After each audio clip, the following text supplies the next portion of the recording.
the final countdown. The final countdown. The final countdown. Final countdown.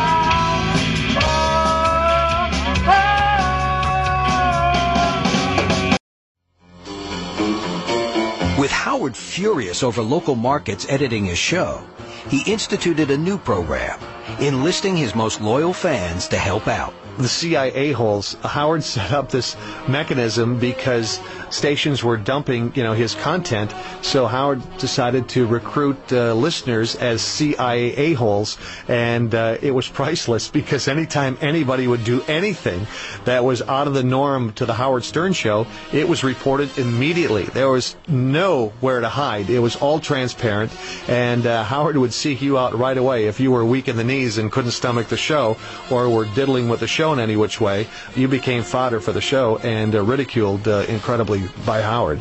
What would happen was I would call the board up, and they would just plain lie.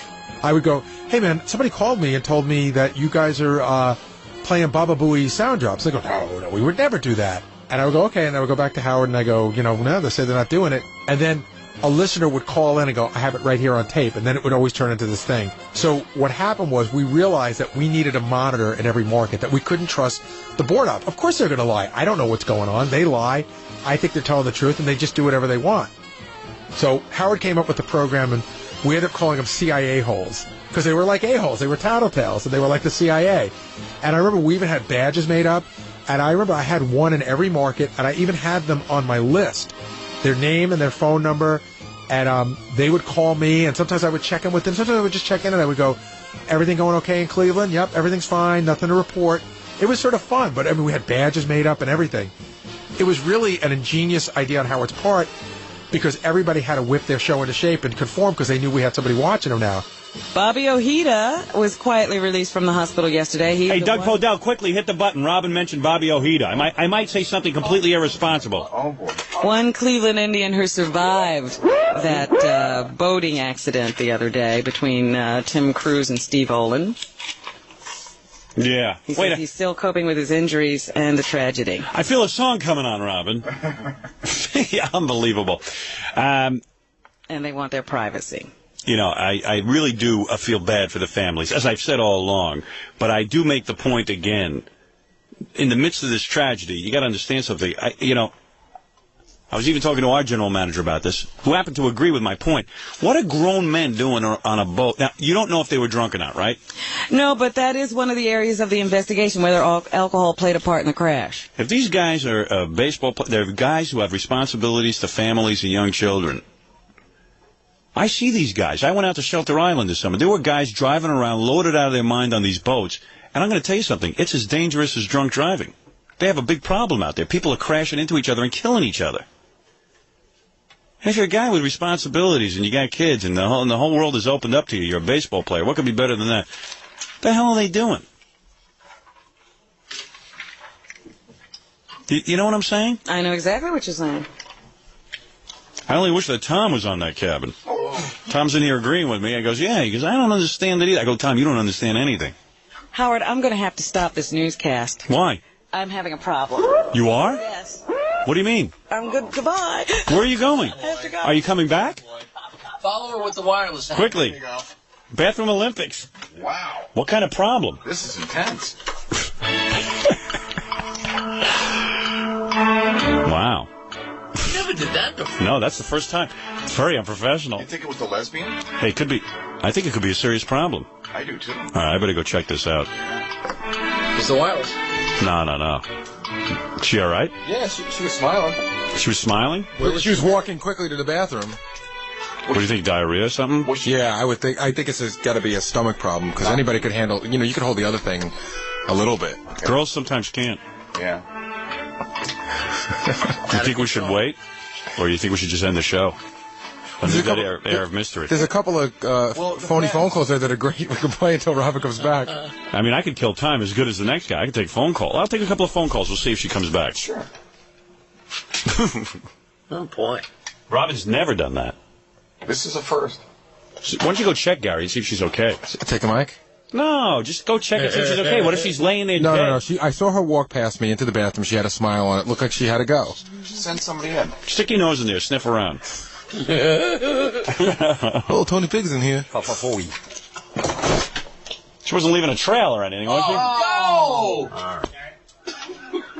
Las Vegas, you're on the air. We're killing time to find out what happened to Robin. Hello. Hello. What are you listening to? Is that our show? Yeah. What are they doing? They're playing the news? Yep. What? Who is that? That's my show? This is your show. In Vegas. That's right. Who cares about all that? We care about you. Be quiet. I want to hear that. I want to hear what they're playing. How could you hear it? Shh. Turn it up. Our home sales were up 50%. We're going to get up to about 68 today. There is a chance of showers and thunderstorms. Who's this? 50% chance of rain tonight, then becoming partly cloudy with a low of 48. And tomorrow. What? It's like a Robin update. Yeah, how's she doing? You know, she's her usual even-tempered self. What do you mean? Well, we sent. I guess a couple people went in there to see. So Leslie was the one, and she said, "Excuse me, Robin. You know, they sent me in here to see how you're doing." She's like, "What? Get out of here! I'm busy. Leave me alone." Wow. I hear their show And she's, on the you know, telephone. and she's going, you know, she's involved. This Oh, is the okay. Fafafui talking. Well, maybe I'll end the show then. Maybe there's And no Howard. rating. Howard's talking too. What? What'd you say? Who's this?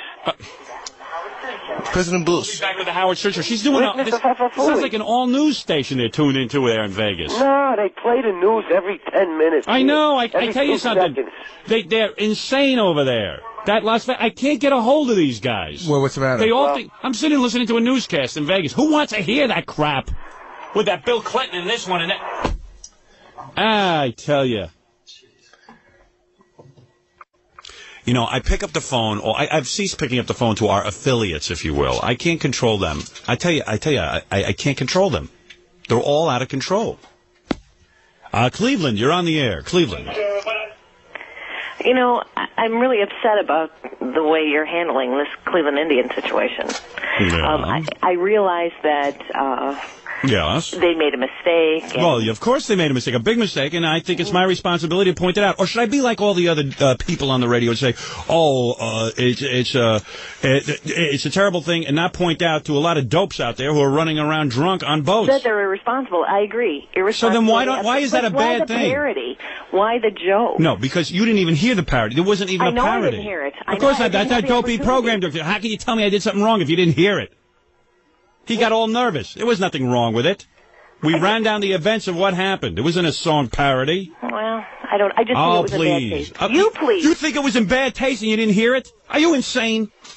You're a jerk, Howard. No, you're a jerk. You're a jerk. Give me that. How do people comment on something they don't hear? What? I just heard a really bad joke. I wasn't sure whether I should tell it or not. Let me see that. No, that's not funny. What's the matter with you? How did you end up doing the show with me? No, the fact, it was... I want to do the show with Robin, not with you. A fax came in, I was going to give it to you. Uh-oh. I knew you'd wait. I had to find out what happened.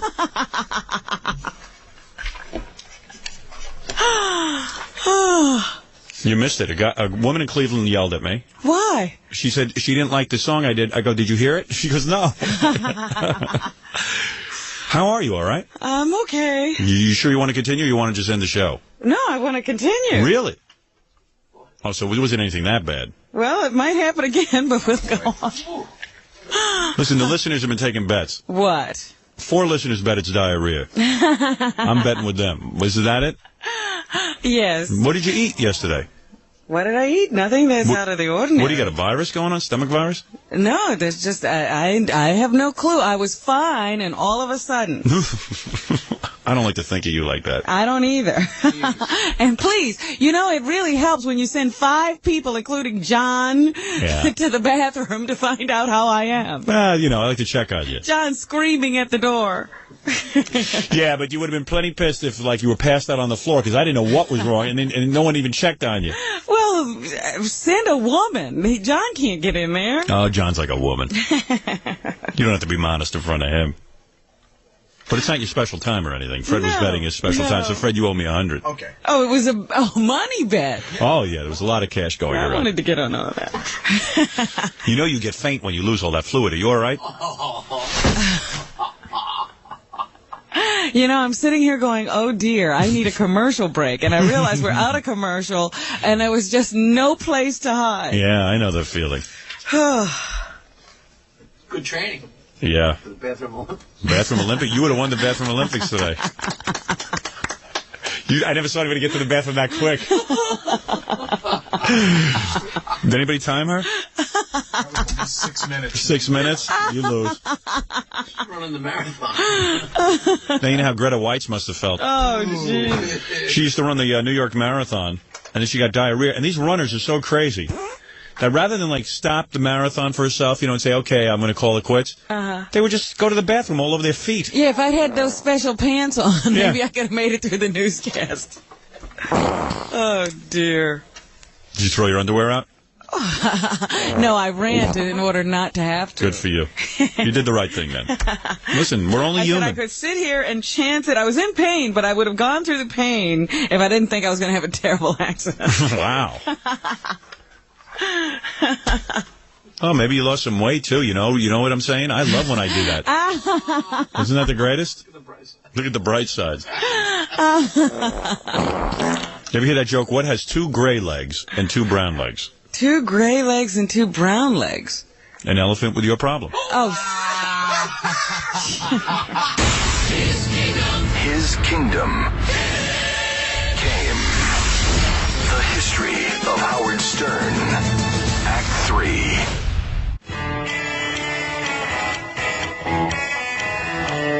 Hi, this is Tom Chiusano, and you're listening to The History of Howard Stern.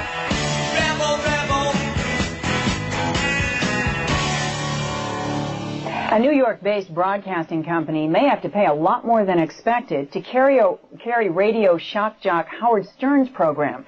The Federal Communications Commission is levying a record fine, saying Stern's material is indecent. Channel 2's John Slattery has details.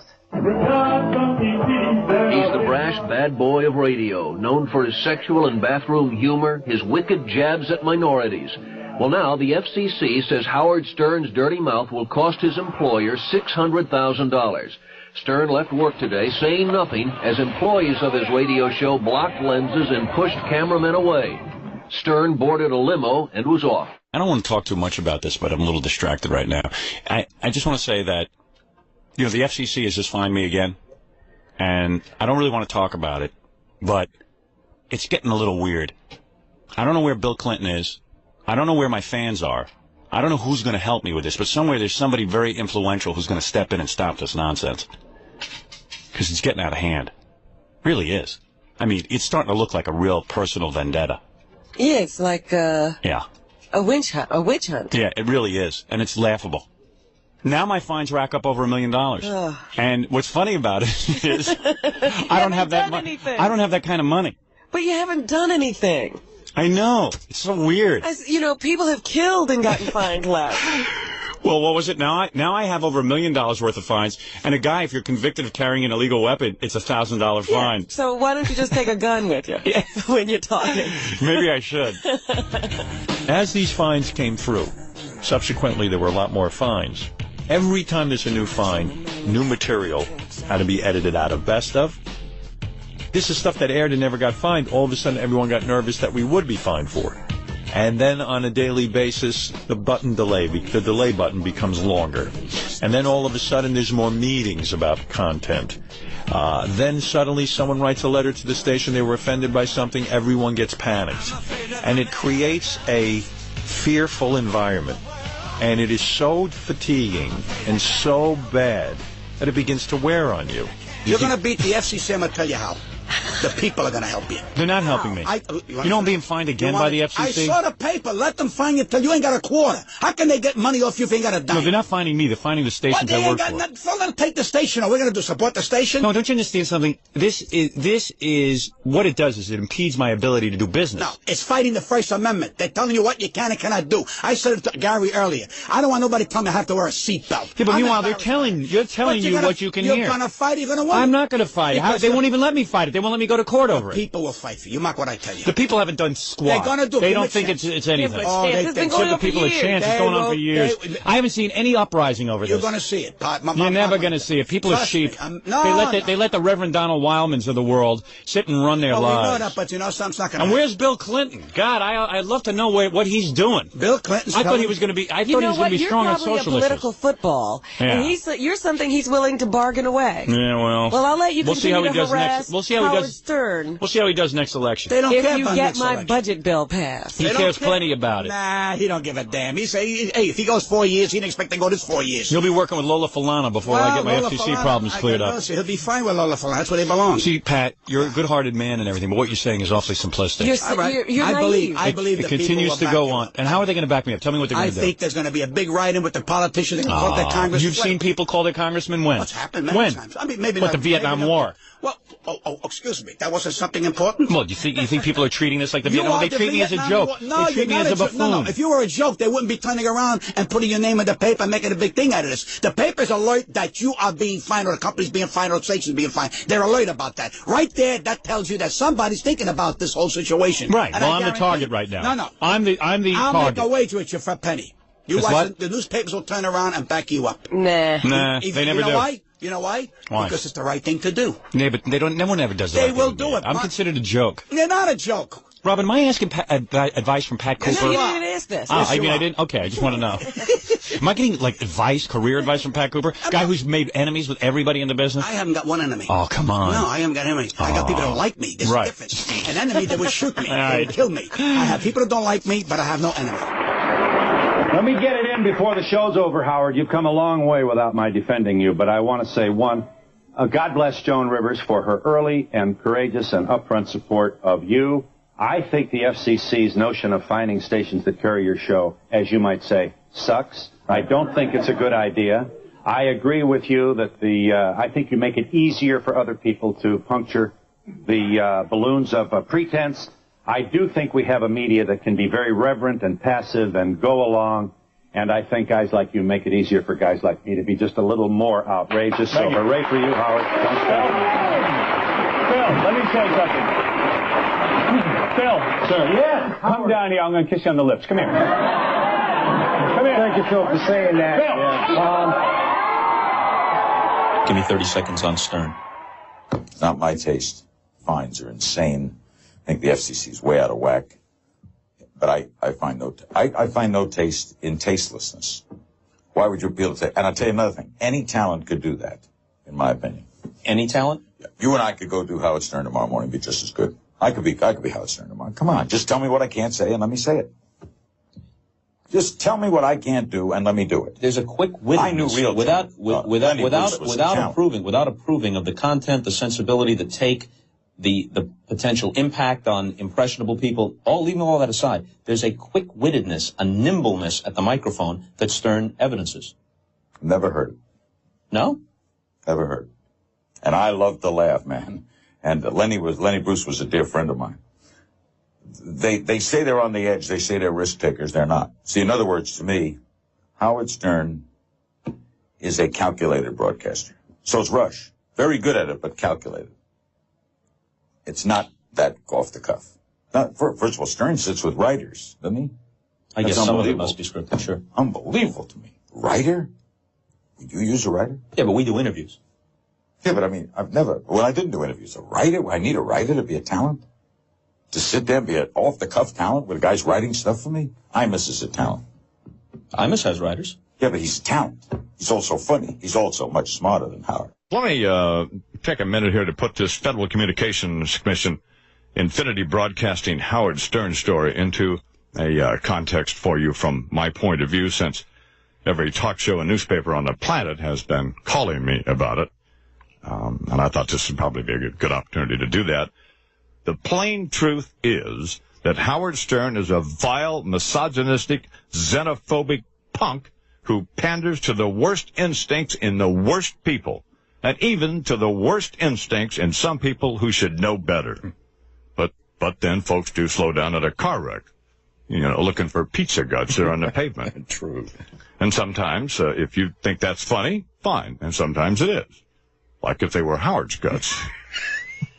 That's horrible. Spilled as a result of the accident he just had on the way to an appointment with his proctologist or whatever. The issue is that Stern should be able to say what he wants. You should be able to listen to what you want. And Infinity Broadcasting's ability to do business should suffer for neither, stifled by some strutting panel of culture cops decrying the excesses of his species. You know what the real deal is? Because I work with him. He's stupid. That's the deal. He's a moron. There's nothing more, nothing less. He's stupid. I mean, I realize better than most folks that humor is subjective. You know, he's just stupid. You know. Our guest is the Federal Communications Commission Chairman Al Sykes, who is stepping down in a week. Tell us about your thing with Howard Stern and the FCC and the fines, and put it in perspective for the audience. Well, people have complained to the FCC filing with us transcripts or tapes. The complaint has been that Howard Stern is engaged in broadcasting indecent material. Congress has passed several times laws against that. It's up to us then to determine what is or is not indecent. And in a couple of cases, we have felt the Howard Stern material was actionable. Now, as you and I both know, sometimes when a performer of any sort goes through this sort of thing, he becomes more popular, not less popular. Attention is attracted to him. You know, if you want to hype the box office, go out and pick at a movie theater, for example. We'll just have to see how this plays out. I don't measure in a short-term sense, what happens to this kind of programming. Frankly, I worry for our society when a guy like Howard Stern is number one on the airwaves. Now, I didn't see this, but somebody told me about it, that he recently said some things on the airwaves about you and referred, and you can, if you'd like to explain it, referred to you had just had cancer surgery not too long ago. And by the way, can you bring us up to date on the prognosis of that? I'm very fortunate. I was able to discover prostate cancer quite early by taking this new PSA blood test, which I would certainly recommend to men over 40 or 45 years of age. And so they were able to get the cancer at an early stage, remove it completely. There's no follow-up treatment required, and as a result, I'm feeling very good about that. But he said something on his show about you and the cancer, and something to the effect he hopes it spreads to the other commissioners. Yeah, he said he hoped that the cancer would kill me and would spread to the other commissioners. Now, the actionable material was not that. I mean, that's fair comment. That almost falls along the line of political comment, kind of like, flag burning. If somebody burns the flag, that's constitutionally protected. Certainly, if somebody attacks me, regardless of how they do it, that would appropriately be constitutionally protected. But what we're dealing with is raw, vulgar sort of material. What one sociologists refer to as masturbatory humor, and that's what apparently attracts a fairly large audience of people, and so it's that that has been found actionable. Dee Snider. Howard always plays Mr. Innocent. Very, very big on that. And I love when him and Robin, somebody will confront them on something he said, and they will go back over what they said. And again, slicker than goose shit, and he knows the law. And taken out of context, he'll read it back and go, well, this is all I said. And it seems very innocent. But he's now removed tonality, the timing, the environment, and he knows he's doing that. And so he goes, why are you so upset? I didn't say anything. I just said, I said, you're a hot mama. And he said, you didn't say you're a hot mama. You held up a picture of her nude. I forgot to mention that. And they're showing the guys, and he said, oh, man, she's a hot mama. I'd love to do her. But, he knows how to trim it and clean it up. So, is it warranted? Again, I stand by his right to speak, but certainly he's not innocent, and certainly he's pushing people's buttons. He knows he's pushing people's buttons. He was trying to push people's buttons. He was going for reaction. He was getting it. And you can't act shocked when you do. So now we're up to $1.6 million in fines. Mm-hmm. So I went home yesterday, and even though I said I wouldn't, I did it. I read what the FCC is fining us for. They've really gone overboard this time. They really blew it.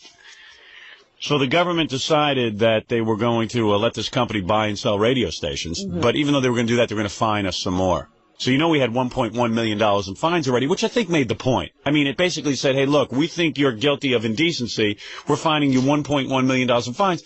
So, you think they'd lay back and wait till it goes to court. But no, they got to keep fining me, which they know we're not going to pay the fines anyway.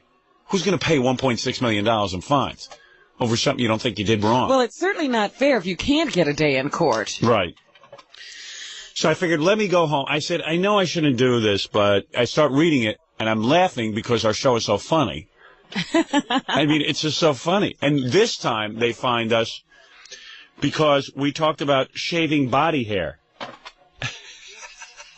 And I'm going, where's the sex part of this? I don't understand. I thought the FCC was saying that they had to come up with something indecent or obscene. And this one, I can't even figure out what. I think shaving your body hair must be indecent or something. The body is indecent. To shave it is certainly indecent. We were talking about shaving body hair, how I prefer my wife I want her to shave instead of wax, because waxing is futile. Uh-huh. Because what you do is when you wax, you rip out the hairs. And you have to wait for a certain amount to be back to rip it out again. Yeah, so I like shaving. I shaved some of my body hairs. And it wasn't a problem. I shave the back of my arms every other night. No, you don't. Oh, yeah. I get in the shower, and while I'm lathering up, I have a whole system worked out. The back of your arm? Yeah. You know how I used to have hair on the back of my arms? Yeah. I don't have it anymore. One quick whisk. So the conversation was as stupid as this, and they fined us for it. I can't, but like $500,000? Yeah. I don't even know what they're talking about. And I read it, and I just said, now they've gone overboard. They're just going after me with a vengeance. They don't know what to go after me for. They just want to go after me, and they didn't even have anything good to go after me with. I asked Tom, our general manager, if he uses a vibrator with his wife. And then Jackie yelled out, no, he uses it on his son. And then they fined us for that. Oh, boy. Because that's pedophilia. Maybe they didn't like the joke. Pedophilia. That's not funny. Fine him. How's that pedophilia? I don't even know what these guys are all old guys, I guess, and I don't know, they're uncomfortable with anything. Jeez. I don't even think they're uncomfortable with anything. I think it's basically, they just have to find me because they want to look like something's going on. But all I did was talk about shaving body hair. It's stuff that I don't even know. I read it, and I just said, I knew I shouldn't read this because it upsets me. I mean, it made me glad because it was funny, but it's just the human condition, trying to get rid of body hair. I'm serious. That was all there was. I'm not leaving anything out of this story. In fact, I probably should be fined again because I'm telling you everything again. I said. Yeah. I'm not sure that I won't be, but I don't care. I've been to the mountaintop.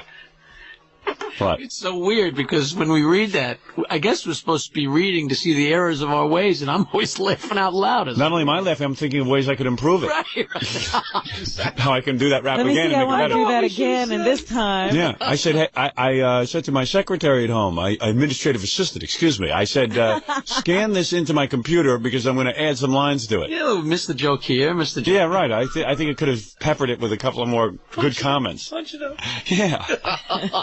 I don't know. It's weird. It's weird being the target of the government. Jeez. And I really am. Well, just one branch of the government. If the whole government was gunning for you, you'd really be in trouble. Yeah, You'd be out of here already. I'd be up S Creek. With the FCC fines beginning to mount at a staggering rate, Mel Karmazin, the supportive president of Infinity Broadcasting, realized he needed to take a much more aggressive role in controlling the content of The Howard Stern Show. Former general manager Tom Chiusano.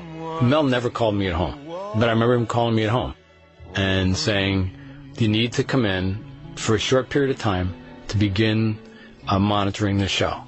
And that if I heard him say something that I thought the FCC would think was indecent, that I needed to edit it out. So my job was to come in that Monday morning and to start editing the show.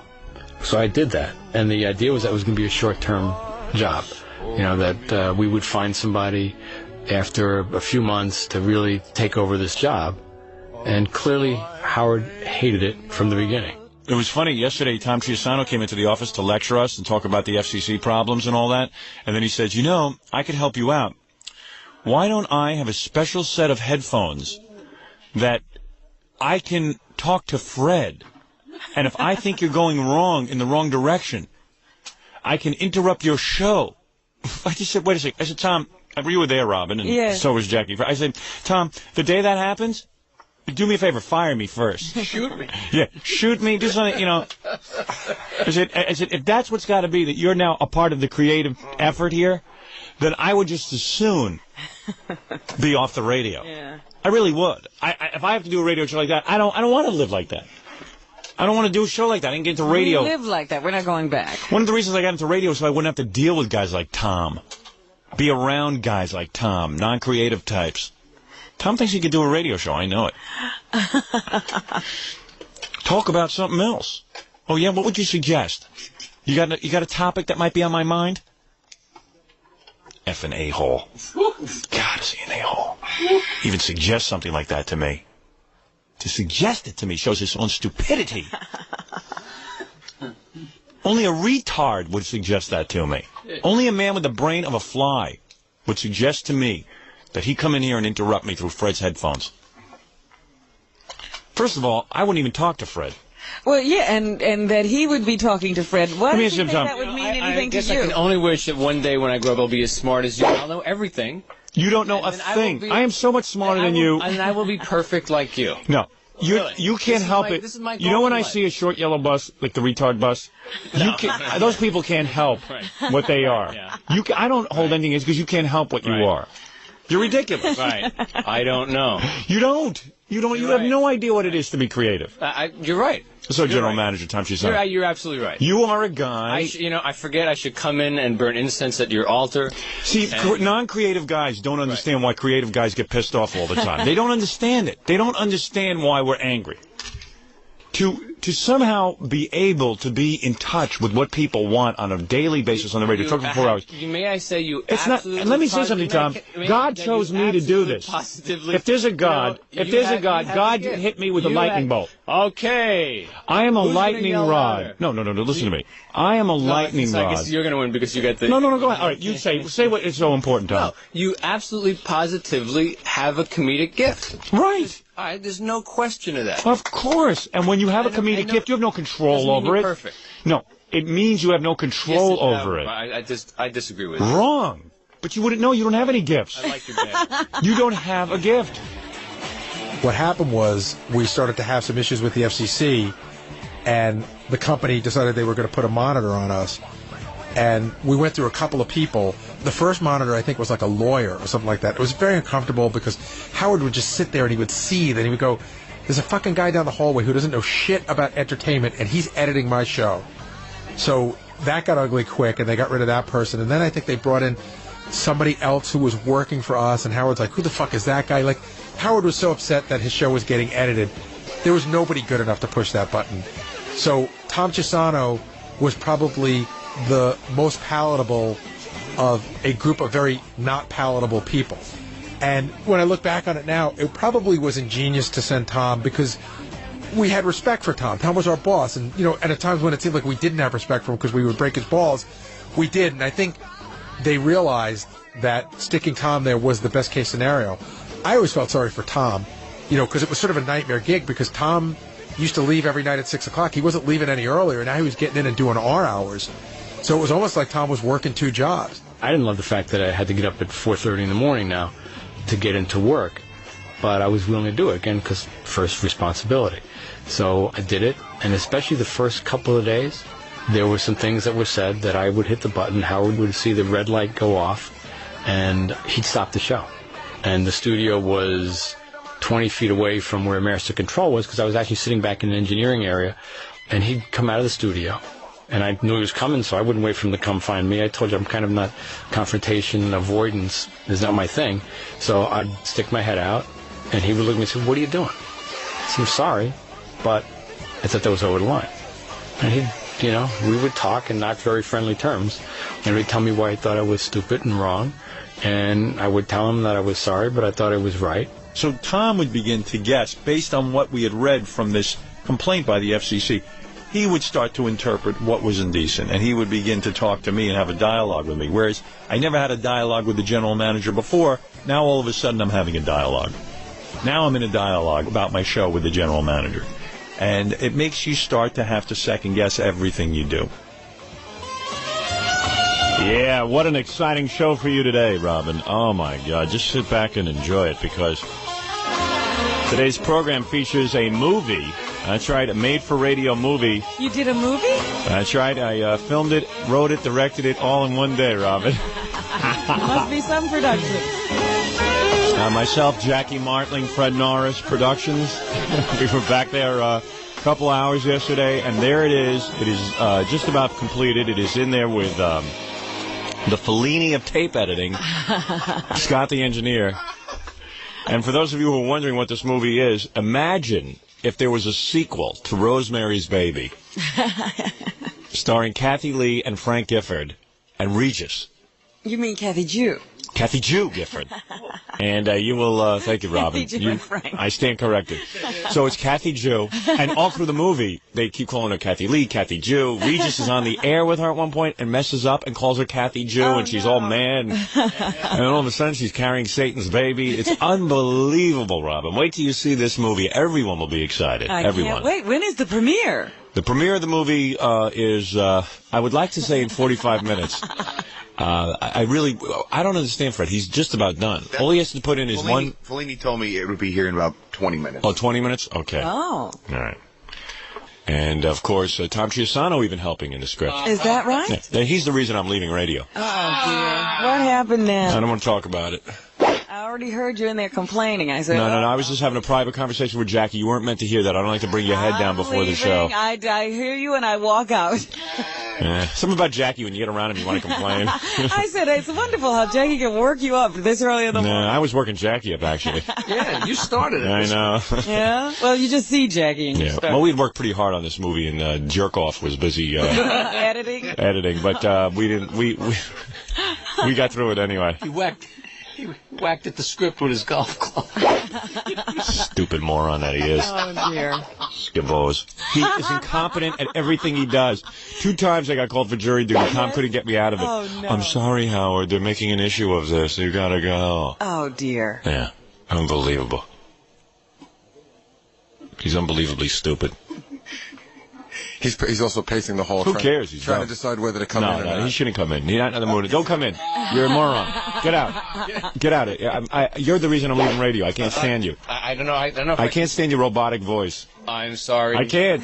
Good morning. Nice to see you. He sniffs around the halls, finds out what I'm up to. Yeah? Yeah. I'll sniff around the hall. You sniff around like a spy. I want everything locked up. I do not have a form letter. What do you mean he was sniffing around in the hall? He finds out what I'm up to. That's what it is. He sniffs around like a dog. How do you find that out? I don't know. Like, when's the last time I wrote a movie for radio? Oh, it's been a while. Been a couple of months, right? Yeah. Boom. Right away he knows what's going on. He's in, and he waits for me to leave, and then he gets Fred, and he tries to grab the script out of Fred's hands. You're kidding. But we kept it away from him. I had no idea these kind of shenanigans were going on. You think the guy's a nitwit, but at least he can, practice out a script. It's like the thought police running around the station. I guess so. Yeah, it's real annoying. I guess we were told that from a certain point on, Tom had to be there when we went on the air every morning, and that a second button had been installed, and that he would be sitting there monitoring the show while it was on. You know, when it was some lawyer and somebody we didn't know, it was anonymous and it was just irritating. When it became Tom, at least there was a sounding board, and it became a bit, it was something we could play with. If he did hit the button, or if we were considering something and we were questioning whether he would hit the button, you bring him in, you have a discussion about it, you try to cajole him into loosening the boundaries a little bit, and it was something we could deal with in an entertaining fashion. And then it started to create bad blood between Howard and Tom. But what it also did was have Tom at our disposal 24/7. So if we needed to get a hold of our general manager, he was right there. And Tom became a perfect foil. He was part like the woman in the Marx Brothers, but he got the joke. But some days he didn't get the joke. Some days he would get pissed like any of us would. So while I think that initially having Tom push the button sucked, I think for the show, it ended up being endless hours, and it actually brought us all closer together. I think there was maybe something deep down where Tom might have disapproved of a few of the things that we did. But, you know, he is a good Catholic boy, and I think there are certain things in his heart that shouldn't be messed with, and he's very pure. So I don't know how good he felt about taking on that edit role. I suspect he had mixed feelings. I remember using the phrase once that I could turn my Catholic on, so I kind of was forced to do that. And again, not to think whether I thought it was. It wasn't whether I thought it was indecent.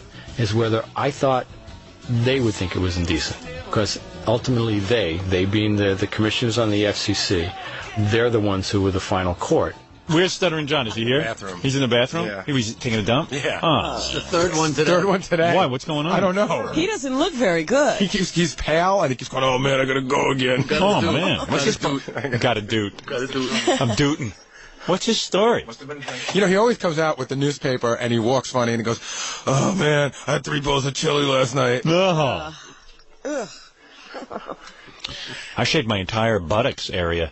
I'm enjoying it. I'm doing it more and more. You're getting addicted. I am so thrilled with it because it has given me the freedom to go to the bathroom and not have anything caught in the hairs. See, you have backside freedom. I have such backside freedom. It's unbelievable. Have you ever shaved back No, there? but how... Wait a second. Let me tell you what I don't you want do. to be graphic, but, Yeah. I mean, the part that really gets caught is pretty deep down. All right, let me tell you what goes on, okay? I knew you'd say that. I have this, when John gets out, tell him to come in, because he hears all of Jackie's conversations. I have a little electric buzzer. Mm-hmm. So it's like a little clipper. Yeah, I got one of those. You know what I'm talking about? Yeah, like you can trim your mustache or trim your sideburns exactly. and stuff, right? Okay. All right, well, I have an extra one, because I'm not going to use that. Yeah, you don't use the same one. Right, this is buttocks hair. Hey, it's a different kind of hair. hair. It's like an oral thermometer. So what I do is I put a towel. This is not the kind of thing I do outside. Usually when I shave down the rest of my body hair. You go outside? Yeah, I did my legs this weekend. What, do you put them up on a chair or something? I just can't stand body hair. I have a real hang-up about it. I just don't like it. I don't like the way it looks, okay? So what I do is I go up to the bathroom, I lay a towel down on the floor, because those are butt hairs. You don't want to be, scraping them up. Just... Right. Yeah. So then I put one leg up on the counter, because I'm a tall guy. I can do that. And then I'm completely up spread. on the counter, not up on the... On the counter. Ooh. I'm spread-eagled. Oh, my goodness. All right, I'm open. I'm open for action. Then I take the electric saw, whatever you call that thing. Electric saw. Because you need a saw back there. Those hairs have been through murder. Those hairs are coarse. Those hairs have been dumped on, literally. So I take the razor, the shaver, yeah, that's Now, it. how do you see? Well, in the mirror. I have a mirror up on the... There's a wall mirror. Wall mirror and a counter in the bathroom. Because I had this vision of you bending down and having one of those mirrors with those necks that you can bend. No, I don't do that. I'm in a very vulnerable position, though. And then I take it, and I just go in that vicinity. And hairs fly out. I'm talking like a hedge clipper. You're not even close to skin. No. And it's flying all over the place. And afterwards, for about a second, you get a tingling that you're like, woo!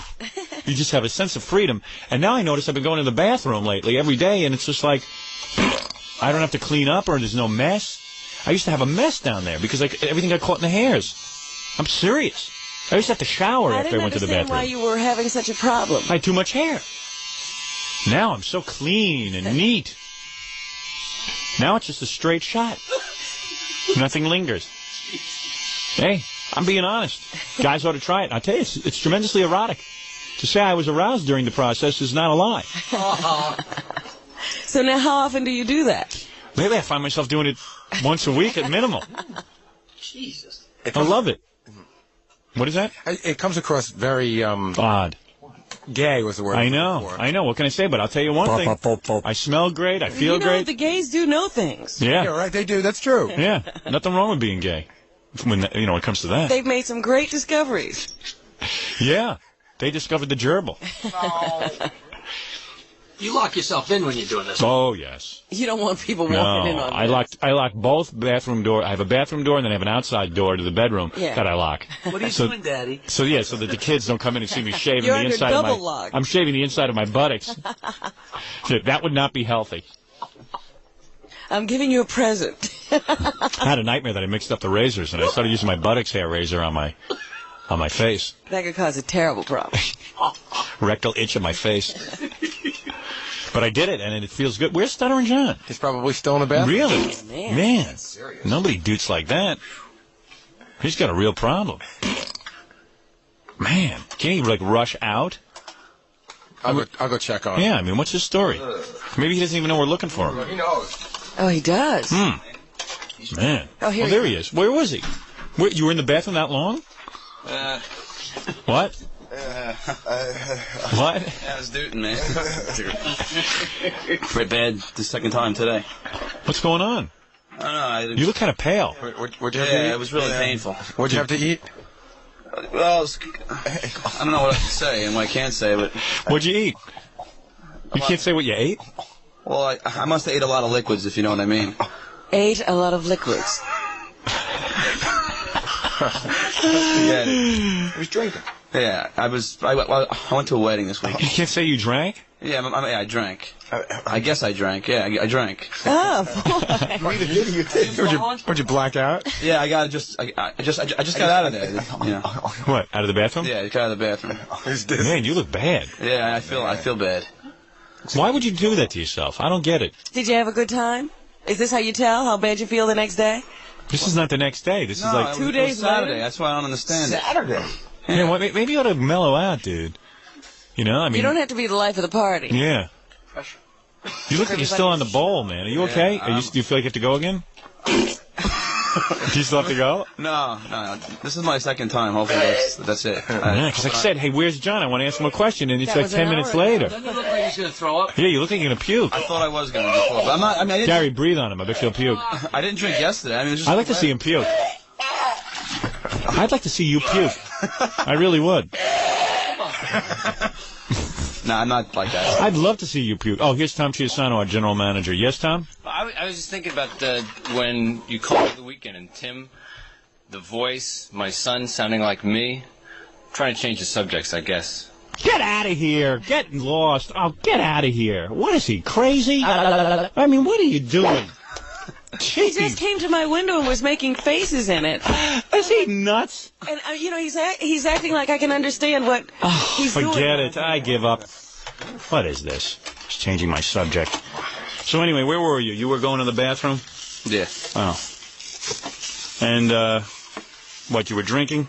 Yeah, My general manager came in here and started to change the subject. Can you believe that? Can you believe that? I gotta get a straitjacket. He tried to change the topic on me. I've never had that happen in my entire career where a guy came in and tried to change the topic on me. Didn't even have a topic to change it to. He No. just came in here and started rambling. Rambling. I mean, it's just unbelievable. This guy has no clue that I'm doing a radio show. He has no clue what it's like. People who don't work for a living have no clue what it's like. Freaking a-hole. God, I hate him. God, I haven't experienced that since pig virus back at NBC. Somebody better have a long talk with him, man, because it's coming down to I'm leaving. I'm out of here. I've had it. Someone better have a long talk. Jesus Christ. He's a knucklehead.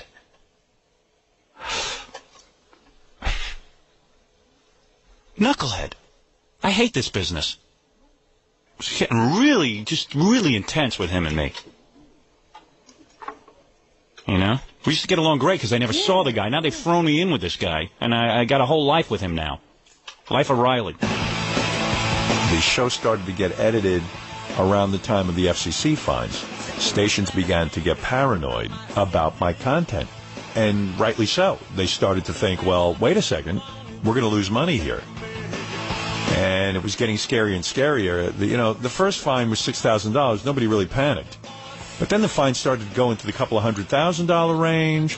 FCC was talking about pulling people's licenses. You're talking about licenses worth $85 million, some of them $50 million. Talking about big deal, you know. I know if I was an owner of a radio station that was worth $50 to $80 million, and I had my whole life tied up into it, I could understand their point of view. They were nervous. The government was cracking down, and they began to tremble. And so they started to edit my show. Not only in New York, but all over the country. I would have on any given day Tom Chiusano, who was in charge of the New York feed. He would do his edits, and then sometimes a local guy would go, that's not far enough for us. We're going to edit even more.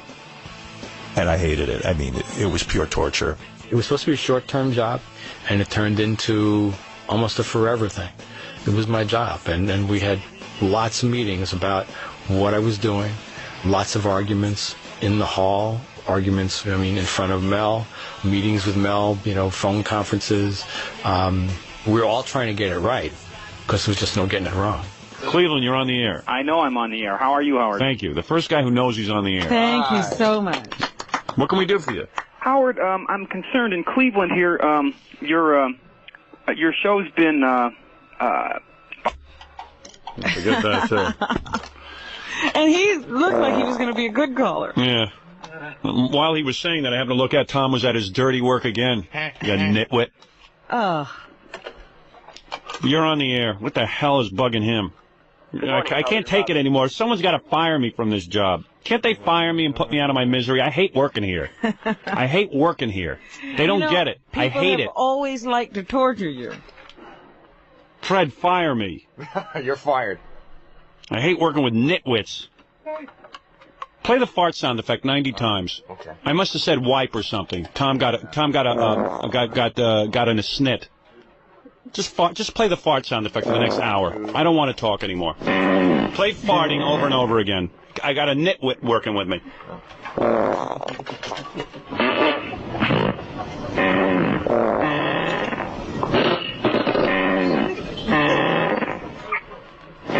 This is going to be the rest of the show.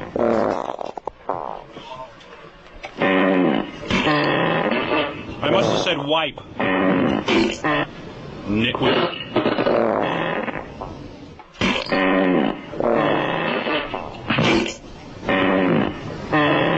Nitwit, thank you. Thank you. I work with nitwits.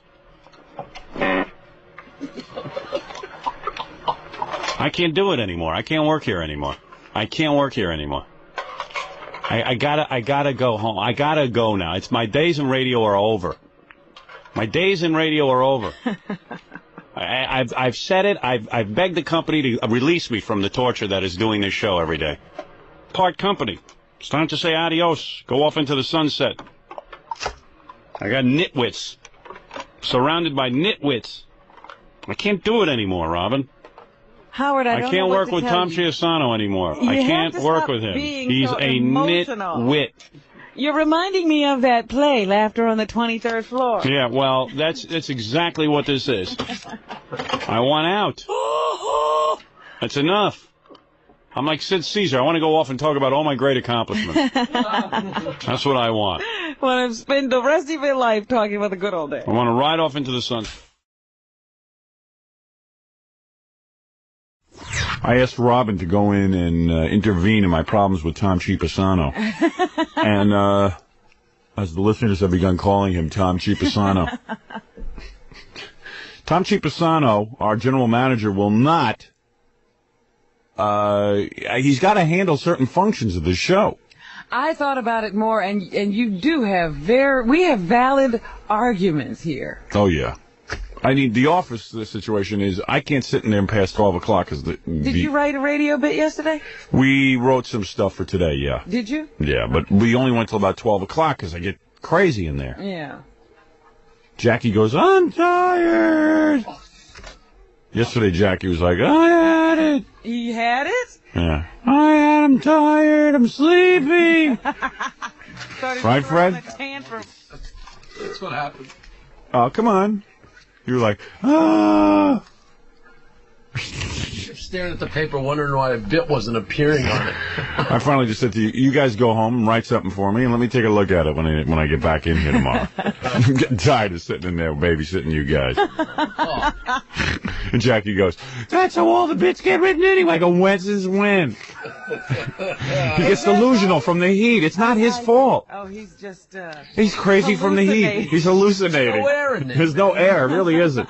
It's like being a rat in a box. It is. There's no air. And actually, you know, Yesterday, I have to say, someone else came by the office and opened the door. Did somebody crack a rat in there? I did. Oh, man. I always crack a rat. As soon as you walk out the door, I start cracking rats. Somebody opened the door, and I thought, how embarrassing this The stench. But it also doesn't help that there's 4 guys in there. You know, one of the owners of the station is standing there talking to you, and the stench is out. We live with that. We don't even notice it anymore. Jackie and Fred don't even smell my stink. Every once in a while, Fred will complain. Because you know how I wolf down those turkey potatoes? Almost immediately, there's like huge gas buildup. And if you don't leave the room, you explode. I explode. And it's like I'm moving my bowels right in the chair. It's like, it's an amazing feat that I go through every day without unloading right on the chair. At least lately you've been tired. You used to stand up and fan it over towards us. Yeah, right. I used to make a whole ritual of it. But it is true. What happens is we close our door in the office to write stuff because Gary's out there on the phone and it's real annoying and people just feel free to walk into my office and hang. We finally were starting to write and Tom Chiusano walks in and wants to have a discussion. So we had to throw you. Thank God you took him out of there. Yeah. Tom Chiusano had time to talk to me. I don't know why he didn't have time to talk to you. He had Ed and Tom, what's this, Gizamundo. Yeah. Gizamundo? Yeah. In his office for some reason or other. Reaming them out. I guess. So our general manager fails to recognize that if you're going to write and be there for 2 or 3 hours in an office after doing 4 hours, you literally, when you close the door, you go to sleep. But there definitely needs to be some circulation in there. But one of the owners of the station came by, which is, a rare occurrence. I mean, this is, it's impressive when the owner of the station comes by. And opened the door, and I guess I just cut the cheese. Oh, I thought, and everybody's sitting here with a straight face. That's what I was looking at. It smelled like a bunch of horrible stench. Did you really catch it? Yes. I said, what is that? And I looked at everybody's face, and they were all sitting there like nothing was going on. I tell you something, it just doesn't affect us anymore. Either that or you guys are just being polite. Well, I know he must have smelled it, and I looked at him, and I said, and he's standing here, he's continuing with this statement. I don't mind because I know everyone thinks it's Jackie. Contribute sometime. Yeah. Oh, yeah. After you eat your Jackie has this ritual of, he doesn't eat, and he's not going to eat any lunch, and then all of a sudden he breaks down, he's going to get lunch. So he sends John out to one of those guys who sell lamb on a stick on the corner. Oh.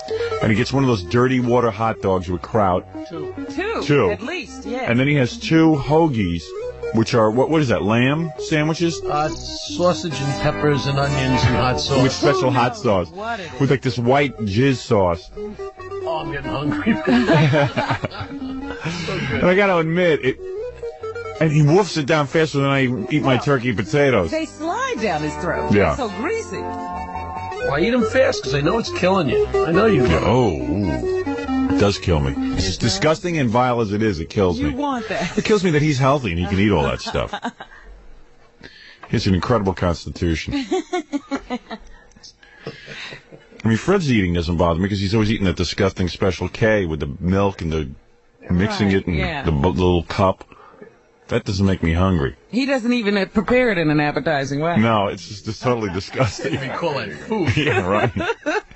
Might as well eat the cup. I'm telling you, might as well just rip off the box and throw out the cereal. Because everyone has their own ritual that they go through after we eat.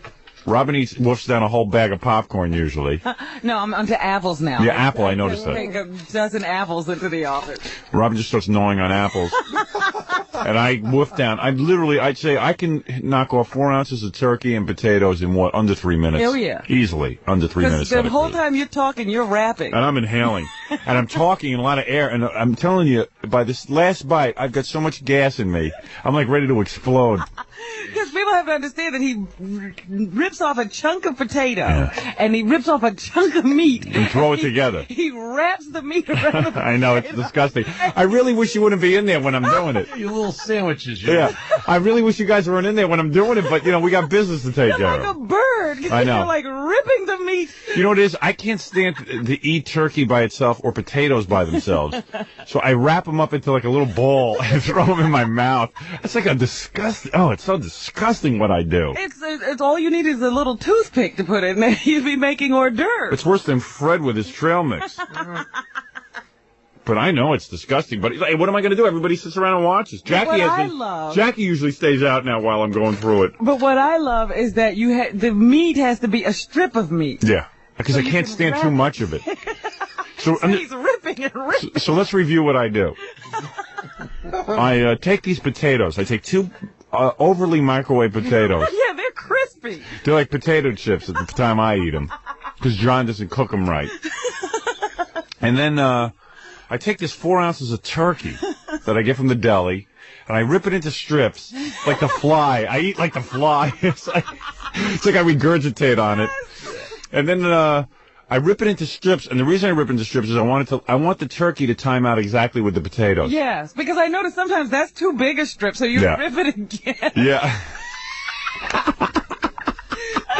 I only wish you weren't in there to see it. I love it. It's embarrassing. I hate to eat in front of people. I hate it, because I always eat weird. You know, I could order a sandwich and no one would make fun of me, but I don't want to eat a sandwich, because isn't potatoes less calories than bread? Yes. Yeah. And it has less fat and everything. Right. But I think it's a marvelous sight to see.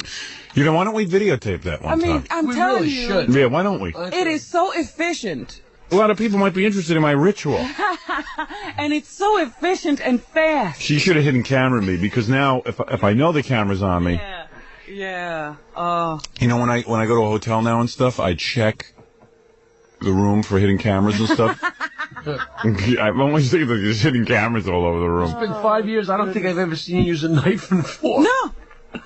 A knife and fork, though, would just take too long. It would slow him down. It would slow me down. Wouldn't you guys rather just let me get it done with so we can get the hell out of there? It's like you're like a Chinese guy. You should be sitting cross-legged stuffing that. And I know it must look disgusting, right? It looks great. It does? Oh, it looks. Oh, all right, you good. make it look appetizing. Really? Absolutely. Oh, good. I thought it was. You go at it. I thought it was pretty gross. Oh, we're so hungry when we. Is that why you stay out of the room while I'm doing it? Because it makes you hungry?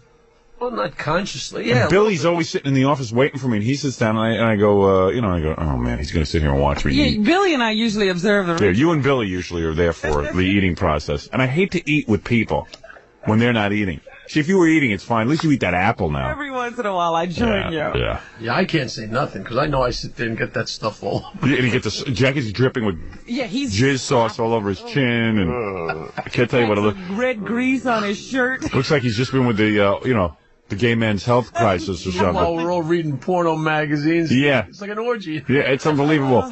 My office is one where some guy sent us, like, not beyond porno magazines. They're like, most of the magazines deal either with guys' butts or white women with black men, Right, yeah. and they find the blackest men to have sex with these. Men, there's Zulus in there. Yeah, I say there's guys from like tribal, like tribal ritual countries and stuff. Like there's guys like actual Zulus, Aborigines with these white women, and some pretty vile white women at that. Oh, goodness. I don't know where they're from either. All of them, everyone there, the white women and the guys are close to ape. It's pretty disgusting. And it's just like white girls and black guys having sex together, and the black guys are huge. Oh, how? And the women are so open. I mean, they're just so open to everything. You know what drives you crazy about those magazines? There's black guys with white girls, and they're huge and everything, and all this disgusting stuff, and then they'll put like one little black circle to cover up the littlest tiny. Yeah, I don't understand that. I don't understand. Yeah, how do they choose where to put like right where there's contact or something. Yeah, right. Like that's going over the line. Yeah, you've gone too far. I think in those magazines you're not allowed to show a guy with an arousal. Is that right? Or something. I don't know what's going on. Where are they made, and where does that law come from? And what are some of the names of the magazines? Fred, you know. Oh, God. Taboo. Yeah. Taboo magazine. Now you know where they're Asian Cuties. Asian Cuties. Whatever. Well, and the bondage magazines. Yeah. And the rubber, yeah. And now someone sent me 15 porno tapes. Oh, no. Did you start screaming? No, not yet. We're going to start doing that like maybe tomorrow. I got 15 porno tapes sitting under there, Fred. 15? 15 of them. Yeah, he just read the titles yesterday. What was that one? The last one I read to you? It was based on Star Trek. Now, It was Sex Trek, The Next Penetration. Right. Magic box. Magic Box. Right. Yeah. Magic Box. So we have a lot of viewing to do. We have to go to my screening room after the show. A lot of writing to do. A lot of writing. Well, it gets you pumped up. Eat, fart, and watch porn. Right. Oh, Here's some magazines. So we have like these really cool magazines. Now Darling, which is like girls just tied up in different ropes and stuff, which is really kind of erotic. Some of the women, though, are real slobs. In fact, 99% of them are. Yeah, they don't get models for this. These are real women. Yeah, these are real women, like real dogs. Hey, you know, hey, wait a second. I know this girl. I think some of the girls on the back of our door are in this magazine. Yeah. You're kidding. No. That's her, yeah. That's her. This is hardbound. This is just women bound up in chains and stuff, and like they all have that red apple stuck in their mouth, that ball, that red ball. This one's 300 dildo lovers. Oh, right. Over 300 photos of young babes who relish their toys to fill their ever-wanting... I can't say that. Ever wanting. Yeah, and look at this. Yeah, and they have those little... This is teenage masturbation. Oh, no. Yeah. Let me see that now. Oh, please. You mean they got young girls in there? Gary, is this your aunt? No, I guess not. Just young girls doing that? Just young girls. Yeah, but they're not teenagers, sir. It says every model is over 18, but okay. they pretend like they're teenagers. I see. Fighting females, women wrestling video bonanza. Hey, look at this one's. I never saw this. Your reading is falling behind. You see, every once in a while you find a good-looking girl. You know, when you go through those, even though you've been through them before, it's like such overkill that it's like going through them again. You know? Fighting female hotline. Breast popping, ass busting. Oh. Can I see that one a minute? Because I think that girl. I think she's the one who's on the back of our door. This one? No, Yeah. no, it's not. I would recognize her. I know everybody on the back of the door. This one is bridled. This is guys in this is a pretty heavy bondage magazine. These are women swinging from the ceiling. Look at this. Oh, yeah, that's from that ranch I was telling you. Yeah. This one's swinging co-eds, hot college co-eds. Fetish magazine. They got a woman locked up in a, what would you call this? It's a gas mask. In gas mask stuff. Oh, my. Oh, man. She's totally bound in a gas mask. I don't know what it's about. What's the deal on that? I don't know, man, but the guys have sex with her in a gas mask. This is a great magazine. Here's a woman. Look at this. Look at this. Look at this, Robin. What is that? She's totally enclosed in rubber and vinyl. Now, is that turning you on? No. That might turn me on. I don't know. She looks like the Michelin Man. Latent image, and there's a whole bunch of them. Girls spanking each other in maids' outfits. But it's like definitely 90 times dirtier than any porno mag. That's those adult bookstores you have to go to find those. And those are real girls. It's not like models. It's like real girls doing it to each other. I forget how we got on this. There was a point to all of this. I don't know. We were talking about eating turkey. Yeah. Copies everything you do? Yeah, well, eating turkey and stuff. I got we all have our little ritual when we go back there. Robin asked you if we had any bits. Oh, yeah. She was saying that the owner of the station opened up the door and there was a lot of smelly gas. It was awful. And well, I you know, walked out, I said, man. But that's my point. A lot of the office is just four guys sitting there writing every day, and it gets very heated and hot in there.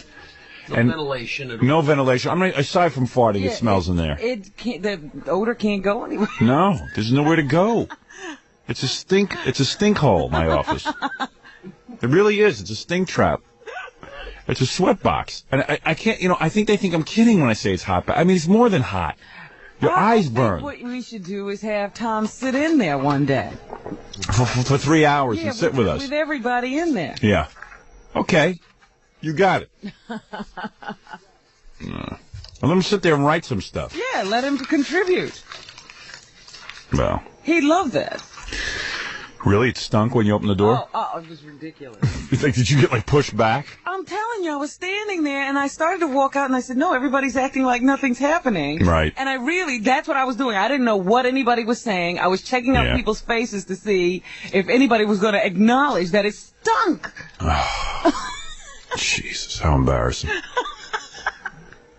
Yeah, so it's the eating ritual after the show. We have this thing we call writing session. That's where I turn to Jackie and go, do you have anything? And go, We did a great show today, and you got plenty of stuff for tomorrow. Oh. That's his usual line. I was pushing for us to sit and write a. Because you kept saying, I'm going to do a radio bit today. I'm going to do a radio bit. I am. Well, we got Billy coming in. We wrote some stuff for him, sort of. Actually, he wrote his own stuff. But oh boy. But oh boy is right. Oh boy is right. And I don't know. We said, and Jackie goes. I was pushing to write a Lost in Space bit. Jackie's like, nah. That's his contribution? Nah. He goes, I never watched TV, so I can't write this. I never saw Lost in Space. I don't even know what you guys are talking about. I might as well go home. Oh, that's true. First he said, I'll write it, but didn't say anything. Well, you guys were a little busy. What were they doing? What were we doing? Regaling in Coke stories. Oh, shh. Fred! What? You had to ask. There's no room for the truth. Hey, you know, Fred, you really step over the line. Ah, damn it. Come on, man. You know, I knew something was going on. When we last left, someone was in Peru scoring. Really? No. Oh, that's terrible, Fred. How dare you say that? I didn't say it was anybody in the room. No, it was nobody. People we heard about who had done some coke in the past, way in the past. The one day the topic goes through sex. Right. It was the one day we strayed. Fred, I might really have to ream you out during this break. Thank you for telling me. For having no brains. All right, we'll be back right after these words. All right, I got the Tom Chiusano thing. Want to hear it? Oh, you've got Tom C. Okay. Yeah. I was just thinking, every time Tom annoys me, which is often, I could play this bit. Okay. So we wrote this bit just for Tom when he's extra annoying. Because everybody knows the Broadway play Tommy's a big hit. Yeah. Isn't it a big hit? It is a big hit. Yeah. And since our general manager's name just happens to be Tom C., as in Chiusano, it just seemed like a natural, didn't it? It was only a matter of time. It was perfect. All right, it just fit too well. All right, tell me what you think of some of these songs and stuff. All right, you ready? All right. You've seen the Broadway play Tommy, the story of the deaf, dumb, and blind kid. Now, coming to the Central Avenue Theater in Scarsdale. Get ready for the tale of our cabbage-headed general manager, Tom Chiusano. It's Tom C. See me, dislike me, ignore me, I'm dopey. Tom C. He's good-looking. He's a supervisor. He's a bore. Tom's cheap. Tom's cheap. And he never wants to pay for anything. Hear Howard Stern, brilliant star of syndicated radio, do rock opera battle with Tom C. This is Howard Stern, and I'm the king of all media. No thanks to you, Tom Chiusano. You never helped me. You never helped me once. No thanks to you. I'm the king of all media. No thanks to you. I'm number one. No thanks to you. I rule in 15 cities. No thanks to you. You're no help. Your head is too numb. You'll hear songs like Chintzy. Tom is dopey, sleepy, goofy, chintzy. And songs like this. Howard Stern's a brain dead Tom. We know that song isn't part of the rock opera Tommy, but we couldn't resist. Hear Tom sing. Sha-la-la-la-la-la. The critics all agree Tom C. is impossible to deal with on any rational level. Tom's cheap. Tom's cheap.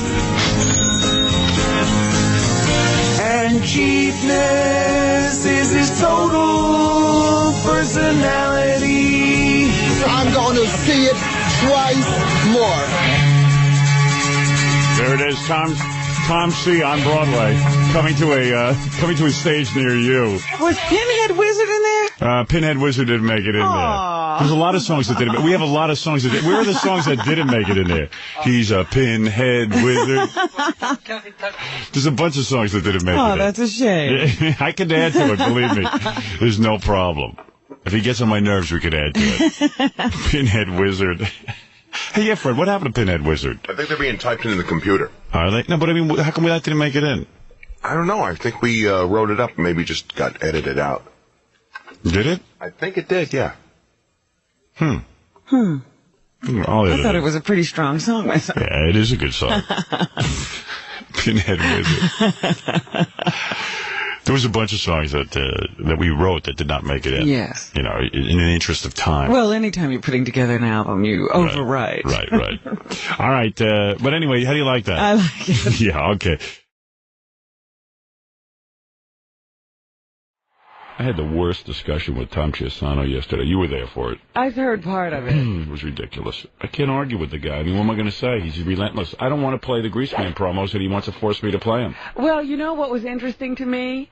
Tom seems to think that if he doesn't understand it, it doesn't have any merit. Right, no. You know, he says why should he understand everything about you? Wasn't it weird? He goes, well, why don't you want to play Greaseman promos? I said, I don't like the guy. And then he said, yeah, but you have to play commercials, and you don't have to like all the commercials. I said, you don't understand. That's like asking me to play an Imus commercial. I'm not going to do it. Well, I can understand your problems with Imus, but I don't understand the ones about Greaseman. Yeah, Tom goes, I can understand why you don't like Imus, but I can't understand why you don't like Greaseman. I go, well, what do you mean you can't understand that? And then it's like, did you see how he's a moron? Yeah. He doesn't get it. He doesn't see it upsets me. And, you know, hey. He's going to explain it away to you so that you feel better about it. So I finally said, Tom, no problem. I'll play the Greaseman promos. And you know what? I'm not going to play them. Of course not. I'm not going to play them. I'm not playing them. He says, in Philadelphia they play him, and the guy's got a 6. I go, if those idiots in Philadelphia think that by listening to promos that's what's going to do, put them over the top, then what can I tell you? Who was playing our promos? Who helped us? Nobody. That's what I was saying to myself while that was going on. I said, Tom, don't you understand? I said, that guy took over my job in Washington. I had to go in the morning and kick his feeble ass. I finally, you know, get all that together. You know, I finally get a station in Washington, get to kick his ass. It's like asking me to play DeBella promo. I'm not going to play that. Well, just because the station hires DeBella, I got to play his promo? And why should we have to help everyone? Nobody helps us. Yeah. Why do they hire people who are invalids, who need help? If we go on a station, you know, we try to get syndicated, we got to do everything by ourselves. Oh, you don't know half of it. And then, of course, then the guy gloms in on my syndication deal. Right, and then we got to help it. We got like, here, we've already created a path for you. Now let us help you walk it. Yeah, I got to sit there and help. So Tom couldn't understand that. He's like, hey. I don't understand. So Tom is like taking the attitude, hey, it's our radio station, and you damn well do what we say. And I just said, you know, that's awfully inconsiderate. You're not taking any of my feelings to heart. Where is that worm? He won't come in here now. No, now he won't. Because he thinks I'm a... You know why I think Tom's an idiot? What? I'm going to tell you why I think Tom's an idiot. Because he really thinks I'm so stupid that I'm going to agree with his argument. He actually thinks he went home and said, you know what? I made a rational argument. I made a good point with Howard, and he saw my way of thinking. And I just said, Tom, you're absolutely right. I'm a beaten man. You do whatever you want. You do whatever you want. Yeah, you're going to do 4 hours of radio, 5 hours of radio, and then argue for an hour or two with Tom. Yeah, Tom. I'm not with that. I'm not exhausted from talking. Logic. And he wasn't listening to a word he said. Well, why do you hate the Greaseman? He says, so I gave him 20 reasons, and then he goes, but that's ridiculous. Yeah, because he's going to explain to you why emotionally you shouldn't have this connection. Right. That's bull. Yeah, he doesn't get me at all. I'm a competitive guy. I'm competitive. Why does he think... I mean, the fascinating thing to me was that he thinks he should be able to understand everything. We need to play... He hardly understands anything. I know. He thinks like everything that I say has to be based in some kind of rational thought. Like anybody who went into this business has an ounce of rational thought in them. You'd be a scientist. Yeah. Can you imagine a guy getting out of college and then saying, I want to talk on the radio? As if that's a rational career move? Especially when there was nobody else talking in radio. Yeah. Like there's some kind of rational being inside my head. So if it makes sense to Tom, it should make sense to you. Maybe we need to play Tom C 5 times in a row. At least. At least 5 times in a row. Because that was obnoxious what he did yesterday. Yeah, in front of everyone. Yeah, I mean, Gary and I finally had to start talking to each other so we could just sort of pretend we weren't there. Yeah. Because I just zoned out of the argument. I said, this is totally ridiculous. Yeah, well, I got tired of it, so I said, you know what, Tom? I agree, but I'm not playing. See, I didn't even know how you two resolved it because Gary and I got involved. Oh, I gave in. I said, okay, Tom, I'll do whatever you want. You absolutely make sense. And I just said, well, I'm not going to sit here and argue with the guy. I said, Tom, you're going to have to fire me. I said, you don't know me. I got a bug up my ass. I know you do, but it's not rational. Hey, shut up. Just shut up. It doesn't matter. I just did 5 hours on the air trying to get you ratings. So just shut up. Leave me alone. Get away from me, nitwit. It's like a big train you got to pull. Yeah. Every day it's a new lecture on something else. Every day it's a lecture. I'm so sick of him. I got to get him fired. He's Hal, the general manager. Hello, Howard. You did a good job today. Very funny show with your wife. Every 30-year-old man who's married will be laughing. Now the bad news. You know, it's like always he starts off with a very big compliment about how funny I am. And I mean, I'm sick of his tactics. You could always see that management technique coming into play. Yeah, he was like, I thought you were very funny with your wife. I agree. Nobody does what you do. You're the best. It's true. Greaseman got a 6 in Philadelphia. It doesn't compare to your 17 in Boston. He's good cop, bad cop in one flea brain package. Bum, bum, bum, bum, bum, bum. Look, the sun. I'm Tom.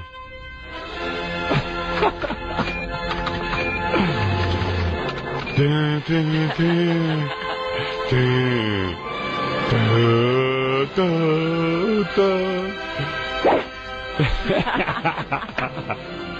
him whacking at the monolith with his golf club. I want to learn to walk erect. Look at that long black monolith. Thank you. Oh, is he obnoxious? You know, it was just like, oh, leave me alone. Tom never even understands that you work very hard and you're tired when you get off the air. No, He doesn't even understand that much. No. How could you expect him to understand the grease man? He doesn't even understand that I can't stand when he pokes his face in my door after I do 5 hours on the air. I can't stand it.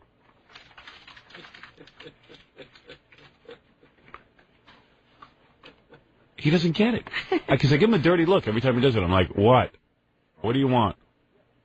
I know your eyes roll back. Yeah, I mean, it's like, get out. I want to eat. I want to eat. I don't want to be observed when I eat. Wrap your turkey around your potatoes. And whenever I'm wrapping my turkey around my potatoes, he's staring at me doing it and looking at me with disgust. Look at you, mishkate. Look at you. Look at your turkey and potatoes. It's like you're wrapping to fill it. So,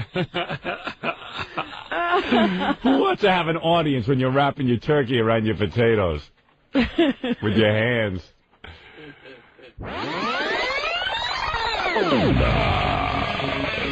Real comfortable around here. I just walked out in the hall. Everyone was scurrying around trying to avoid Tom. Yeah, I had to just go back to Scott. I made a quick run to Scott's door and popped in. Yeah. And then I ran back because I didn't want to be in the hall too long. Now he's in a real bad mood because he wanted to settle this just between us, and now he could see that he's going to have to go to higher management to get me to play this promos.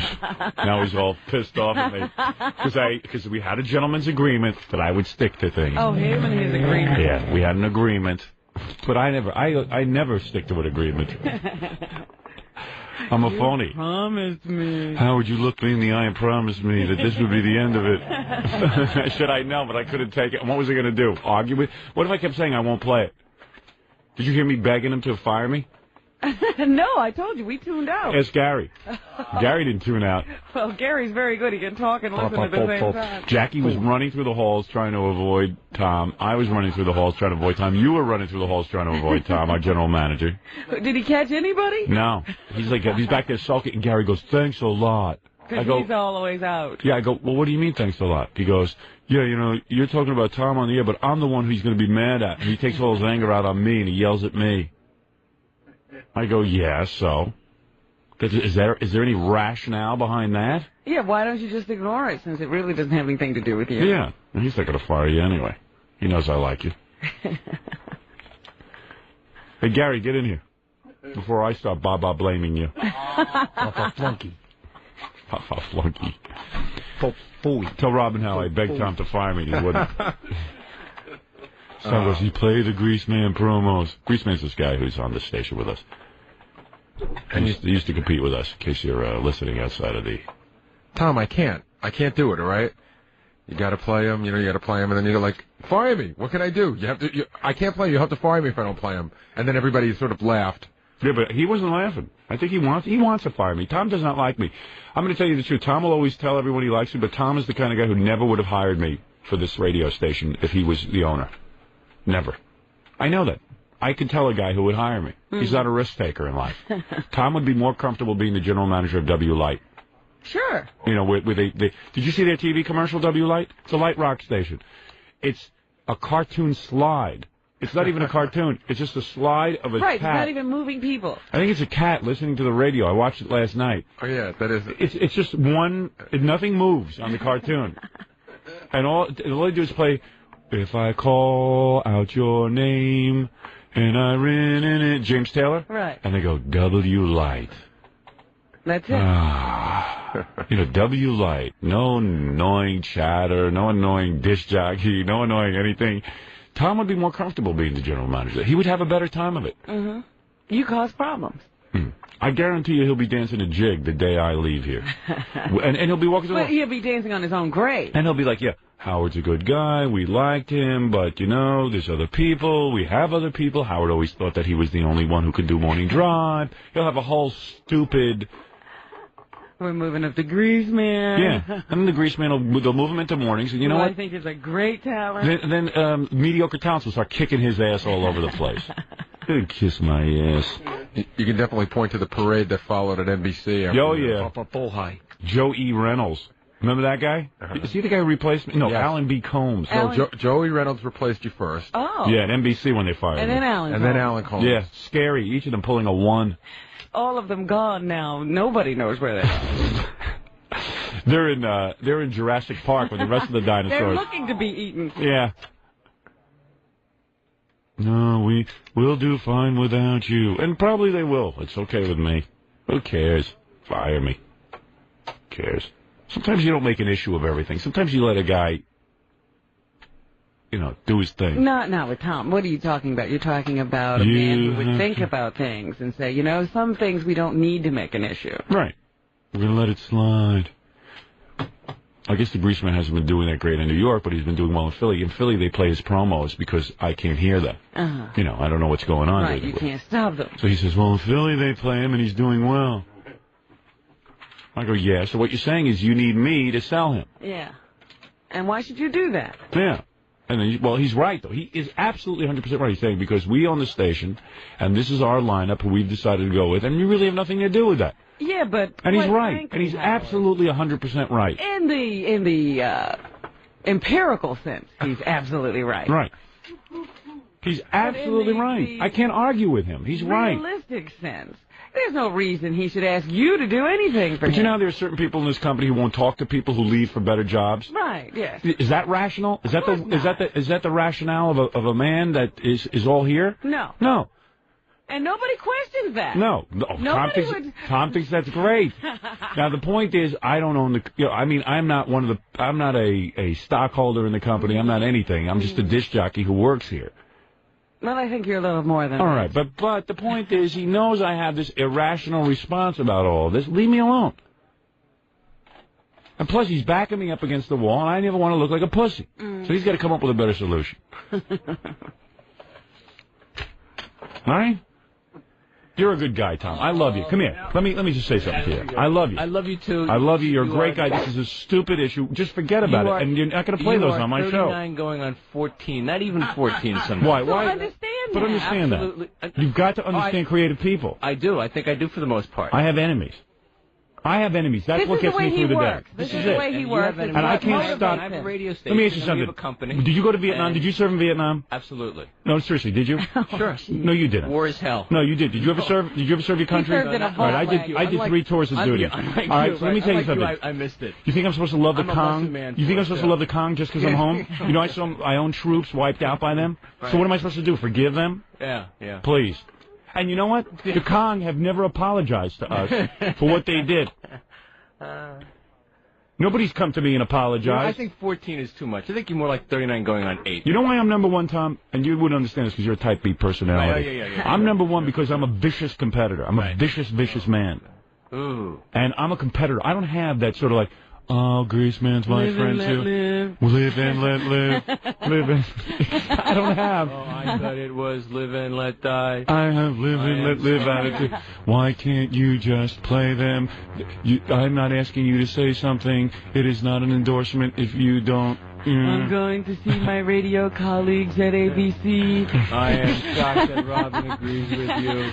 No, I mean, it's just you got to understand something. What she agrees with is not necessarily my logic. So surprised. She agrees with my methodology. Wait a minute, logic. What does logic have to do with Nothing. That's the point. Okay, so what are you saying? Robin understands that I am not logical. I'm not logical. I understand that too. And you've got to understand that. You can't come to me anymore with that. But do you realize how it screws with his head when you make him do something like that? He doesn't believe that. It He's breaks like, my heart. he's Oh, like, it breaks your heart. oh, what's the matter? Oh, you want me a defeated man? You want me to be a pussy? Absolutely not. You want me to be a pussy? You're the one who's turning it into that. Let me ask you, do you want me to be a pussy? He's turning it into that. That's the way it is for him. You know what a pussy is? Yeah, absolutely. Oh, you do? Yeah.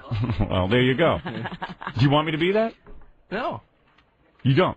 Absolutely not. You want me to kowtow to you? Is that whatever you say? I have never asked you to kowtow. Am I the type of performer? I've asked you to be professional. Let me tell you something. If you want a guy who kowtows, don't ask me to do anything. If don't ask me to be professional. Do you think I got to my level of by being professional? He's going to be able to play by some rules. Oh yeah, by new rules. Yeah, perverse professionalism. Yes. I don't want my audience to think that I'm in step with every dingle-brained grease nose that comes in here. You know what? And he can't comprehend. Right. You are right, Robin. He can't comprehend. His battery is overloaded. Here's the point. If you wanted a guy, wasting time having a conversation. If you want a guy who toes the line, okay, perhaps we should. Can I say something? Can I say something to you? I'm gonna try and do this rationally. Sure. All right. Now I'm gonna try and reason with you. Absolutely. Do you want a performer on in the morning? Maybe you do, but do you want a performer on in the morning who is willing to listen to everything you say, not take any risk, and then go on and he'll be able to pretend to be a rebel? Because seriously, seriously, Dave Herman is a great announcer. He's an announcer, and this is what that's his craft. And he will announce anything you tell him. You tell him to announce Greaseman, he'll announce it. He'll get on there, Greaseman. He doesn't have a problem. Right. Pete Fornatale. Now you're getting your carrots mixed up. That's me. Yeah, but I'm saying he'll do what if you want him to talk that way, he'll do it. He might as well be you because he'll do. And I respect him as a professional. Pete Fornatale, same thing. Do I. Hey, Greaseman's coming up now. Whatever you put it on a card and he'll read it. Now, if you want that in the morning, you should hire that in the morning and be done with me. My contract's up in 2 years. Don't renew it. I'm telling you, Tom. If you want a guy who's got opinions, who feels strongly about what he plays on the radio, who's got a mind of his own, who feels strongly about his sense of competitiveness. And he has to live by his beliefs. I have to live by the sword or die by the sword. I'm leaving. Okay, it was your kind of attitude that cost us Vietnam. You're like, well, let's not kill them too much. They're not bad people. Do you understand what I'm saying? Not everything's going to be rational. You got to take the good with the bad. Is there a lot of good here? I cannot comprehend. Is there a lot of good with this show? Does the good outweigh the bad? There's one little bolts in my neck. No, the bolts in your ass. Oh, man. You know what it is? After all of this, you still don't understand, do you? No. You don't? No, you still think I should play those promos? I understand your creativity. I understand your sense of competition. Let me ask you something. If you hired Imus tomorrow to be the afternoon guy here, if you hired Imus to be on in the afternoon tomorrow, am I supposed to stop hating that guy? No. Should I stop hating him? No. Okay. Should I play promos for him? I think you have. I think that there's a difference because there was a personal relationship that was. No. It has nothing to do with you personal. don't know. It has nothing to do with personal. It has nothing to do with it. What do you mean personal relationship? Matter. I wasn't personal with him. There was a relationship. No, there wasn't. Your nose was rubbed in. No, not by him, but by management over him. But that had nothing to do with why I didn't like him. And did he do anything to make that better? Yeah, he breathed. He annoyed me. He irritates me. It has nothing to do with a personal irritation, and it is a his kind of radio irritated me, and now all he is a stupid imitator. And it's the same thing. You should hate him as much as I do if you're a competitor. But you're type B. I don't expect you to understand it. Okay. Yes. You don't hate the other radio stations, do you? Do you hate the other general managers? With him. Do I like them? Yeah. Do you like the other general? You hate them? No. I mean, there's some of them I like. There's some of them I don't particularly care for. There's some that you don't like, and there's some you don't care for. Right. You go around bad-mouthing them? To their no, I don't. You do not. No, I would. See, that's the difference between me and you. I don't believe that's professional. Yeah, but I'm not professional. You are. No. Because I'll sell this station's attributes. I'll sell my attributes. I'll sell your. Do you understand? I have a career. I don't need. Do you understand? I have a career. That I have a credibility with my audience. That if I don't like somebody, I can't suddenly switch. Me, I know. I can't suddenly switch. I can't suddenly switch. And then I get calls. Hey, Howard, what's with the grease man? I'm playing those promos. You big pussy. All of a sudden, you're endorsing the grease man. Right. What, he's your buddy now? Right, Howard. Oh, he's your buddy now? How can I argue with you? I think the guy sucks, okay? That's it, but that's my fault. And it is a competition. Just because we aren't against him in the morning And now anymore, Tom tells me I'm not supposed to say the guy sucks because now he works on the same station as me. I can't change my opinion for you. Aren't you so clever how you have built all this in? You know that Howard doesn't appreciate him as a radio performer. He never has. I'm sorry, Robin. No, I'm supposed to because Tom hired him. I smartly didn't put my headphones on, so I missed what you said. If you want a rational morning man, I don't want to write. A rational person doesn't get up at 4 a.m. to talk nonstop for 5 hours to a bunch of morons stuck in their cars. It just doesn't. You don't get that. Tom, it just doesn't make sense. And you're dealing with someone who's irrational here. Jeez, now that and I you try put to it be that rational. way. I try to explain it to you 900 times. And there is still a situation of competition that he just doesn't want to see. No, Tom doesn't want to see it. He doesn't understand that the guy's trying to hone in on my whole, my whole satellite deal, get on all my stations. With Pete Fornatale, and then if a station doesn't want me, he's going to go in and grab that station. Why am I not competitive with Pete Fornatale? Right. Because Pete isn't trying to hone in on my action. Pete does Pete. Pete is Pete, for whatever it's worth. Is Pete. Pete is Pete. Pete's in the haze. What? Some pussy imitator. Right. He's his own man. Didn't I see a sign up there? Did I see? Was it the dollar sign or the spot sign? Screw the spot sign. Ah, screw it. All right. The hell with business. I know that's irrational, but the hell with it. That's why you are the great. Tom, let's solve this right now.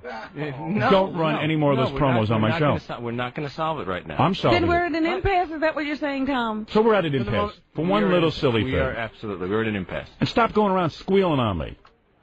I know what you're up to. Believe me, I got spies all over the building. I tell you, sometimes I wish you'd show a video. I'll tell you what, I'll arm wrestle you right now. The winner has to play the grease There you man. go. You play it on your show. Wrestle him. Play him listen, you're telling me that guy needs me to be number one? Does And he need you know, me? there's 24 other hours in the day, or 20 other hours in the day. If he is so scary, and what is in my best interest? What is in my best interest, Tom? Your best interest is for the whole radio station. Am I on this radio station? Do you want to see me do well? Yes. If you play those promos in my show, I can't do well. That's not true. Yes, it is. True. No. For it's him, true. it's true. For me, it is. Psychologically, you will defeat me, and I will not be defeated by you because I'm the better man. And yes, it's true. You have every right to run those promos. I agree with you on every rational level, but you've got to understand the behavior of a great radio personality and the ego of a great radio personality. Unfortunately. I'll tell you what, let the listeners decide. I'll pick up the phone. No. Oh, you what do you mean? You're afraid? No, come on. Every other time you want the listeners to decide. Yeah, right. Since when? Well, suddenly the cards aren't stacked in your favor. What is it, Foley? No, I was just going to say, the listeners are going nuts out there trying to get through. They do want to call through on a lot of different issues, but one of the listeners said a lot of issues. Yeah. How come they never get through? Because you don't pick up the phone. Oh. One of the How come every time I do, it's like, hey, Howard, how you doing? What's up? What's up? I know that one of the listeners said that, on this station, Tom allowed Meg not to do promos and commercials that she felt were. Oh, of course. Oh, yeah. Tom conveniently forgets that. Why don't you make Meg go do when Meg does strip club commercials, I will do the Grease Man promos. Yeah. Oh, gee, you are right. Seeing you and Gary together, you guys are barely type B together. You're type B, Tom. You wouldn't understand. I bask in your type A-ness, Howard. That's right. It's unbelievable. You're lucky for you. For your type B that I'm a type A. Right. You are right. You're lucky. You're at least smart enough to employ a type A. Right. No, I thought I was too nervous to hire you. You are. You never would hire me. Tom wasn't responsible for hiring me. And nothing. Tom hates me. Tom doesn't understand me. They take a risk. Tom's little buddy, the Grease Man. That's who he likes. Right. Too bad he doesn't work in New York. You two guys can go to dinner together and have parties at his house. Say what you will. I have always admired him. I have always had a personal relationship with him. His wife is very lovely. He is a good guy. He has never said a bad word about you. The only time I hear inflection in his voice when he talks about him. He is very talented in his own right. He is not as talented as you, but even though he's just saying that to me. No, he says, Greaseman is very funny. No, I don't put it that way. Robin, now I will laugh. You missed the the way I say it. The Greaseman is very funny. Now you got it, okay? There you go. Okay, so, hey, Tom, I got to tell you something. I can't back down I off bought this. you those nice signs. Would you All use right. them? He is a good guy. He is someone who does not say bad words about you. I don't know why you say bad things about him. Because I'm a dick, okay? You are right.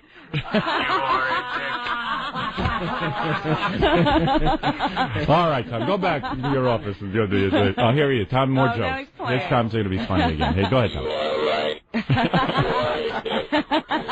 You ought to walk around with that all day.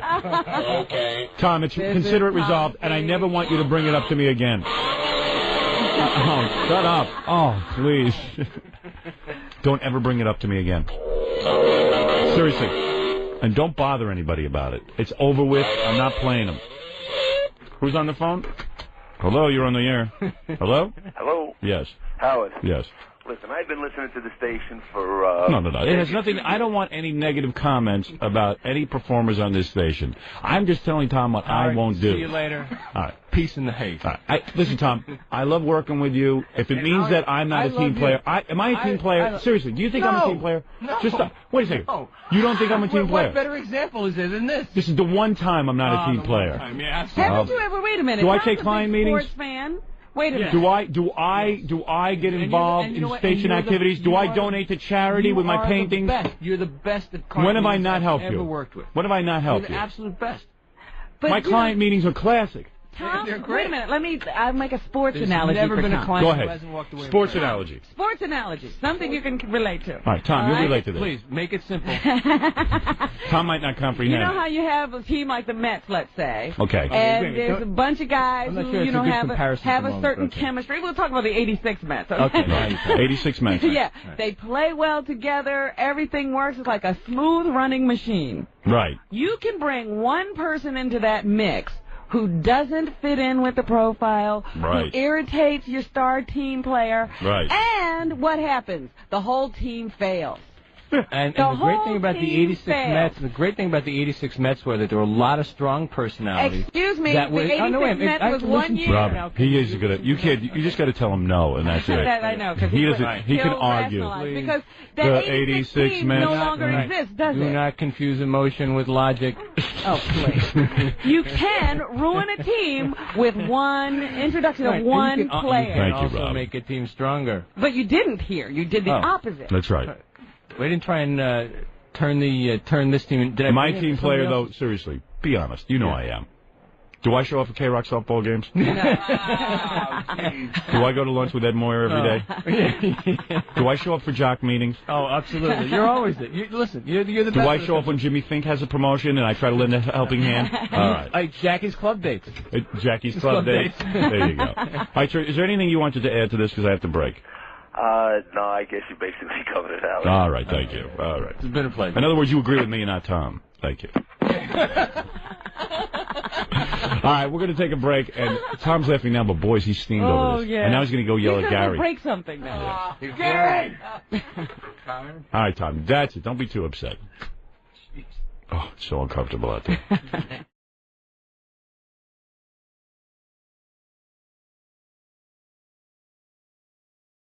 Well, here we are again. What were we doing? Oh, yeah, okay. We're talking about the FCC and John. Yeah. Well, you know, it's kind of weird, too. It was like the FCC is really trying to take away the licenses of this company, you know, and they're not going to do that. They're going to fire me before they allow that to happen. Sure, I mean, it's in their best interest to hold on to those licenses. I mean, in the long run, if they have to lose you or the license, I think they'd rather lose me. Yeah, they're going to go with me. And I know people don't believe that's really happening, but there is some discussion. There is some discussion about letting me go. That could happen. I don't say no, and then I'll just have to accept it. Because the government has targeted me and me only. I could play you transcripts of radio stations doing things 50 times worse than anything that I've ever done in terms of sexuality, if you have a problem with sexuality. And yet they are not targeted as I am. And people have filed complaints against these broadcasters, and nothing has happened. Nothing has been done. Nothing. What Nothing. is it about you? Because I'm the biggest, I am the greatest radio performer that has ever lived, let's face it. There has never been a more successful radio broadcaster than me. And But why wouldn't you still find the behavior? That's like saying, I'm only going to catch the speeder in the gray car. Yeah, because what it is here's the deal. If you go after me, the rest of the guys all crumble. That's the theory. That if you get me off the radio, or if you persecute me enough that I just shut my mouth or something, start playing records again. If you get the high-profile guy, the little ones will all follow. All of my so-called followers, imitators. I don't know. It seems odd to me that the same kind of behavior in others is not fine. Of course it's odd. It doesn't make any sense. And also, it's the kind of thing where it takes a lot of energy to go after these stations and stuff. And then you got to go into separate court cases and stuff. So go pick one guy, concentrate on him. All right, that makes sense. Yeah, go after him, and then, go for it. Go for the gusto. Yeah, they certainly don't want to have a whole bunch of people grouping together either. Right. Banding together to fight this thing. Well, yeah. I mean, if 25% of my fellow broadcasters got behind this and started screaming bloody murder, the thing would be over with already. But none of them will, because it's just me who's being targeted, and they figure they're safe. And they're in constant competition, and they don't think about the big picture. Yeah. So that's it. Listen, there's a lot of broadcasters praying for my demise. I mean, they don't want me on the air. I mean, I cost them a lot of money in advertising revenue. I cost them, they've got to advertise on TV against me. They can't get their own morning show. Big $10,000 giveaway. Yeah, they can't buy listeners. In the old days, you do a couple of lame radio bits, play a couple of records, and everybody would listen to them. So now it's like I force the issue of, of having to be creative. It's a whole bunch of things going on here. There's a whole bunch of agenda going down. There's really a lot of people who are very jealous of me in the industry. I'd say 99% of the broadcasters in this industry hate my guts. They can't stand that, I'm outside of the industry. Or you're bigger than the industry. Yeah. So they can't stand it. They don't know how to cope with me. The cousin Bruceys of this world. And they embrace. Yeah.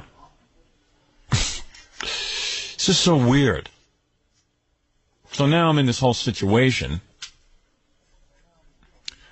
where I wish I could go to court over this thing, but for some reason it takes forever.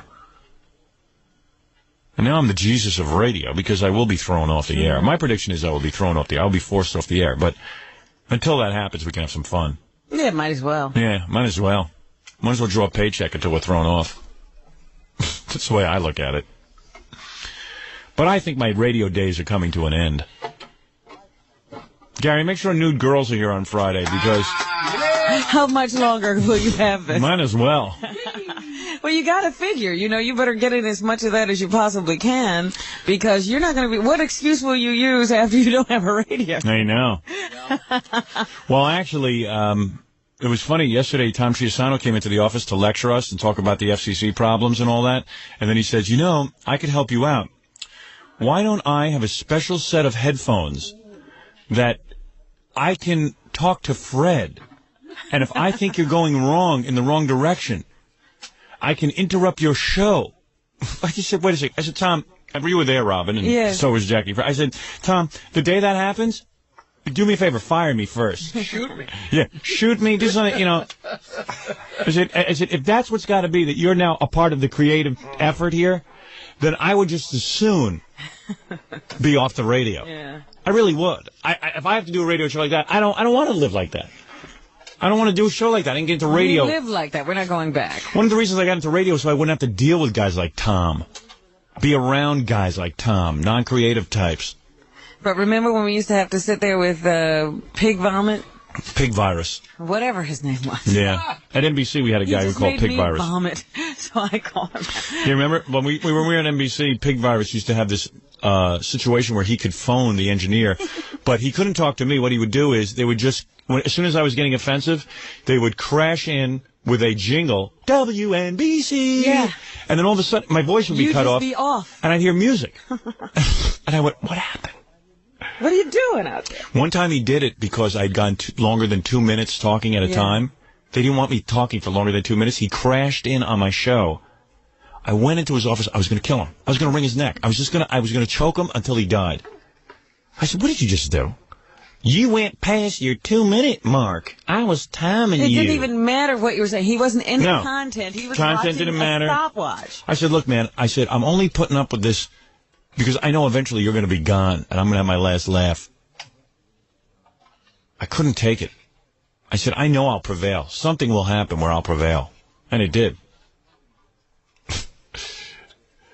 And now I couldn't even tell you where he is. Although I heard the station he was at somewhere in the Midwest, they put together some kind of morning show that sounded remarkably like mine. I wouldn't doubt it at all. Yeah. Howard, I now understand. Now I understand what you was doing. Yeah, well, you almost ruined my career, you freak. Thanks, pig virus. And he really thought he knew something. Well, that's like Tom. Our general manager thinks he knows something. He really thinks he knows something. Tom thinks he could do a radio show. I know it. Talk about something else. Oh, yeah? What would you suggest? You got a topic that might be on my mind? Effing a-hole. God, is he an a-hole. Even suggest something like that to me. To suggest it to me shows his own stupidity. Only a retard would suggest that to me. Only a man with the brain of a fly would suggest to me that he come in here and interrupt me through Fred's headphones. Think all, I wouldn't even talk to Fred. Well, yeah, and that he would be talking to Fred. Why do you think that would mean anything to you? I can only wish that one day when I grow up I'll be as smart as you. I'll know everything. You don't know a thing. I am so much smarter than you. And I will be perfect like you. No. You can't help it. You know when I see a short yellow bus, like the retard bus? Those people can't help what they are. Yeah. I don't hold anything against because you can't help what you are. You're ridiculous. Right. I don't know. You don't. You have no idea what it is to be creative. You're right. So, General Manager Tom Chiusano. You're absolutely right. You are a guy. I forget I should come in and burn incense at your altar. See, non-creative guys don't understand why creative guys get pissed off all the time. They don't understand it. They don't understand why we're angry. Because they don't understand how difficult it is to entertain millions of people and hold them. Listen, if it was easy, the grease man could do it. Yeah. Am I right, Tom? If it was easy, he could do it. I should only worship more at your altar. No, I'm just saying that it's, to somehow be able to be in touch with what people want on a daily basis on the radio, talk for 4 hours. May I say you it's absolutely... Not, and let me say something, Tom. God chose me to do this.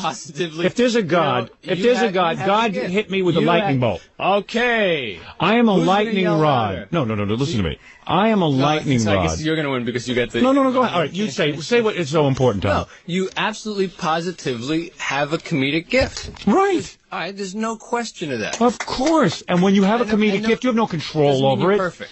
No, it means you have no control over it. I disagree with you. Wrong. But you wouldn't know. You don't have any gifts. I like your band. You don't have a gift. I was gifted by lunch with Robin yesterday. What do you mean I don't have any? I heard about that. No, I haven't actually. I haven't heard about that yet. Yeah, I was going to say, who you've been talking I'm waiting to. There's only two of us there. That's next. It was embarrassing when she asked for a pillow for dessert. Yes.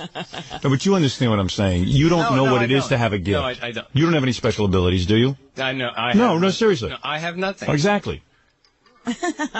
Your gift is the empty head for storage space. And it's not your fault. You were born that way. That was what was given to him. Exactly. If God gave me that, listen, God gave you a very handsome face. How's that? There's your gift. There's your gift. Okay, now you don't have to. Do you have control over your face? No, it just was there, right?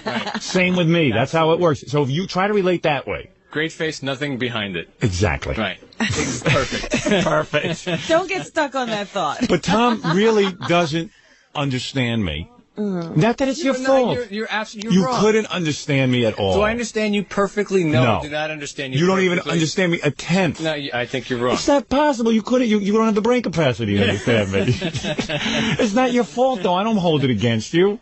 Yes, you do. Why are you calling him names if you don't? It's not names. I'm trying to explain to him. You are it's so like, generous. It's just like if I was to go to a retarded. What do you call it? What is the right word? Developmentally handicapped. Right. If I was to speak to a developmentally handicapped Retarded That's like person. talking to me. All right, like the kid on that Life is Enough. What is it? Just like a, Life goes on. Corky, okay? I'll call you Corky from now on, Tom. Great. All right? I'll call you Howie. All right, you're Corky. Okay, so, Howie. Corky, if I was to talk to Corky, Yes. Okay, Howie.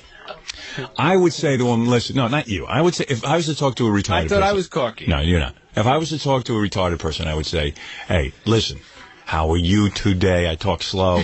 But I wouldn't be mad at them. Maybe that's why I say I don't know. So No, I'm not saying you're retarded, but you're retarded in this area. How's that, okay? Face it. In this particular Face it, area, you're retarded. Right. Let me ask you something. Sure, go ahead. Fire away. When you take out your driver's license, Yes. does it take you a while to recognize your picture? See, that's what I mean. You're a little slow, that's all. I got a name for a new series. Tom Goes On, not Life Goes On. But seriously, Tom, to suggest it shows the mark of a non-creative person. Moronic. That's all. That's Absolutely. all. Absolutely. Below moronic. So I accept your apology. Oh, absolutely. And none is offered. All right. Okay. All right. Tom Chiusano, Right. our general manager. Great guy. Esteemed, right. He's a great guy. The villain. He can't help Here it. I am, the villain. You're not a villain. Snidely whiplash. You're not a villain. It was just such a dumb suggestion. I had to point Right. it out. No problem. All right. No problem. You have any other ideas? No. Do you eat with your hands? No, All my right. feet. Exactly. All right. Thank you. Does he eat with his hands, Robin? You were with He him. does eat with. Did he have the crispy shrimp? Yes, he did. Yes, he did. We both did. All right. Listen, I'm curious. Now you've piqued my interest. You had to mention it. Didn't you? I want to know what happened at lunch yesterday with Tom, Okay. and how the crispy shrimp was at the Four Seasons. The crispy. It was perfect. Was it good? Oh, absolutely. Good. All right. I'm glad. I'm glad you were happy. I'm glad. Simple glad things you're make Tom happy. And I'm Food. glad you're miserable. So now we're even. Okay. There we Perfect. go. All right. Tom Chiusano, I really love him. perfect. You gotta love him. You really do. I love I love you. I love you. There's no There's problem. there. absolutely. All right. There he is. Just Tom. Jackie, I don't like. Nobody likes Jackie. That's understandable. That's understandable. Even a retard wouldn't like Jackie. I don't mean that. I didn't mean to compare Tom to a retard, but it was the only example I could think of. Well, if you're trying to get through to it, that was a bad one to use. I just got calls from retards. They were insulted that they were compared to Yeah, Tom. they don't want to be compared to Tom. Because actually, when you were having that discussion, I was like, Corky could understand this better. Corky, yeah, Tom fights it. Corky wouldn't fight it. Howie.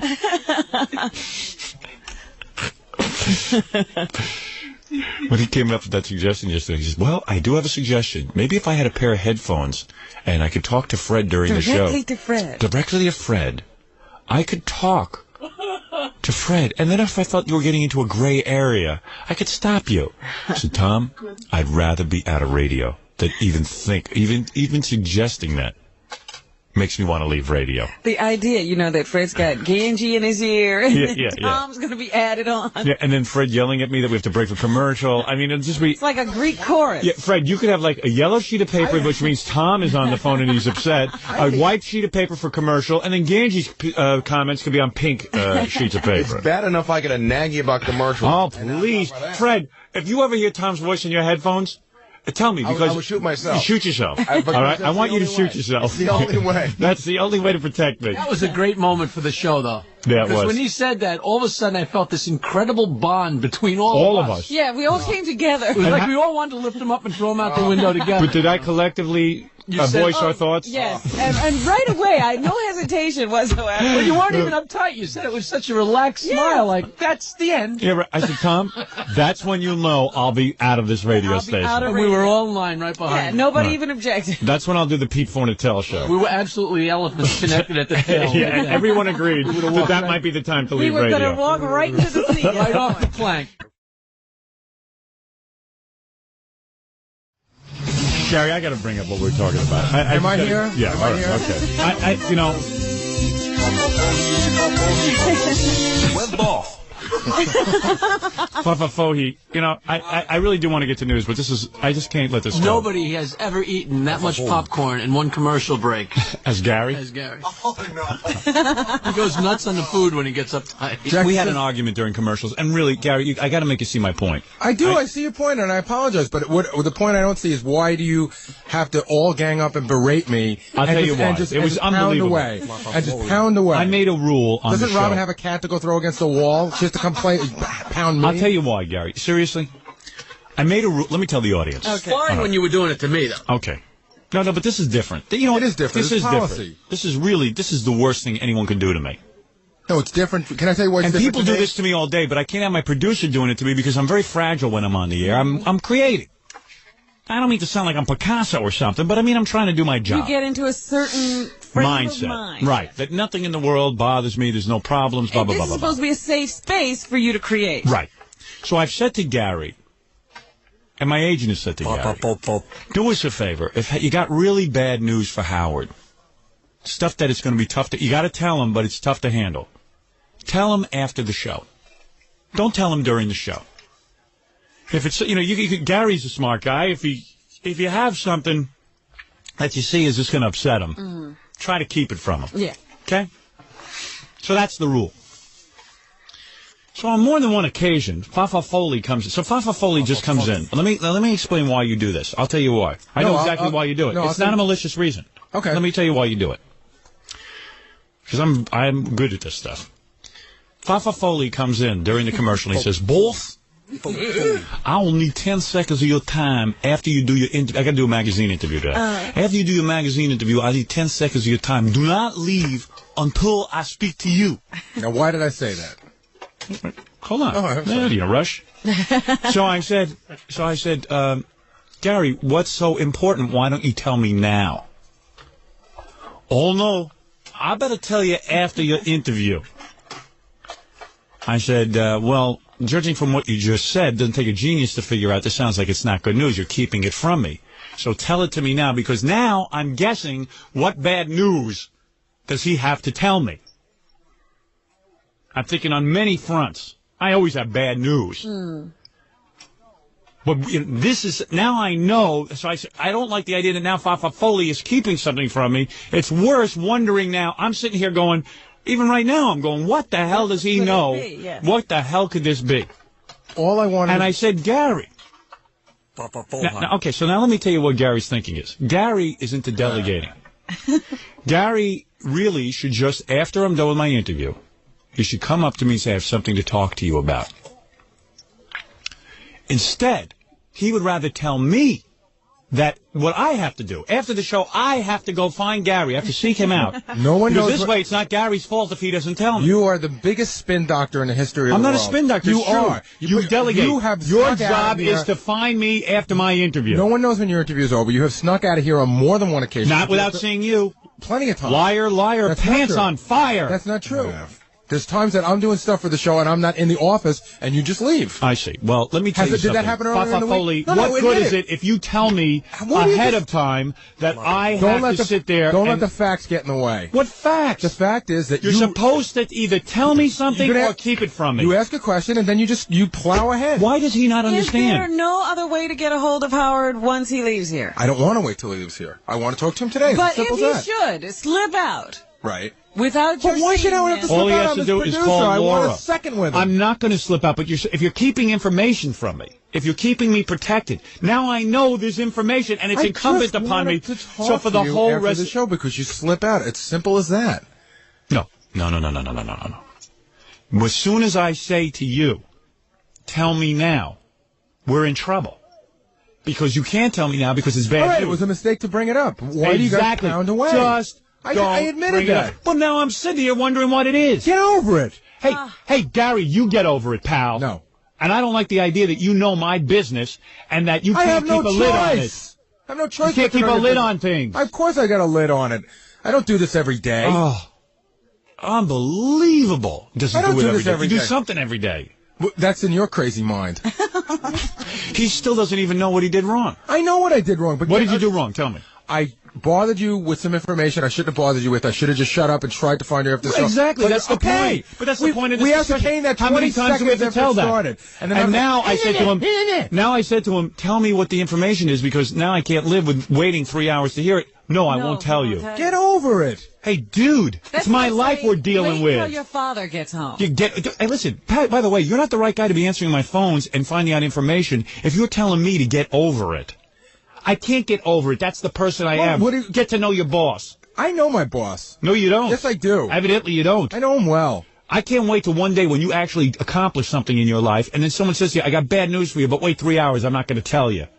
What kind of life are you leading? Well, that's Because certainly really, what he reason- told you was, no, I can't tell you before you're in. All right, already. The point is made, loudmouth. No, it's not. It'll happen again. No, it won't. And don't call her loudmouth. I'll call her whatever I She's want. your superior. She is not. Yes, she is. She is not. We're all colleagues. Oh, no, Except not for you. You're the boss. No. Let me tell you the pecking order around here. I'm going to make it clear to everyone because I notice there's a little bit of attitude when it comes to her, Robin. I don't even care anymore. No. Just sit back for a I second. don't want to be squashed.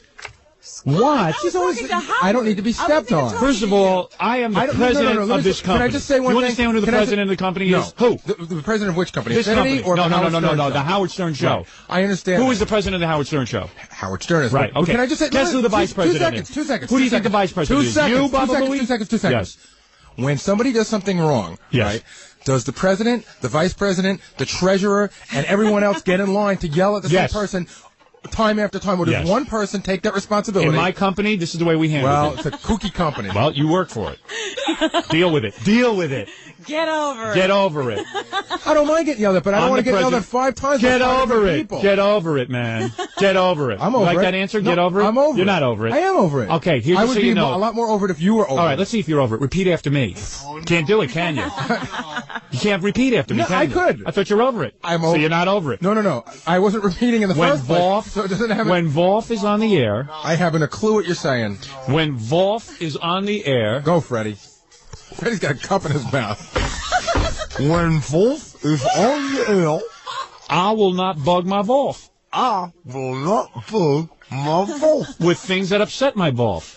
with things that upset my Wolf. I will protect my Voff and insulate my Voff as best as I can. I will protect and I will isolate my Wolf as best as I can. I will only give Voff news. I will only give Wolf news. Voff. I will only give Voff news I will only that give I Voff deem as not bad news. That I do as will not be bad news. Only good news will go from me, my mooey vooey voice, to Voffy during my Voff's very important show. Exactly. Jackie just spit his water out. I just said there's water all over me. Just sprayed That was a very good read. That was a very You good just read. sprayed me. All over the place. He was like an elephant. I don't know what you said, but it just went right through me. Voffy, Voff, me, my moofy moof. That's Voff. Well, I'm glad I could provide such entertainment for the whole show at my expense. Voff. Got just clammed all over me. Oh, this is hysterical. my leg. That's almost happened a million times, but oh my That was a torrential rain. Voffy, Voff. Be careful not to say that. It's like snot all over my... I didn't even know. What liquid was that he sprayed on you? Well, just water. Poland Spring, by the way. Well, then that's Coming okay. to you straight from Jackie. That's from protected source. That's from a protected source. No, seriously, man, I'm the president, the emperor, the monarch, and the boss, and I've the never coolest guy disputed around that. on this show. I've never Robin is disputed that. second in command. She could be second in command. If you want Robin to deems it- delegate it to Robin to Robin's take your me boss. aside, No, I'm then not that's delegating fine. I'm anything. not going to You're get yelled telling at. us how to run the company. Again, you're telling us how to run the company, and it's not right. Well, how did this? Seriously, this is man. all news to me. I'll tell you what, I'm going to take a break. You can tell me the news I'm now. not going to. No, I want to know now. What's that? I'm look not for? kidding. I'm not kidding. I'm not kidding. Oh. I can never tell when you're kidding. No, you know when I'm kidding. Don't keep anything from me when you already you don't want to pre-announced. keep anything from Yeah, me. right. You want to tell. It's such pressure. I don't want to tell you. Whenever he has something to tell me, it's like such pressure for him. He's like, I don't want to forget to tell You know Wolf. why? I can't. So you know what? I'll put it on Wolf. Hey, Wolf, you have to meet with me after the show. Duh. You have to meet with me after the show, Wolf. When you do your interview and you don't want to be bothered by anybody, you're way too busy to be bothered with Right. anybody, including your own producer. But genius. Way too busy. We don't want to So know who has when you the have information. responsibility to make sure he gets the Howard? I had another half But I'm hour to telling- go on the air, and Genius here has to bog me down now with information. All you had to do, in fact, you could have at least waited till I got done with Whatever the show. happened to the old days? Remember when you said don't book any guests after 9:15 because we have to start the news at 9:15? Yeah, we do. What happened? Well- We're 45 minutes late. If I had a competent producer, I wouldn't have to be late for the news. Now wait, on the show. You're not competent. how did I do this? You're the one who started this. So, okay. I see that. See, now. he still doesn't know how he did it, how he started this. Remind me again how I dropped the bomb on Hiroshima. All right, we're going to take a break. and you're going to tell me the news during the commercials. Gary gave me the bad news during the commercial, but I could deal with it. Was it so bad? Yeah, it's bad. That it needed that kind of attention? Yeah, it's just more stuff about Tom Chiusano, our general manager. Oh, boy. The traitor. What's that guy during the Civil War or something? Benedict Arnold? Benedict Arnold Chiusano.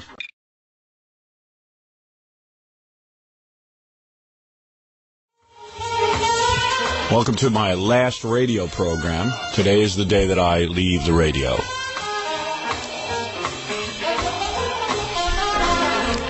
What did I tell that moron that you went to lunch with the other day?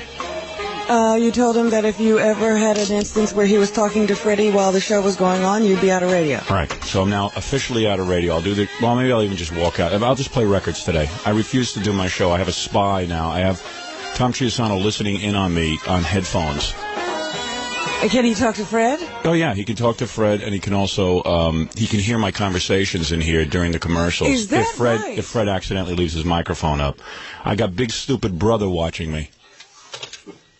What happened? Why don't I put a pair of headphones in his office so I can listen in on his conversations? So in other words, he went against my wishes. I told him not to do that, and he did it surreptitiously, like he doesn't think I know about it. He doesn't even tell me about it. You know what I think? I think he was probably having it done all along. Yeah. And decided to say, "Oh, would it be a good idea if?" Yeah. Well, I don't work here anymore then. I have never been subjected to that before, so I will discontinue my association with the station. We'll work out the legal matters. When did you find out about it? What? I just found out about it. How? Someone told me about it. Ah. It's now the Tom Chiusano show. He can do the show today. I'm not going to sit there while that guy wears a pair of headphones. Our general manager has a pair of headphones where he can listen into my every word during the commercials if Fred leaves his microphone open, which hasn't happened yet, I'm sure. You accidentally leave your mic open sometimes, right? The little thing there? Yeah, the little thing. You leave that open during the commercials, right? On occasion, yeah. Yeah. Because you're working. Angie's the one that's like usually listening to it. So. Yeah, well, evidently Tom is monitoring our every word. Yeah, okay. Even off the air. Well, that's very interesting. Yeah, well, I'm not doing it. I don't think anybody has to do that. That's never been part of my job description. I don't know who came up with that little cutie. It wasn't discussed with me. I told him don't do it. And whenever I say don't do it, he just does it. That's typical crap from general managers. That's why I hate every one of them. They don't listen to you. They just do what they want to do. He's no different than John Hayes or any of them. They just do what they want to do. No regard for how the person who has to perform feels. It's just unbelievable. The guy's sitting there monitoring my every word with his headphones. I'm not doing it. I'm just not. I told him I'm not doing it. So he'll just still do it anyway, even if I say I'm not doing it. We had this discussion 3 days ago. I'm shocked. I'm not saying anything because I can't believe it happened. Don't even bother with the cutting of your fingers, Jackie. Yeah, what are you going to be writing? You're going to write music? Yeah. Today's show will be music. All morning. Until that moron gets rid of his headphones. Takes them and throws them in the friggin' garbage. Want a showdown? There it is. Here's my turntables, here's my CD players, and that's it. I love these guys. Like I'm a meaningless piece of dreck. Like I'm a piece of garbage. Like I'm some kind of piece of garbage. No respect for anybody around here. I'm working here 9 years, I get no respect. Guy's sitting there with his headphones. Well, he's certainly not coming in here. Must be true. Yeah.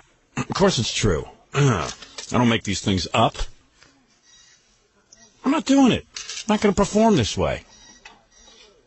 What do we got, the FBI on me? What is this?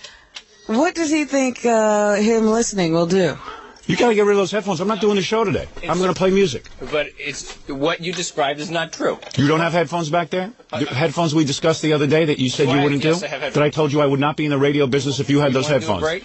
No, I don't want to do a break. Okay. I want you to take the headphones and throw them in the garbage. I don't want anyone listening to me when I'm off the air. I'm not doing that. How do you know you're not? How about if Fred leaves his mic open? That's what happens. I'm not doing that. Yeah, but that's what happens. It's not what happens. It's not what's going to happen. You mean if Fred leaves his mic open, you're going to rip off your headphones so you don't hear it? I don't have them on.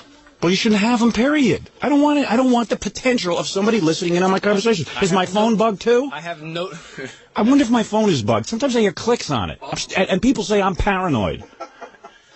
Do you want to hear tapes of your conversation with Don yesterday? Possibly. Jay Thomas used to say the place was bugged. Oh, yeah. He sure did. Oh, he thinks I'm joking. Oh, I'm just joking because that's ridiculous. Right? He says it was. Yeah, He says he has proof. Jay was worth bugging. Well, I don't know, man. But I'm telling you, Tom, I'm not doing the show till those headphones are out of the room. I'm not doing it. I'm not. I'm not going to have the FBI on my ass. I'm not doing it. We're not playing those games. I'm sorry. I'm not doing it. I'm not. It's psychologically torturous to me. And you don't understand that, but believe me, it is. It's embarrassing, especially after the other day, in front of all of my people, I said, I will never work in this station if you wear headphones during my show. I'm not going to do it. I'm not backing down. I'm a man. I've got too much pride in my work. I'm serious. I'm not kidding. There's no bit. That's it. You're not part of the team. You're a spy. I'm the evil one. No, I'm not going to have somebody, if I'm having a conversation in here in private, that I'm not going to have you listening to. I'm not gonna. You know, I don't even. I told you, I haven't had him on. I don't have him on. But why do you have him, period? You want him, I'll give him to you. Good, thank you. Okay. That's all I want. And I'll continue the show. I'm not going to continue the show with those headphones on your head while I'm talking in private here about you. I'm serious. What if I'm talking about something private? What if I'm discussing my next move in radio? Or something like something ridiculous. Maybe I'm blowing off steam. He goes and reports it back. Am I right? Or it becomes dinner conversation. Yeah, dinner conversation. And some reporter sitting next to him. Yeah, I don't want... Hey, what if Tom is out one day and those headphones just happen to be hooked up and some other person is sitting there listening in on my conversation? Somebody could be listening. I'm not condoning having my... Have I ever repeated any of those? You know something? When I do television, they give me a microphone and then they say to me, okay, we're putting the mic on you now. That means the mic can be open. So if I'm walking around backstage, I have enough brains to know to keep my mouth shut.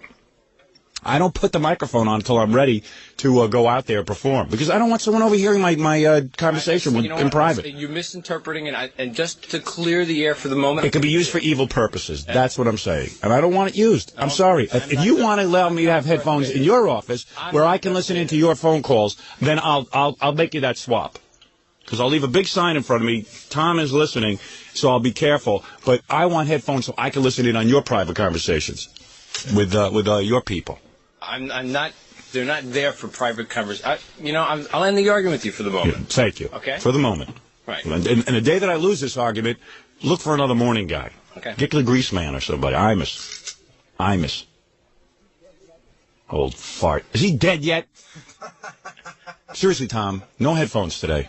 You work it out with and don't work it out with me. Don't discuss it with me. That's my final. You don't have to give me you can final. call. I already said. Talk to management here about it. You guys have a discussion about it. If you feel it's necessary for me to do a show with you with headphones on so you can hear my conversations. I already told you I don't have them on.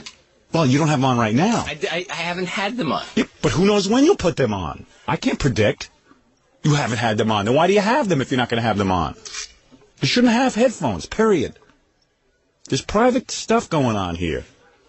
It's not right. It's not right. That's Big Brother. It smacks of Big Brother. There's enough Big Brother stuff going on in the government right now. I ain't Big Brother. Well, if you want to be. No, I don't. You're not my Big Brother. No. I'd rather leave than have you as a Big Brother. I'd rather have Michael Jackson as my Big Brother. What do you think of that? And I had this conversation with him the other day about the headphones. What happened? Why did they appear, Tom? He didn't even discuss it with me. He just says, hey, how would you feel about me wearing headphones? Wouldn't it be a great idea? And I go, no, it wouldn't be a great idea. I resent it very much, and that will be my last radio show, the day that I have to sit here with you with headphones on. And then he said, oh, okay. And then he just went ahead and did it anyway. It was already in the works, wasn't it? You have no respect for me, Tom. That's not. I don't know why I should respect you. You have none for me. That's absolutely. Oh, please. We had that discussion the other day. I have 20 witnesses. You said fine, and then you went ahead and got the headphones anyway. Did I say fine? Yes. I don't remember saying. Oh, I do. You asked if he would like that, and he said no. Asking. Yes, you did. You said, wouldn't it be a great idea if? Would it be a help to you if? I remember asking. Yeah. Would it be a help to you if I wore headphones? Meanwhile, you'd already planned the headphones. Yeah. Admit that. You'd already planned the headphones when you brought it up to me. Yeah. Yeah, of course. So you were going to do it, but you didn't even. You were doing think it about anyway. asking. So why ask me? I'm just telling you, I'm not doing it. I'm not going along with that one. No way. I'd rather not be in. What's the difference between standing at the door and waving at me frantically or talking into Fred's ear while he's working? Right. What I'm going to do is that I got to move this show to another studio. That's what I got to do now, because I don't trust anybody. I'm going to move to another studio, like secret location, like Rush Limbaugh does. He has like his own little setup, and then he just broadcasts into the station. And we'll have to debug it every day. And we'll debug it. I'll have a guy. They have these professional guys. Yeah. I think Pat Picarelli does it. You come in and he debugs. Right.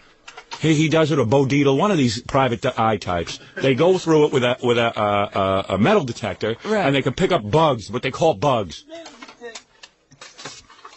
Imagine that. Imagine I'm saying something to Jackie or something private. What am I planning? Another project. There is business going on. I don't say it's the biggest business, but it's my private business. This is my stupid business. I just signed with Chuckles. Tom, you're a sneaky. You are the sneakiest guy I've ever worked with. My whole opinion has changed of you. You are so sneaky. The other day you come in my office. Hey, Howard. How would you? What do you think of me wearing some headphones? What do you think? He's asking me what I think. Meanwhile, he's already plotted it. I guess you have different interpretations. You asked me what I thought about it. You asked me what I thought What do you about think happened? You told Howard you were going to get a pair of headphones? it. Yeah, what is your interpretation of what happened the I other day? said that this is something that I wanted to do. No, you didn't. No, you didn't. Okay. You said, how would you feel if I did something like this? Don't you think it would be a help? And I said, no, you don't want to know how I feel? I feel not only would that be a help, but that's the last radio show I'll ever do. Now, that's a pretty serious statement, unless you think I'm full of it. I'm not. I'll walk away from the whole stupid thing. I'll do it at this point. I don't care. You don't know what you're dealing with. I'll walk away. I'll walk away. If you're prepared for that, I'm prepared for that. I will walk away from it. There are other things I can do. I can do other things, Tom. I've proved it to myself. I can write a book. I could start my own radio company. I could write a book. All right, there you go. I could write 2 books. And I could also Write a book? do my television shows, which I've enjoyed doing. Where I've never been mic'd secretly. Never. Ever been mic'd secretly. Ever. I've never been mic'd secretly.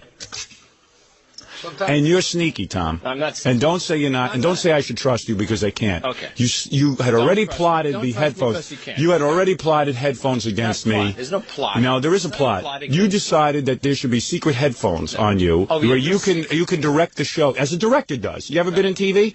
Director wears headphones and a microphone. He can direct. I'd like now, Howard, to say, like broadcast news. You could feed the words into my Right, head. why not put it in Howard's ear? Oh, yeah, put it right directly in my ear so we can communicate during the show. Would you like that? Yeah. Oh, I would love that. Okay, good. Yeah, that'll happen. That'll happen someday. Well, I don't know why the rules are suddenly changing. I don't understand how Tom is getting more and more incorporated into the program. I don't get it. And I got to get to the bottom of it. I haven't had time to get to the bottom of it, Robin. I'll be honest, because I've been busy writing this book. But yesterday I kind of wrapped up most of it, and I just got odds and ends now. But now I got to start doing publicity and stuff for the book, so I'm equally as busy. But one of these days, when I have an empty life like Tom, where I can sit around and plot headphones and dream up all kinds of neat little scams. We can't get a new phone system. We can't get things we need. No. But those headphones got in right away, didn't We they? got a crummy phone system for the last 20 years here, but I can't get a headphones. He got them in right away. Yeah. Headphones, no problem. Something totally useless. Right. Something useless that doesn't help me in the slightest. He got in here in 2 seconds. Tom, and you lied to me the other day. I understand everything. You were surreptitious. Why didn't you just say then, well, I'm putting them in, Howard. They're going in. I'll be using the headphones on Thursday. He was sneaky. He thinks I wouldn't find out. Oh, get it. You did. You didn't think. Why did you tell me you were doing it? You never told me you were doing it. You just did it. Wait a minute, didn't I mention to Freddie yesterday? Not to me. To Freddie. What about me? Yeah. You already. Why would you talk to Fred? I have a phone number. You can call me. I tried. You called me yesterday, and I tried to call you back twice. Yeah. But I was home all day. Any other time, I need to see you. All right, this time he didn't need to see me. And the other day when he was in the office, he should have said, could have said, I've already installed them. You knew it already. You admitted you knew already that you were putting them in. Then why didn't you bring it up? I mean, I already had the plan, yeah. So why didn't you So why say did it? you say, well, they're going in? Because you're sneaky. You're a sneaky Tom. You're not my friend anymore. You are never my friend again. You could be Robin's friend, but not mine. No, he's not even my friend. You know, your I don't want to friends are my speak. friends. I don't want to speak No, for no, you. No. That was wrong. You're not a friend. You're not a friend. You're a boss. You're not a friend. No friend does that. I never believed you could be deceitful, Tom. You're the original peeping Tom because you're going to peep in on us. All right. I don't know what to say, man. I'm shocked. I really am shocked. Maybe it's from G. Gordon Liddy speaking to you during the management seminar. Is this what he told you to do? Secretly mic everyone? He told me how to kill somebody by inserting a pencil under their esophagus. Yeah, I'm sure he did. And that When are scares you me. trying that? Yeah, when's that? Why don't you just do that to me? Should I try it on Jackie first? I'm telling you, G. Gordon Liddy spoke to Tom during the management seminar, and Tom, of course, whoever speaks to him, he becomes. Now he's like he's a a chameleon. spy, yeah. Now he's a secret If agent. that were the case, that'd be you. I don't know if people realize Tom was going against my wishes secretly, not telling me, and installing headphones where he can listen in on my conversations. And despite what he says, He wants to be Big Brother in the worst way. he wants to be part of the show. If you want to be on the air, why don't you quit your job and get a show? I don't want to be. Get a on radio the air. show. I don't want to be on the air. You're like G. Gordon Liddy. You've outstripped G. Gordon so Liddy. much fun now. I Did believe G. Gordon Liddy tell you to do this? Because it sounds like he was in Here's what you do, espionage. Tom. Actually, Here's what you do if you want to get to Howard. Richard You, Nixon told you me to install headphones in there when he doesn't know about it. Actually, Rosemary Woods told me to do this. You're joking, but I'm not. I tell you, that's terrible what you did to me. That's just wrong. What happened to all your management techniques? They failed you. Right, Baba Booey? Yeah. Dominic Barber just called. Yes. You know, he said that listening to a conversation between two parties in New York State is a felony. Right. Thomas committed felony, as far as I'm concerned. Those headphones plugged in, go check. That's a felony. Arrest him. Call You've committed a felony. Take me away. You have committed a felony. And Dominic Barber is one of the top attorneys in the country. He could haul your ass. You could be sharing. You could be sharing. He's one of the biggest. What's he weigh now, Robin? About 300. 300 pounds. Thomas committed a felony. Maybe it was a felony in the state of New York. in Massachusetts. It would not be. You know. I don't believe you did this against my wishes. I'm shocked. When were you going to talk about this? You were going to sit there and just let it be discovered in this horrible He should have way. brought it up the other, like a man. He should have walked into my office when he gave us a lecture the other day, and then at the end of it, he goes, "Hey, how do you guys feel about me? Maybe what will be really helpful if I wear a pair of headphones." I know, like just became aware of. I know that Ganji has an ability to talk to Fred during the show. Yeah. What if? Yeah, great. So you know what, Fred? Take off your headphones and throw them out of here with the microphone. I don't want you talking to Ganji or anyone else. Okay. Tom will pervert anything that's good on our show. Absolutely. And I'll tell you something. You know, it's a funny thing. I said to Tom, my answer was, and I hope Dominic's listening because this is now a court. I said, Tom, if that ever happens, the day that happens, I think you were a witness, Robin, and Jackie and Fred. Without hesitation, you said that. I said, without hesitation, I thought I had put a stop to it. I said, the day that happens, that'll be my last radio show. Mm-hmm. I'd rather not be on the air when you have to wear headphones and listen in on my show. And Tom said, okay, and he walked out. That was it. That was no the last thing discussion. he said. He didn't say, I'm doing it anyway. He didn't say, I am going in. I have this plan and I'm following through. Tom, admit, you presented it as an idea. You presented it as an idea. Hey, I got a good idea. Like, almost like, hey, here's a good time to work it in. I got a good idea. But you had already done it. No, I hadn't already done it. And I didn't, and I don't think... You had already given orders to have it done. I was already having it, I didn't know how quickly it could get done. But you already had ordered it done. Yeah, I mean, it was something I already planned on doing. Yeah. And that's... So there you go. What am I lying? Nope. It's something he planned on doing, but he brought it up like he just had a spur-of-the-moment light bulb go off over his head. Tom, I caught you here. You know, we should have caught it then, because light bulbs never go off over his head. I know. All of a sudden, it was strange, too. What do you think? You know, I got to watch everything he says. What do you think? Now, forget commercials. There's something more important going on here. You're about to lose your morning man. Because you deceived me. That's deception. That's deception. That is deception. He thinks I'm kidding. I can't tell you how deceitful it is. It's deception. I don't know how a trust can be formed between us now. There's damage here in our relationship. I'm serious. I'm sorry, but when you get that look on your face... I would never do that. No, well, you're laughing. I'll tell you why you're laughing. It's the laugh of a nervous man. You've done something here that's wrong. You've been caught. You've been caught red-handed. It's the first time in your career you've always managed to cover up. Is Dominic a defense lawyer? You don't need a defense lawyer. This is not a court of law. I'm just telling you, you have broken the trust of management and artists. You have. It's not right what you did. To secretly go ahead and violate me. I'm as violated as a visitor to Never Neverland, allegedly. At least those are the allegations, are they not? Those are the allegations. They are. You can't lie about that. Apparently they are multiplying. Evidently. You are right, sir, about that. Maybe this is just tip of the iceberg with you. Yeah, who knows what you're up to.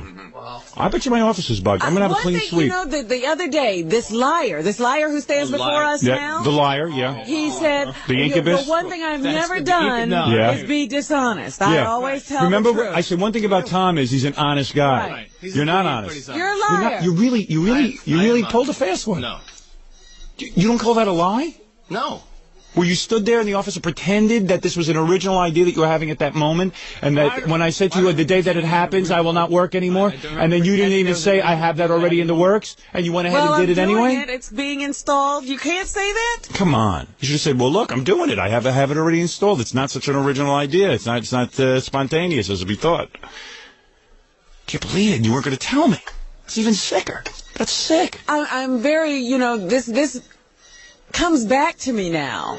The first thing Tom said to me. You better sit down. What day was that? That awful day I had to have lunch with him. Yeah, what did he say to you the first day you have lunch? You're having lunch with this incubus. We're not even out of the building. His lies were just like, they were seeping out of it through his skin. What did he say to you? Because the first thing he says to me was, what? I never dreamed of being in this position. Yeah. I'm like, what position? Of having to be censored to the world. Right. Oh, he's so carried away with himself. Oh, yeah. Oh, he's so carried away with himself. And I was like, I don't even entertain this conversation because I don't want to talk about this. Right. All right, Tom. But there he was. And he already knew. Here's the point. Here's the point. You put in a bugging device on us. I caught you. I'm not working under those conditions. I'm not. I'm going on record as saying it. I'm not trying to be a ball buster here, but I don't think anybody would work under those conditions unless there was some desperate, hard-up disc jockey, who needed to work real bad. Yeah, Mark and Brian or something. Like Mark and Brian. If it was Mark and Brian, I'd understand. But I'm not working under those conditions. If you feel it's necessary to do your job, that you need headphones and listen in on my program, I don't want to work that way. I'm saying it again. I said it to you the other day, but evidently it had no impact. You just went ahead and did it anyway. I'm not working under those conditions. I'm not going to. I got to put my foot down somewhere. This is getting out of hand. What is it? Do you want to talk to Dominic with the law? Okay.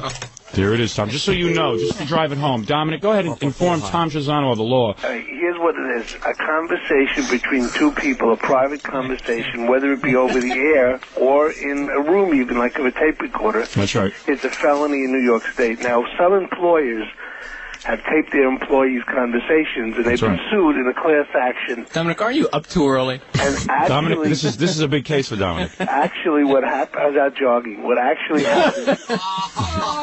No, really, Dominic, seriously, what do you think of this? What actually happens is each employee has a right to sue for every conversation it's listening to.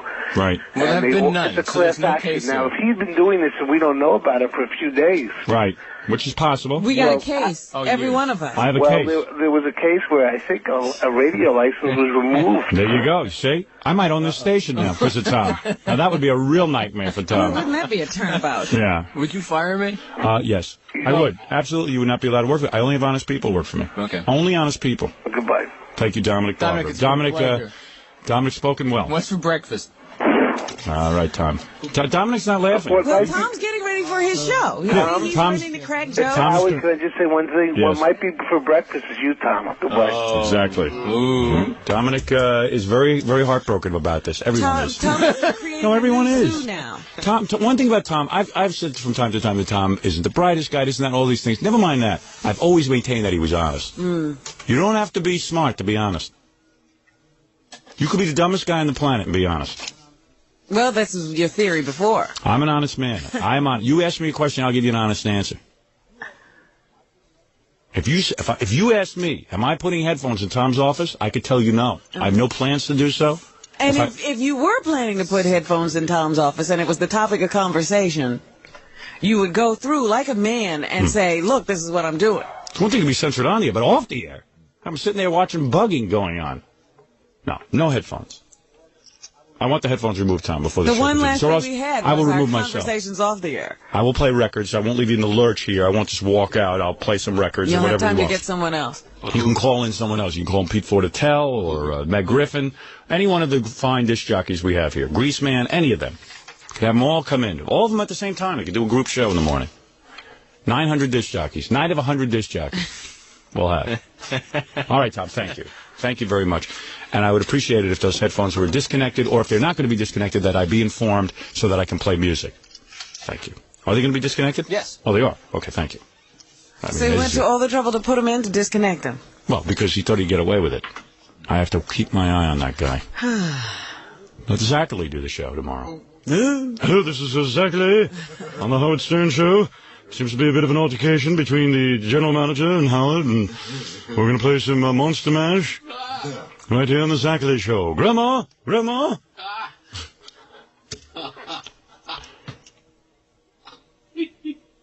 Man, I blew my stack this morning. I don't doubt it. I tell you, every day's a nightmare around here.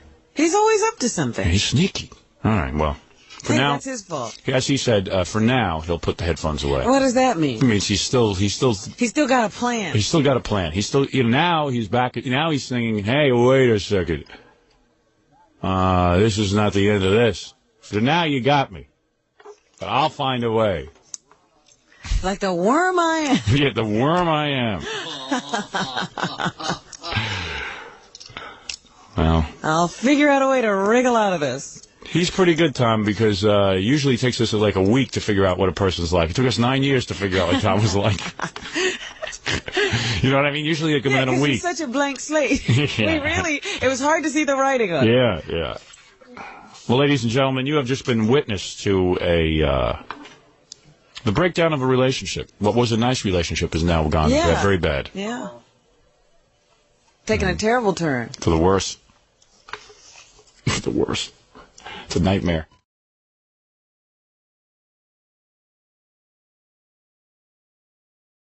Yesterday I demanded to be fired, and they wouldn't fire me.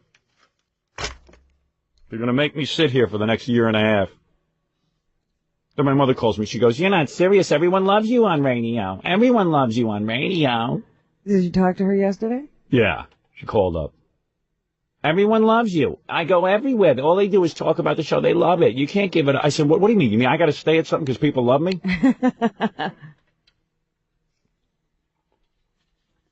And she goes, "Why do you have to be so raunchy?" Because people love it. Yeah. I said, well, if people love what I'm doing, Mom, why would I change it? And quite frankly, I have no interest in changing it.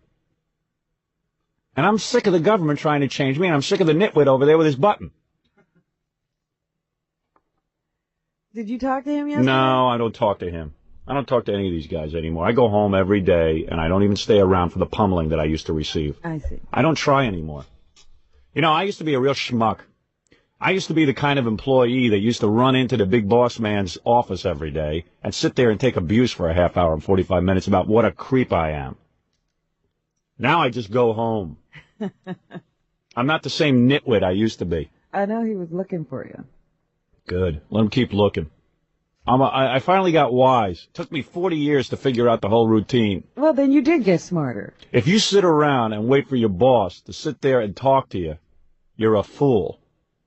Well, don't advise everybody to do that, Howard. Everybody's not you. You know what it is? No, let me give you the advice. I don't want to mislead you. Yeah, really. Let me give you the advice. If you hang around work, people will find things to talk to you about. That's why I do my work out of my house. After the on-air light goes off and Pete Fornatell walks in here, I now leave. And I'll tell you why I leave. I used to hang around and do some work, schmooze a little bit, unwind. But I don't find it comfortable. Because what I learned is the more you hang around, the more they get a whole... Every day was a meeting with somebody. Now they schedule meetings with me. Now it's a whole thing. They got to call my house. They got to create a meeting with me. It's a whole different scene now to get me and to drag me. It used to be every day everyone would drag me in the office. Hey, Howard, Howard, I need to see you. Howard, I need...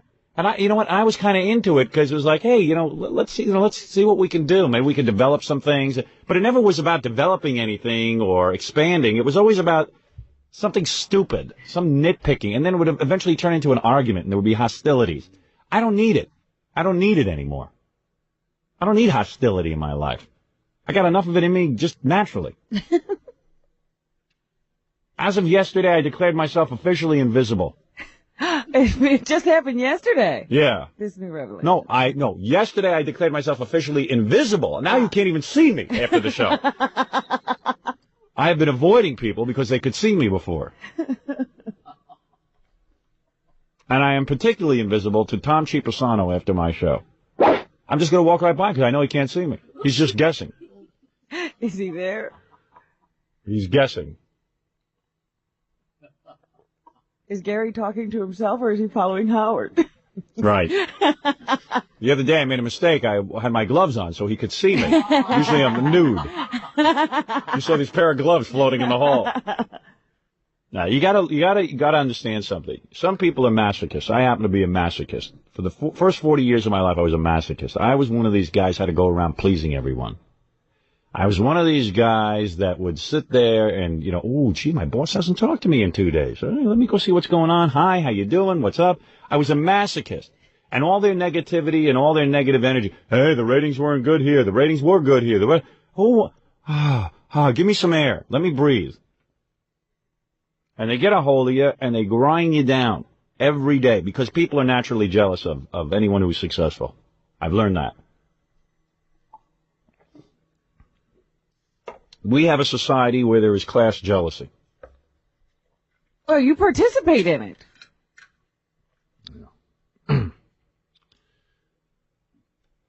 don't know what that means, but... You're always telling me you're jealous of everybody who's doing well. That's right. So I know better than anyone. And the few nitwits that perceive me as doing well, as if I'm on some kind of party roller coaster. Me, I sit there, I'm jealous of interns. They're having more fun than I am. I am dying in here from the heat. One thing works here is the heat, that's it. Everything else is in disarray. Listen, it's time for me to get a break from some of these nitwits that work here. And you know, there's nitwits in every company. I gotta be released. I gotta have freedom, Robin. Freedom. That's what I'm after. Like in Easy Rider on that motorcycle. Where I want to be. Yeah, but you won't get on a motorcycle. Well, you know, figuratively, I would get on one. I don't know how to theoretically drive one, but I would get on a motocycle. You know what I mean? An invisible motorcycle. A make-believe motorcycle. Yes, I'm pretending. A little plastic motorcycle. Fred, give me the song Richie Havens, Freedom. It's an old standard. And you're feeling in need of it, right? Yeah, I need Richie Havens' Freedom. Because I'm going to sing about my own freedom. The freedom to not have meetings. I've liberated myself from meetings. If Tom Chiusano wants to meet with me, he will call up and schedule an appointment. Because you won't be here. Yep. I see for the next couple of months I'm not free. So sometime in the summer I might be, with the big thaw out, I might be able to see him. Nothing to talk about. It's the same stupid conversation every time I meet with that guy. Let's welcome Mr. Richie Havens. Right, here he is. Here's Richie Havens, Robin. This is my theme song for the day. Freedom. Sweet freedom, Robin. Freedom from meetings with general managers. Thank you.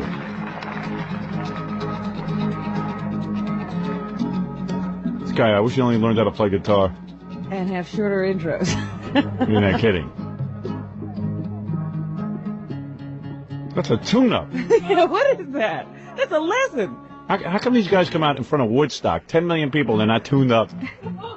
It's amazing to me. Like, what was he doing before this happened? Yeah, nothing better to do.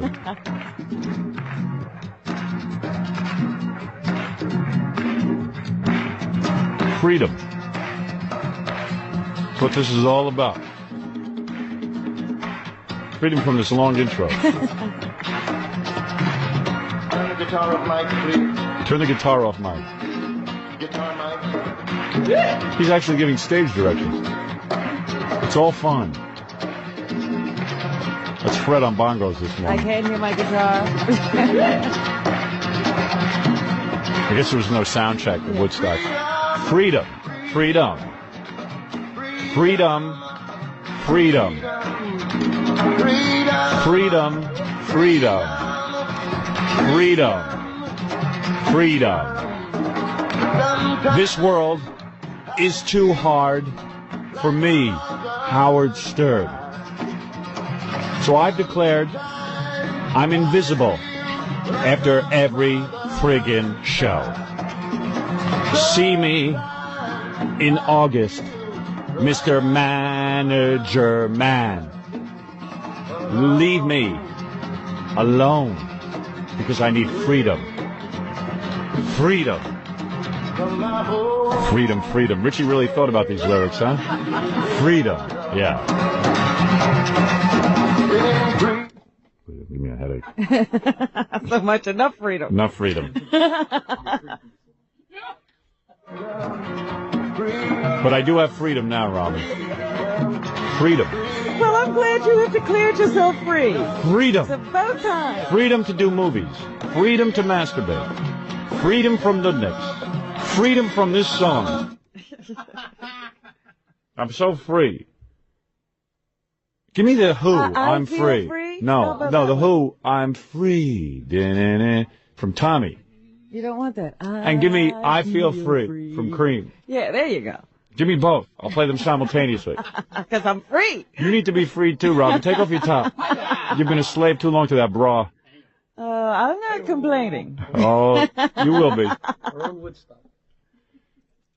You understand something? I'm not free. You know, it's an amazing thing on this show, too. Whenever something goes on in this show and they want to get a hold of someone, they get a hold of me. Why don't they ever call Robin into a meeting? Because they know I won't go. Yeah, so I'm now the same I as have you. never stayed. Right. I am always invisible. Calling Robin or calling Jackie. He's looking for a meeting. He's looking for freedom. Jackie loves to meet. Yeah. Jackie's dying to Jackie meet. would love to be in meeting. If you saw the look of jealousy on Jackie's face when I'm brought into a meeting, because Jackie's like, why is he always in a meeting? I'd love to have Hey, what am I, chopped liver? Yeah.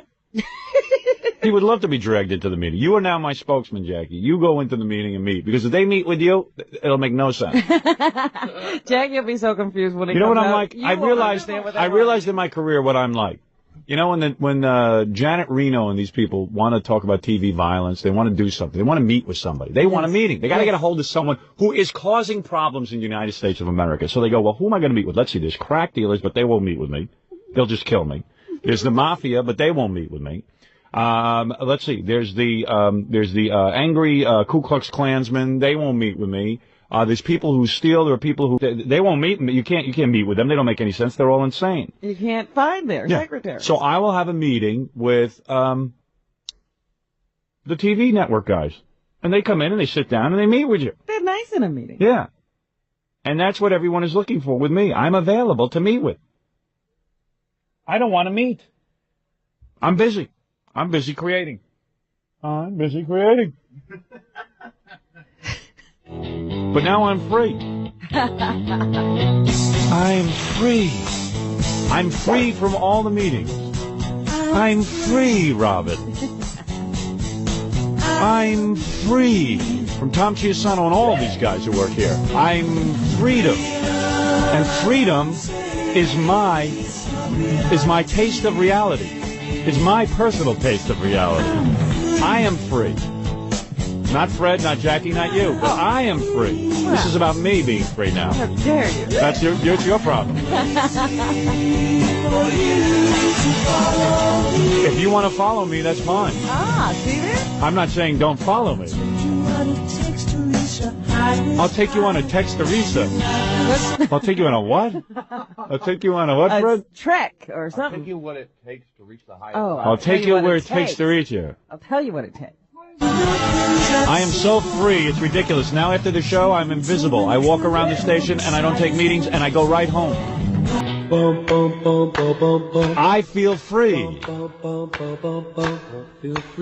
I'm free from upper management meetings and the hassle. That's you humming right there. I'm free. I have nothing better to do. I feel bloated. I have my period.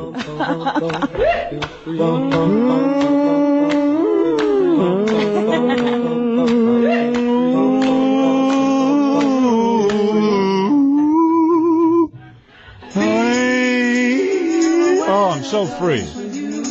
I'm more free than I've ever been. I come in, I do the show, and I go home. And this is a good lesson for anybody who has a job anywhere. Do your job. Do your job, and the more you hang around after your job, you will be caught up in station politics and other people's boredom because they have nothing to do. They don't have thoughts that are creative. I feel free. Was everybody in the 60s too stoned to write lyrics? I walk down the street and no one's there because they can't see me. I can drive down the road. I can drive down the road and my eyes don't see because I'm free. I'm more free than I've ever been. Since I started the show, this is the most free I've ever been. I am as free can be. I'm as free as the hippies. I am free of lyrics. Quickly, somebody write me some lyrics. I am free of lyrics. I am free. You know how free I am? I'm not wearing underwear today. That's how free I am. I'm wearing sweatpants and a pair of shorts over it. It's definitely a revolution. Yeah, well, Patty Smythe's coming in later. Wait till you see how free I get with her. She turns me on. I can walk down the street, there's no one. No one's there because I'm invisible. Pavement's a one-huge crowd. Ah, shut up. Well, you get the idea. That's my personal liberation. When did this come to you? How free I am? Yeah. It's been coming for the past year. If you notice, I don't run into meetings anymore. I just go home. Even when Tom says, let's have a meeting, I need to talk to you. Yeah. I don't talk. See, I didn't know because No. I didn't know whether you were going or not. That's not my job to sit and meet with Tom. Tom can have meetings with my agent. Let him sit there and the two of them can talk. My agent loves to talk. He loves to meet. He loves meetings. Guy has meetings all day. Hey, Gary, buy me a headband and a peace symbol. Because I'm now free. Where's Tom? I want to tell him how free I am. Where is He's he? probably been listening. Tom, why don't you come in here so I can tell you to your face? Although you won't be able to see it in my eyes because I'm invisible to you. Tom, I have something I want to say to you right now. I ain't free. All right, I don't see. You might not listen to me. I don't see anybody. Listen to me. Yeah. Can drive down the road. You could drive down the road. I am as free now from your meetings. Did you want to meet with me yesterday, seriously? Did you seriously want to meet with me? I'm probably not. Because I don't meet after the show. And I don't meet after the show. You have to call my agent. Because I don't have meetings after the show. I'm totally free. Jackie's available. He's not free. I'm free. I'm a free spirit. I walk around here. I don't know what's going on. It's amazing. Jackie's see looking those for me. buttons moving up and down on the board. Yes. And I don't see anything moving. Because I'm liberated. You're invisible. That's right. I am as free as can be. I no longer talk about the show. I'm a true creative artist. I'm one of those I'm like Roseanne Barr. I'm a kook. I got 16 personalities. I can't even concentrate. You are so fired. The only one that you could really, you got to talk to someone who makes sense. Talk to my agent. Don't talk to me because I don't even know what you're talking about. I'm such a creative artist. I don't know what I'm talking about here. I'm as stupid as a wall. Right, Robin? That's right. Right. And as Roseanne would say, when this show is #1, you are so fired. Where's my free song? I'm going to play Freedom and I'm Free at the same time. You can't play Freedom too? I don't know. I can't even find it. Magic at work. I am free. I'm as free as I am. And you are not free, Tom. I am free. That's all I wanted to say. That's it? That's it. I'm free now. Thank you. Thank you, Tom. Howard? Don't look for me. If I could see you. You could look for meetings for me all day and night, but I am invisible. I don't want to meet. I've had it. I'm going to do how much time is left on my contract? Do you know, seriously? How much exact time? I don't know exactly. Begin looking for a replacement. I'm free. I'm free. Da, da, da, da. I'm free. 10 years to the company, enough service, enough meetings, me always being available to you guys. You're going to sit there, you're going to talk to me, you're going to have meetings, you're going to train me, you're going to this and that. You got this, free. Do you think invisibility created a memory lapse? Yes. I am telling you, I don't even remember what we meet about. There are times that we have emergency meetings. Everyone's got to be. When I used to hang around the station, when I was stupid back in the old days, I used to hang around the station till 2, 3 o'clock. I'm writing, I'm doing, I'm this, and sometimes I'm just hanging. And I'm waiting. Ooh, I haven't spoken to my boss in a while. You're making phony phone calls. Yeah, I'm doing all kinds of things. I said, boy, that's looking for trouble. Now I'm free. I said, and then we used to, and all of a sudden, Howard, we have to meet with you. We have to meet. You'd find that because you were here. On your screen? What? Are those roaches on your Yeah, screen? because those roaches are free. That's my new thing. I have a computer in front of me that just listen to this. While I do the show, roaches. do you know how free roaches are? They just do whatever they want all day. They survive. Yeah, and there's one going across now, and that reminds me to be free. Because I am free. I feel free. I'm going to play two songs about freedom at the same time. I Feel Free and The Who's Free song. I feel free and free. This is a multiple free song. See, that's one song, and here's another song. I'm playing them at the same time to show how free I am. I don't even have to play one record at a time. That's how free I am. One of the amazing things to me is how you've held up under these... What? Let's see. What is that? I said one of the amazing things is to me how you've held up so well under these 8 years. It took you 8 years to become invisible. No, let me tell you something. Why I was stupid. Constant barrage. So if I would stay here till 2 or 3 o'clock, inevitably within that period of time, people would find things to meet with me about. Now, if you notice, there's nothing to meet about because I'm unavailable. You're invisible. I'm invisible. Right. What do you think there are left? 1.5 years left of us together? Something like that. Now, how many days is that? That's 365, 1.5. That's 490 days. 490 times 5/7. 5/7 because don't forget there's 5 days in a 7-day work week. I go with 490. It's 400 work days. 400 times 5 hours is 2,000 hours. That's 12,000 minutes. That's 720,000 seconds. I've got 720,000 seconds left, and then I'm really free. I'm free of you. That sounds low. Yeah, it sounds low. Seconds. 720,000 seconds. That's it. Is it? Somewhere in there. I'm doing math off the top of my head. I told you I'm free. I don't have to worry about numbers. I don't need your math. That's for people who are slaves. I'm free. You worry about math. I don't. Math is a concept. I'm free of concepts. That's how crazy I am. That's how nuts I've gone. I am free. I'm free. I feel free. I'm so free, I'm drooling. I can walk down the street, there's no one there. No one is there. So free you don't even have to keep your spittle in your mouth. No. I don't have to. I can dribble all I want. Because you can't see the drool. All right, Tom. I'm going to go back to doing the show. I just wanted to make my announcement of freedom. Oh. And I don't know what you wanted to meet with me about yesterday, but I'm unavailable. No problem. I'm serving notice right now. Okay. And don't even try to find me after the show because you won't be able to see me. That's right. Thank you.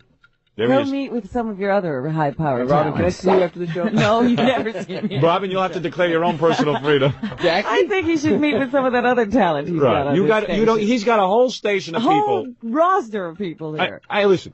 If I'm stepping out of line here, you tell me. But then you're not free. There's a lot of other guys on this station. Yeah, that's all right. This is the last time I'm not free, and then I'm going to go back to being free in a second. This is me. Okay. I'm having a little meeting with you. All right? There's other guys on the station whose ratings are not as high as mine. Not that they're not great performers, every one of them, but there are guys that certainly you could impart wisdom to and have meetings with. But them you don't have meetings with. Me, you have meetings with. How do you know? I know. Because I know. Oh, because you're invisible. You can meet with Danny, my intern. He needs help. He needs your advice. Help him stand up straight. No, I'm saying, listen, there's you have a lot of knowledge about radio. And all kidding aside, you're a very bright guy. You've been through the mill. Thank you. You've also been through the radio The trenches. nicest things you've ever said. There's a lot of people here who need your advice. I'm just one of those people who's so crazy. I'm so free that I don't even have time to meet with you about your advice. But I'll tell you who needs advice. All the other guys who work on this station. Line them up. Sure. Talk to the grease man. Hey, no problem. Really, talk to him. That's a guy who needs lots of advice. He's invisible because I don't even see him. Oh, he's got a good deal. Him they don't meet with. He's down to a .9 and they don't meet with him. Me they meet with. Because I'm the only one who's available to meet. But not anymore because I go home now. No one is free to meet with me. Because now I'm ultimately free. I'm free. I'm as free as this song. Was Eric Clapton wrote with the great legendary Jack Bruce. I'm free. I'm free of meetings. I have created so much time in my day, Robin, that now I'm free to create. I can now do a TV show, movies, write 3 more books, because all the time that it took to meet, I can now devote to creative activity. Very good. I'm as free as an artist can be. I can invent more concepts for Letterman to put on his show, like getting his mom on there. All right, thank you. All right, Tom, thank you. It's been a pleasure. All right, very good. It'd be nice if I could see you, but Yeah, I know. Today I look gorgeous, too. It's too bad you can't see me. I'm invisible. I have to take a break now because one of the things I am not free of, the only thing I'm not free of is commercial break. That's true. That I can't mess with. Everybody agrees on that. So we'll take a break, and then I'll be back. The new free Howard Stern will be back right after these words.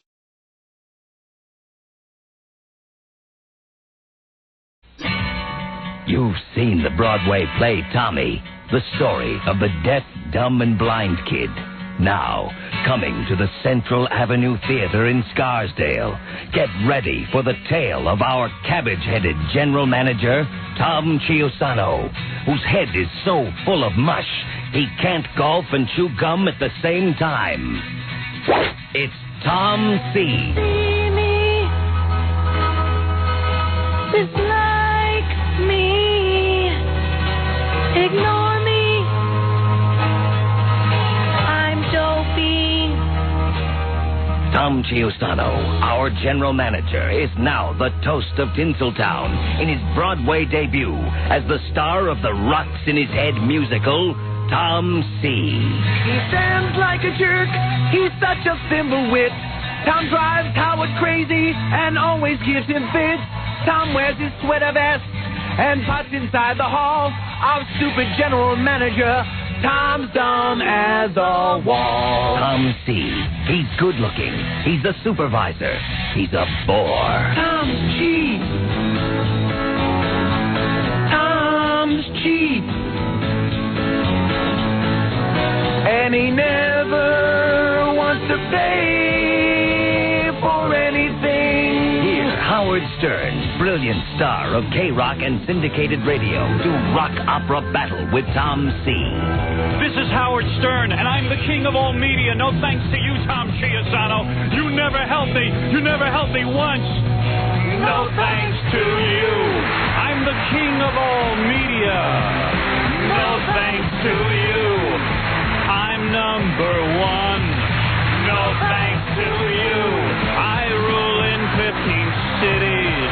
No thanks to you. You're no help. Your head is too numb. You'll hear songs like Chintzy. Tom is dopey, sleepy, goofy, chintzy. And songs like this. Howard Stern's a brain dead Tom. We know that song isn't part of the rock opera, Tommy, but we couldn't resist. Hear Tom sing. La la la la. Sha la la la la la la. Sha la la la la. The critics all agree Tom C. is impossible to deal with on any rational level. Tom's cheap. Tom's cheap. And cheapness is his total personality. I'm going to see it twice more.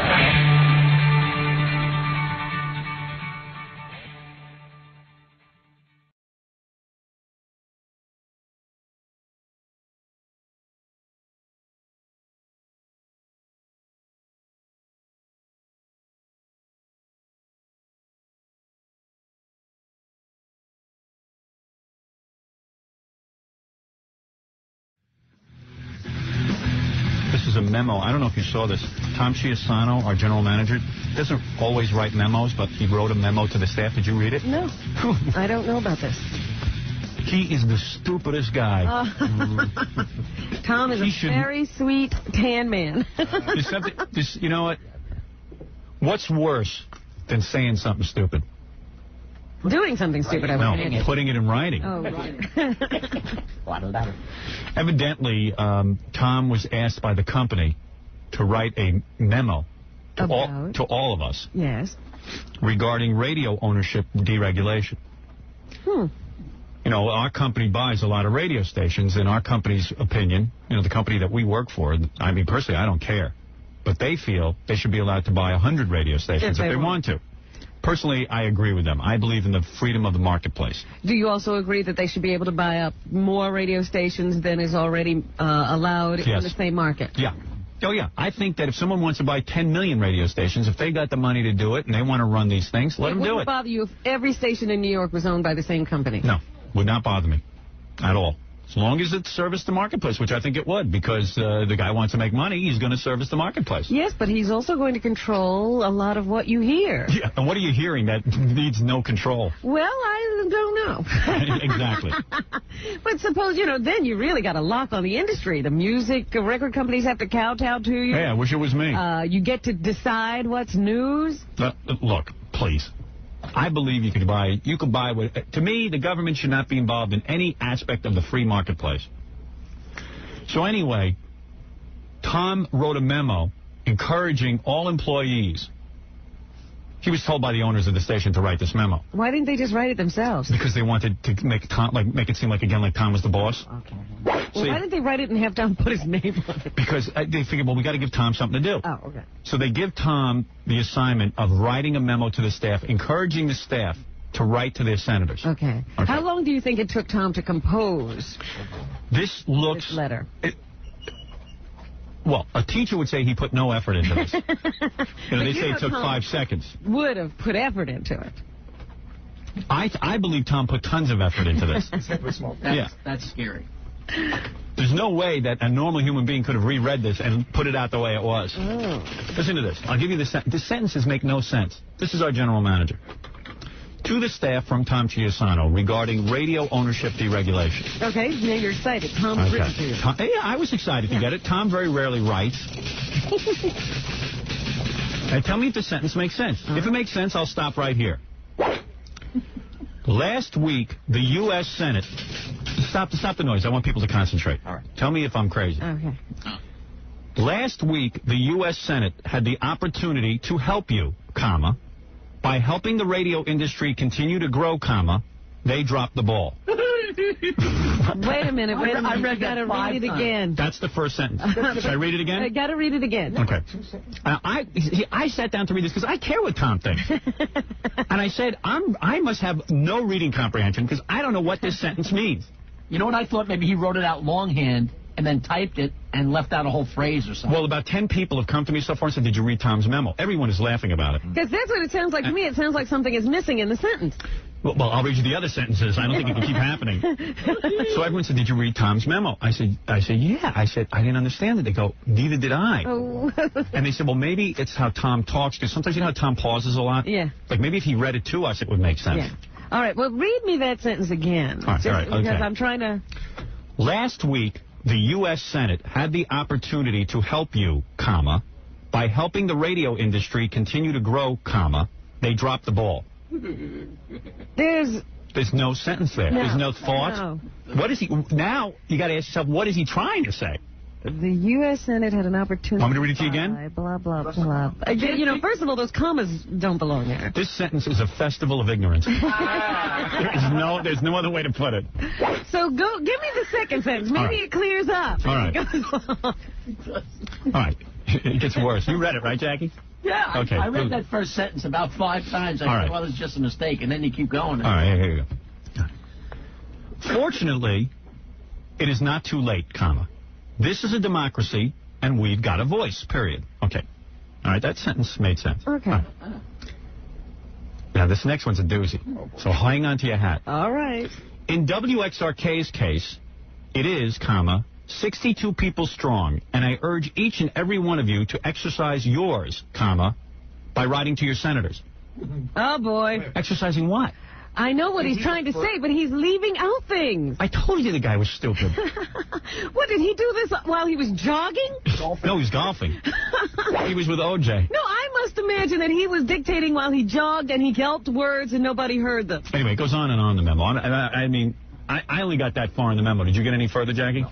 Yeah, I read the whole thing. In WXRK's case, it is 62 people strong. And I urge each and every one of you to exercise yours, comma, by writing to your senators.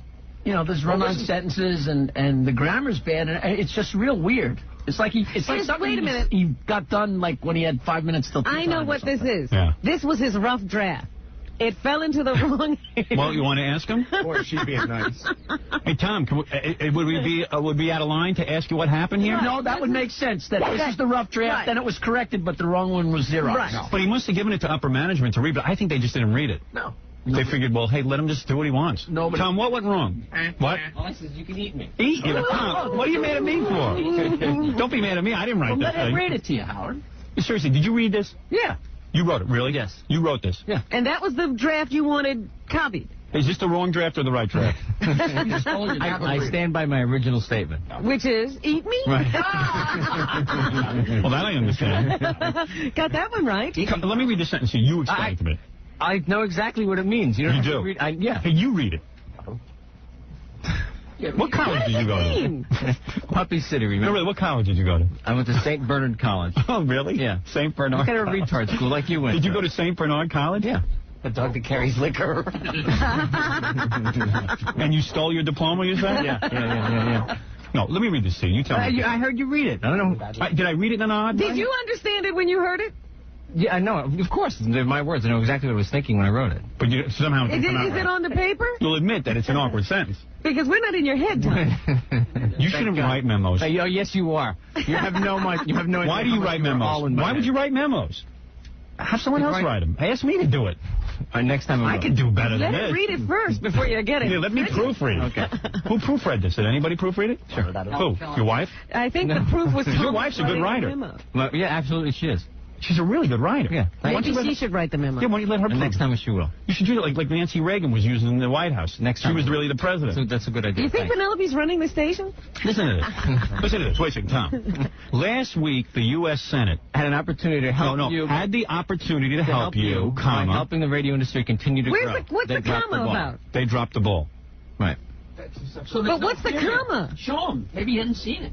Oh, he read it right. Last week, the U.S. Senate had the opportunity to help you, comma, by helping the radio industry continue to grow, comma, they dropped the ball. Right. That should have been period, and then they dropped the ball as its own sentence.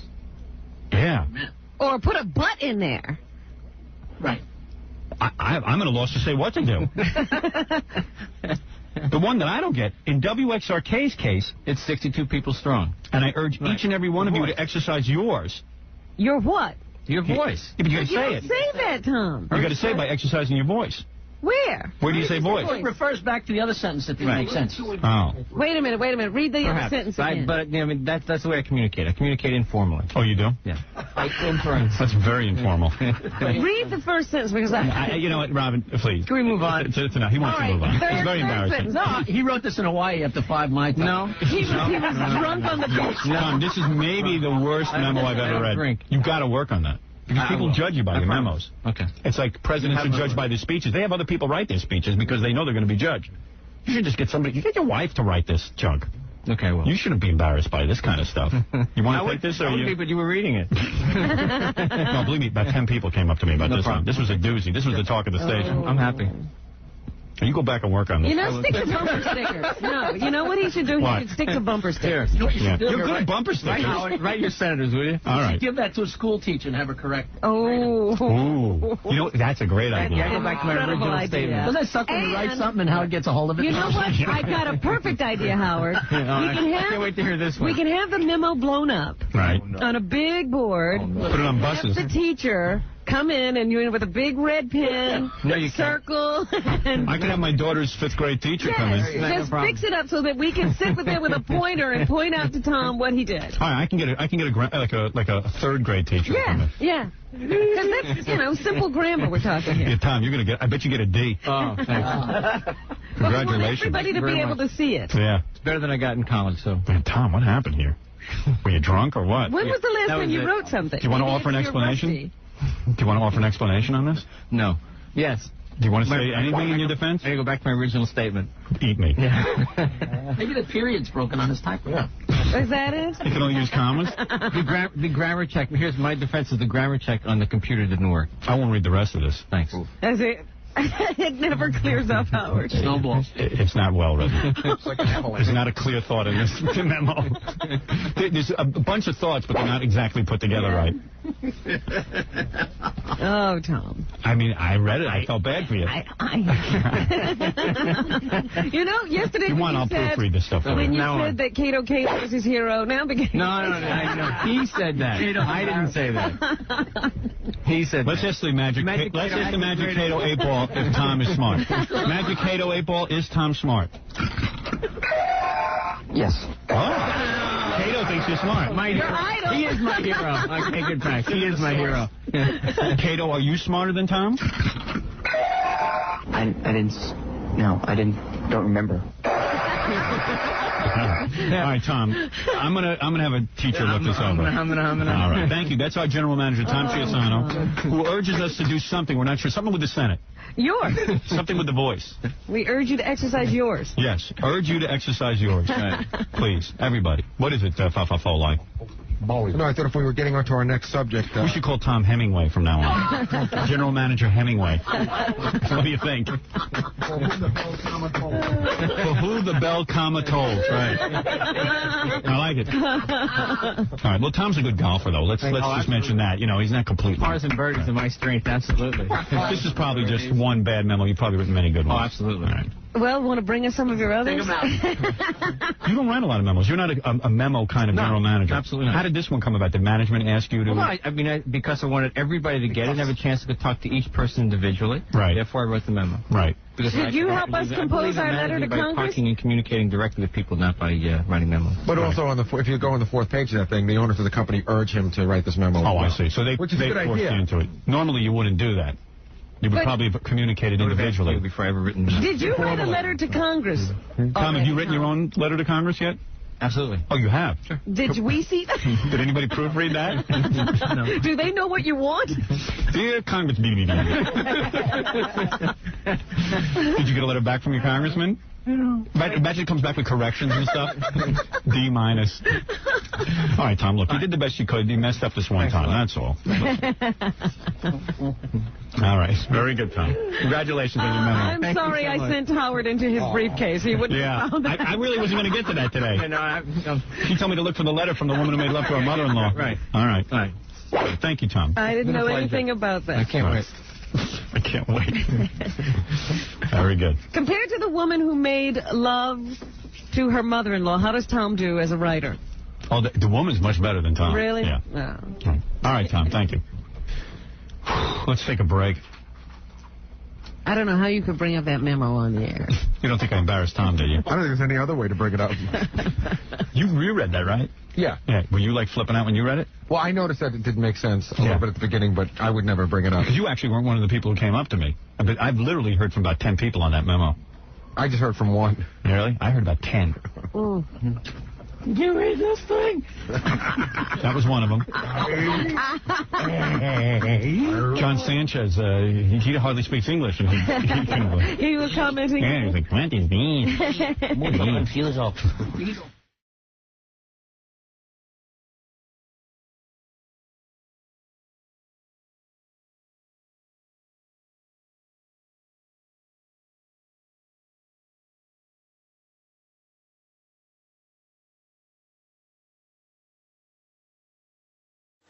I don't want to keep this woman waiting. She's a very important woman. Who is this woman? This woman is a school teacher. What grade does she teach? 6th grade. Okay. For those of you who were with us yesterday, you'll be interested in Teachers this. are very important. I just want to point that out. Yeah, especially to our general manager, Tom Chiusano, who obviously skipped the 6th grade and didn't pay attention. Look, our general manager wrote a memo that I read here on the air yesterday, and he doesn't often write memos, but I read it on the air, and I was shocked by what I thought was one of the worst written memos I have ever seen in the history of memo writing. And you've been memoed to death. I've been memoed by the best of them. But let me just say, you couldn't even read the entire memo. Right. In the first 4 sentences, you found so many mistakes, there was no need to go on. Right. And I'm going to allow what I have up here in the studio is, but maybe we can bring the teacher in now, Gary. This is Mrs. Schwartz. I don't know who this is, actually. But we're going to find out in a second. But she teaches 6th grade. And I said, would you come in and grade Tom's memo? Because in my mind, when someone gave it to me, I thought it was a joke memo that people were saying, hey, look, Tom wrote a memo. Well, when you said you had a memo there that Tom had written and it was bad, I thought it's just going to be, a silly subject. I had no idea that you were going to talk about the way it was written. Now, I don't feel comfortable calling the teacher Maria. I think it should be Mrs. whatever your name is. I'm Mrs. Caivano. Hi, Mrs. Caivano. Good morning, Howard. Good morning, everybody. Good morning, Mrs. Caivano. Well, I would have loved you as a teacher. Wow. Hubba. The students must all have crushes. And you know what? Yeah. Baby 6 weeks ago. Really? What do you think of that? Look at her. What a bod. Thank you. I'd like to see you like in a year when you really pull yourself together. I go to karate, so I'm working out. Is that right? That works. Man, you got a lovely face and body. Boy, I would have loved to teach you. Like every teacher I have was a battle axe. I'll tell you that. Oh, this is the new breed of teacher, Mrs. Caivano. Thank you. Well, I'll maintain some decorum because obviously students are looking up to you. Yes, and right. you have to respect the teacher. We respect you, Mrs. Caivano. Thank you, Howard. All right. Thank you, everybody. Jackie, seriously, did you ever have a teacher that looked like that? Absolutely not. All right. Mrs. Fox, Mrs. Flood, average age 63. Yeah, Mrs. Lazar, 73 years old, way past retirement age. I never told you about my teacher who used to come in with hickeys on her neck. Really? Well, you had a hot teacher. It's crazy. I had a teacher, Mrs. Carr, in 5th grade. She had like psoriasis all over her arm. She was like scratching her arm or something. I don't know. Mrs. Lazar with a mustache thicker than Gary's. Really? Wait, I got you the old beat. I had 70-year-old women, and they were all Miss. Really? They'd never been married. Never married. No guy had ever Ms. touched them. Gambino. I had one teacher that had to wear a wig. She was bald. Oh. And she wasn't like, she didn't have chemo or anything. She didn't have any hair. Wow. And the wig was always sliding off her face. And We had one art teacher who was maybe 25 with huge cans. It was like, you look forward to Matt, art. don't say that for Mrs. Caivano. Oh, I'm you sorry, putz. Mrs. Caivano. You are the world's biggest putz. Sorry. Yeah, I apologize, Mrs. Caivano. Sorry, Mrs. Caivano. Now, Mrs. Caivano, you don't sit on the edge of your desk with your legs crossed, do you? I bet you she doesn't realize it. All the kids dropped their pencils. We had one student teacher who was good looking and would, what are you wearing, a dress? No, his pants. Oh, your pants on. Well, But anyway, but you wear dresses sometimes, right? Yeah, I usually wear dresses. We had a hot teacher like you, and it was like, she wasn't like my teacher. She was a student. She'd come in once a week. She would sit, Mrs. Weinstock, she would sit on the desk and cross her legs. She didn't realize she was reading stories and stuff. I'd be like passing out trying to look up her dress. I couldn't even pay attention. You didn't even know what the story was. You don't teach therapeutic massage, do you? No. Oh, because that would be some class. Sorry. Oh, I'd love to have you as a Maybe teacher. we'd better let Mrs. Caivano do what she's here for. Yeah, right. Okay. A bunch of horny guys. Massage. Yeah, right. Mrs. Caivano, can we have a massage, please? So, Mrs. Caivano, you are a 6th grade teacher, obviously very qualified. You teach English, math, all of the different... Right. Okay. I teach 6th, 7th, and 8th grade English. Have you had a chance... Now, hanging behind... Where's Tom? Why doesn't he come in for his 6th grade? I really think he should be here because I want him to learn. Do we have a dunce cap? Oh. When you have a particularly moronic student... Well, wait a minute. Mrs. Caivano, how old are you when you're in the 6th grade? You're 12. Yeah. Okay. My daughter's in the 6th grade. Okay, so Tom, we'll have to see what level Tom is on. I want you to give him... I know what level he's on. Well, don't give it away yet, Mrs. Caivano. All right. Mrs. Caivano, meet your student. No, what? Where is he? He's. You know what? I think he finally pushed the right button on Tom. He's pretty upset. Is he? He said he spoke to you about this yesterday. No, he didn't. That was after he told me F you. But he said he spoke to you. He did come in and say he didn't want this. He said, yeah, he said he told you yesterday that he didn't want this. Yeah, but he seemed to be joking. Well, he wasn't. Oh, Tom, don't come in and don't be a baby. Mrs. Caivano's here to help you. And when did this conversation happen? He walked in after I made fun of his memo. And really? In here? Yeah, into my studio. Yeah. Where I forbid him from coming. Are there, Mrs. Caivano, this is Tom Chiusano. Student. Tom, you want to put a dunce cap on? I'll be coming. You know, I will say that, it's if you only held everybody in the room the same standard, I'll go any joke. So go ahead, proceed. Oh, everyone's held to the same standard. We're all going to be held to the same standard from now on. I have all not right. seen that. Okay. I have definitely not seen that. Mrs. Caivano, don't try to do any shtick. I mean, you're a teacher. I would like you to evaluate Tom's memo. Point out where, punctuation should be and so forth. Yes. Okay. Tom is the worst. Tom, I got to tell you something. I used to make fun that you were like stupid. I'm telling you, this proves it. No, he must be dyslexic, Howard. Are you dyslexic? You want to say anything in your own defense before Mrs. Caivano starts? I go back to my original statement of yesterday. All right, let's see what happens. See, I don't think he's stupid. I think he got a problem. I think I have a real good command of the language. Maybe. Let's ask Mrs. Caivano. Let's pepper. Now, Mrs. Caivano, if you would please critique. Okay, well, the heading is okay. Oh, thank for the you so memo. much. That's good. Okay. Here's one for Tom. And as Howard was reading this yesterday, I'm feeding my baby in the kitchen, and I listened, and I turned up the volume because I thought that you had left something out when you were reading it, or I thought that I didn't hear you correctly. And then you read it again, and I said, he didn't leave something out. This was just not well written. Okay, start with the first sentence. Admit it. I admit that. Last week, the U.S. Senate had the opportunity to help you by helping the radio industry continue to grow. I would call this They dropped the ball. They dropped the ball. That's all one sentence. Yeah. So last week, the U.S. Senate had the opportunity to help you by helping the radio industry continue to grow. They dropped the ball. First of all, last week, the U.S. Senate had the opportunity to help you by helping the radio industry to grow. I would call this awkward. I would tell them it's just awkward. Yeah, there's no other word for it. Right. They dropped the ball. Okay, Tom, you could end the sentence here. I'm going to put a period. I know.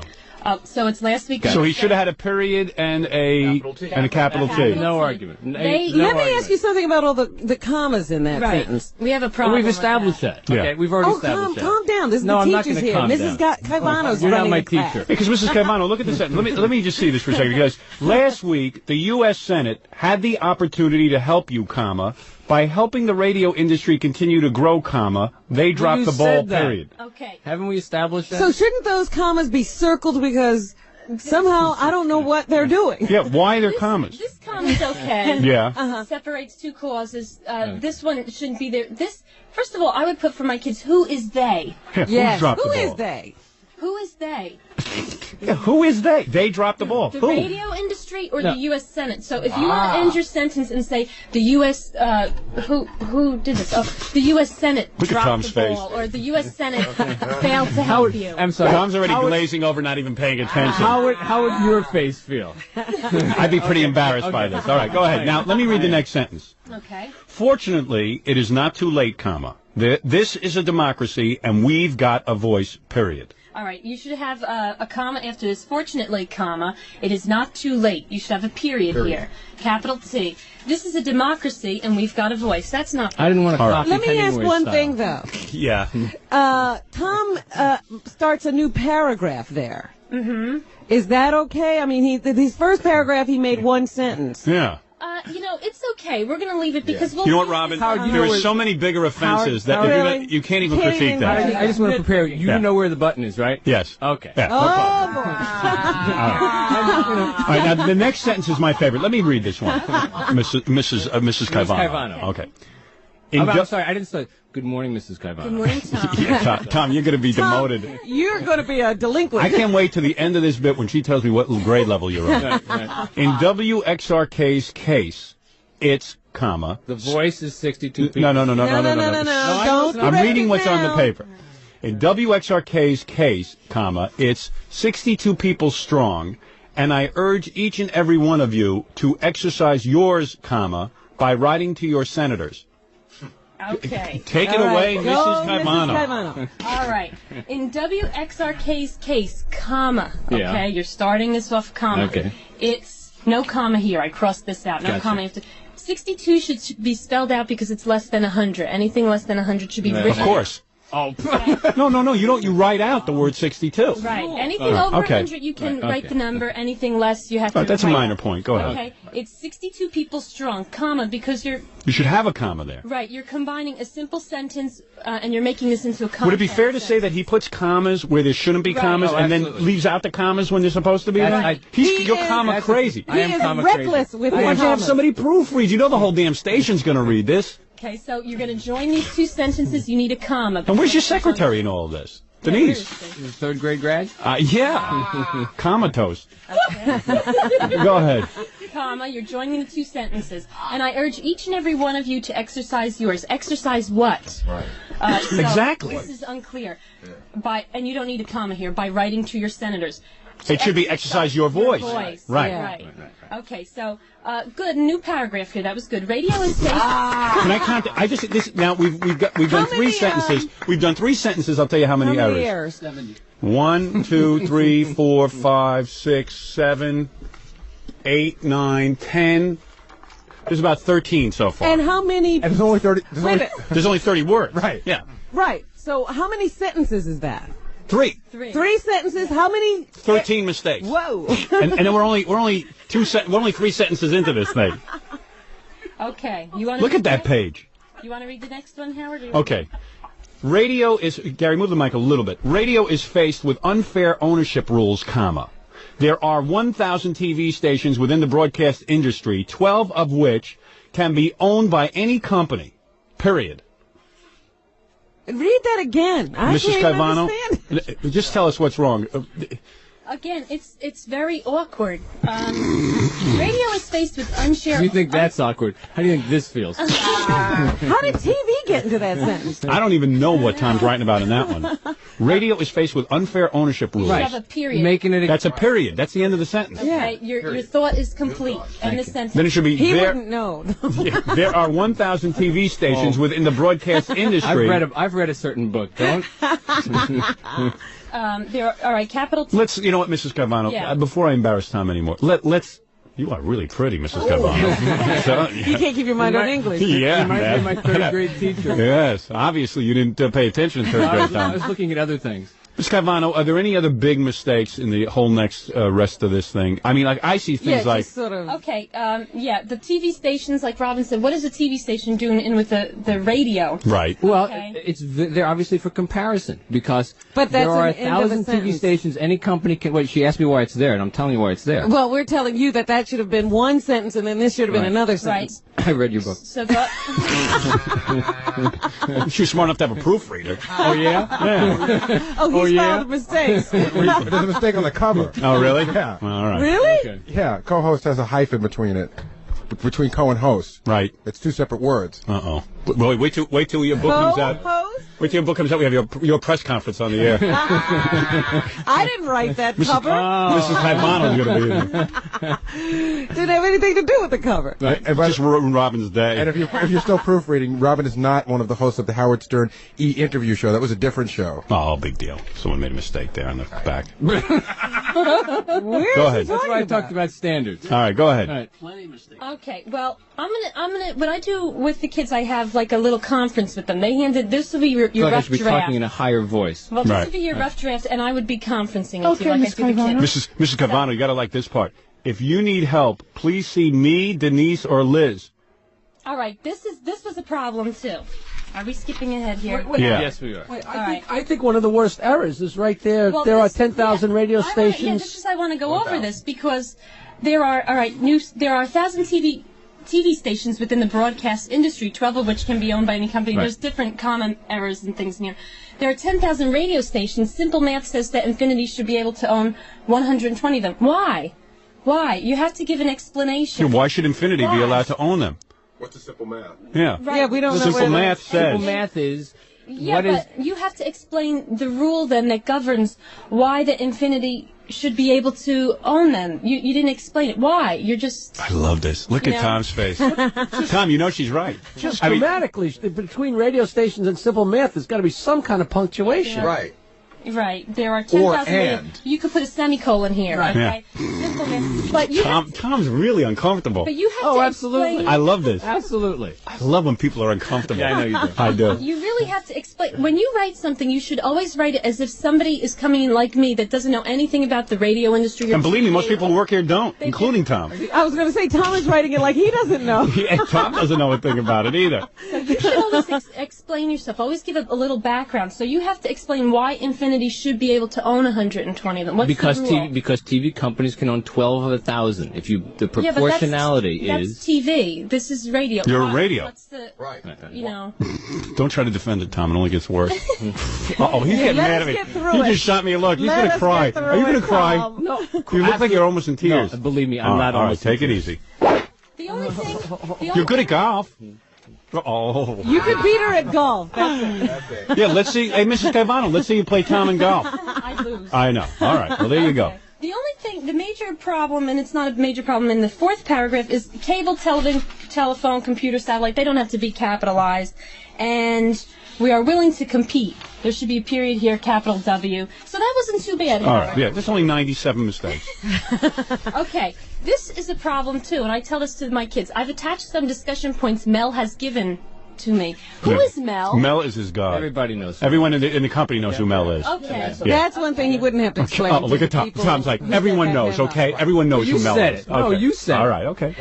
I'm giving you a break on that one. Thank you. Okay, there doesn't have to be... Mel's the guy who forced Tom to make this memo in the first place. You know what I would like to point out? Yeah. Tom has even, I've seen Mel's signature when he does a memo. Yeah. Tom has taken that style. Yeah, I see. I know. Yeah, well, that's who he worships. Yeah, that's good. Wait till Mel actually reads this memo and realizes what you wrote. He's been kind enough not to comment on All it. right. Okay, I've So attached far. some discussion points Mel has given to me, as well as he doesn't need a comma here, a letter I'm sending. Okay, I really want, Howard, somebody to proofread the letter going to the House of Ms. Representatives. Caivano, I think you're overstepping. No, Mrs. Caivano makes a good point. What she's saying is, Which was... Tom offers his help in helping any of us write a letter to our Yeah. senators. Yeah. And I'm saying, I think Tom should not be the one to help. I am saying, has anybody actually written to the senators yet?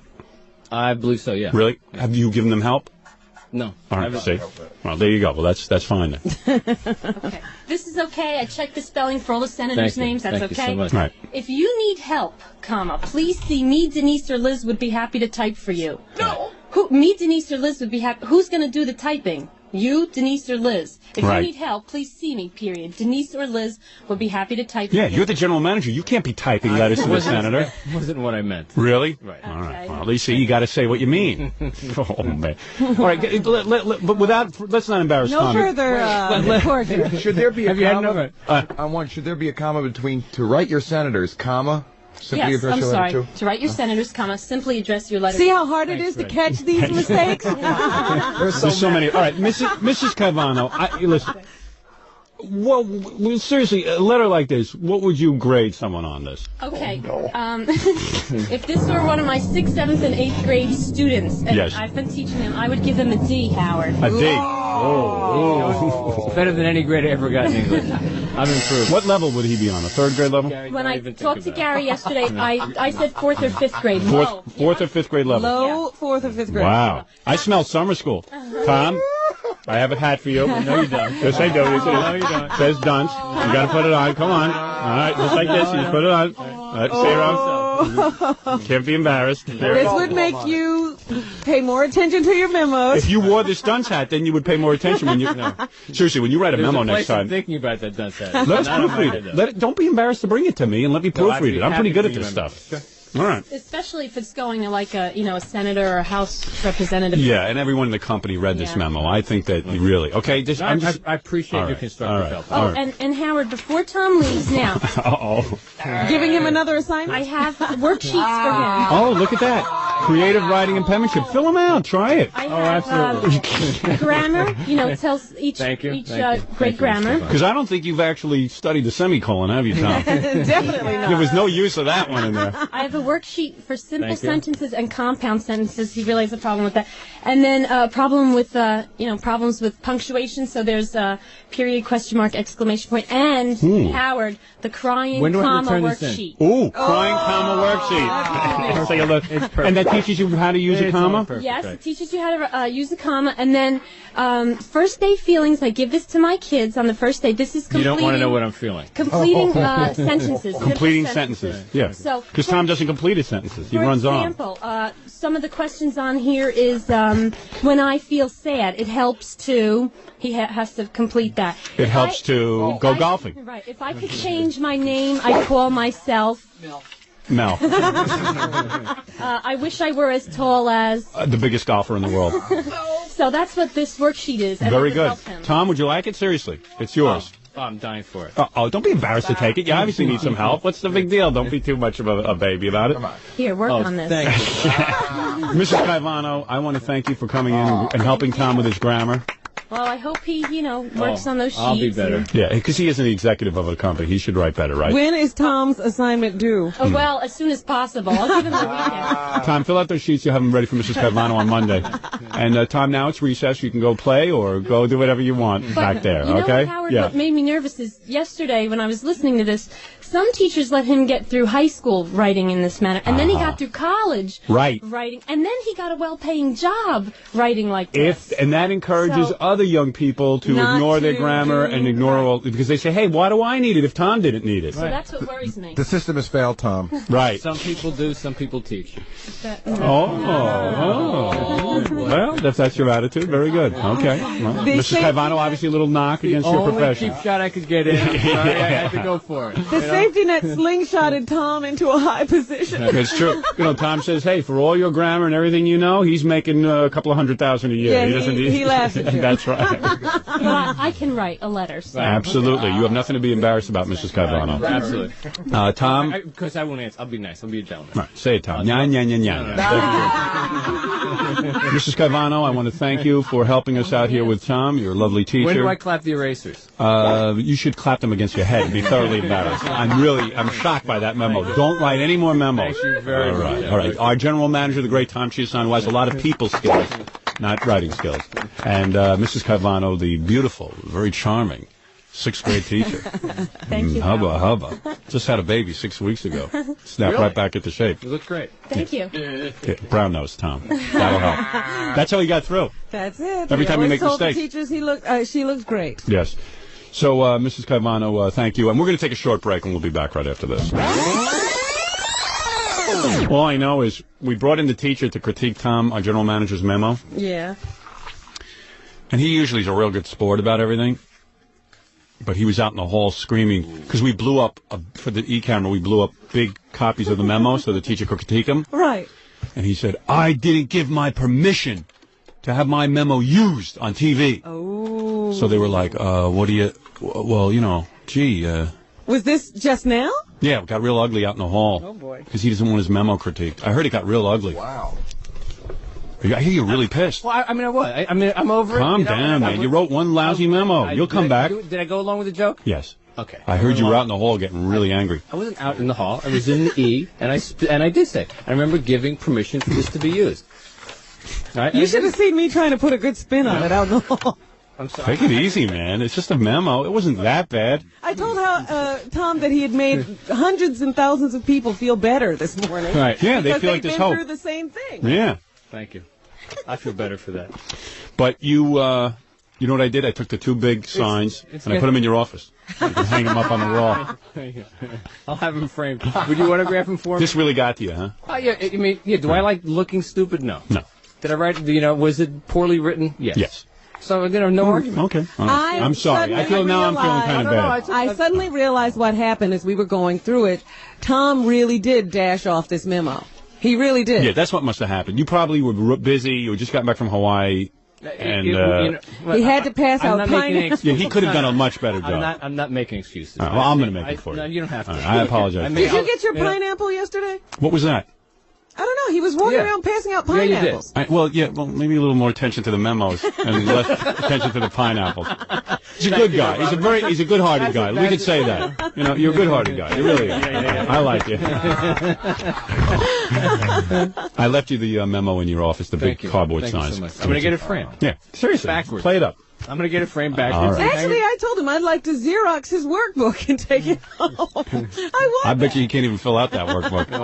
I'm telling you, man. You know what? You'll never find out. Oh, okay. Hi, Tom. I'm sorry there for the misunderstanding. Although, as the E people explained, it was a blanket release that he signed. No. Yes. No. There's a big argument going on in the Tom has called a lawyer.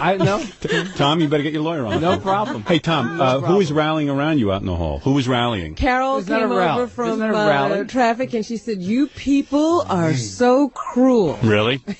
Oh, Carol, she's just sucking up to Tom. And then she whispered to me, "It was really funny." Absolutely. That's why I went along with it. It was funny. It was funny. It was just, come on. Obviously, it was something that you wrote in haste. All right. Thank you, Tom. He can write much better. He's working on a new memo. Absolutely. Go write another memo. Thanks. All right, there he goes. He's our general manager, and we love him. You're plenty smart, but you got street smarts. There, that's on the golf course, no one can touch you. That's all. Dumb as a wall. All right, very good. You know, I feel bad for Tom. Early in my radio career, I had general managers who used to beat the crap out of me. Right. They constantly hauled me in and yelled at me and screamed at me and told me I was a moron. Ripped you apart. Yeah. And now that I'm a big shot, and Tom is just Tom, everything I find wrong with him, I just, you know. He is taking the brunt Yes. of all the bad general managers That's before right. him. Exactly. It's not It has his fault. nothing to do with him. It has nothing He's to do with a him wonderful personally. general manager. No, he's not, It's just the resentment you feel. There's nothing innovative in that head. All right, very good. Let's get off of Tom. I love Tom, I do. And he's a good sport.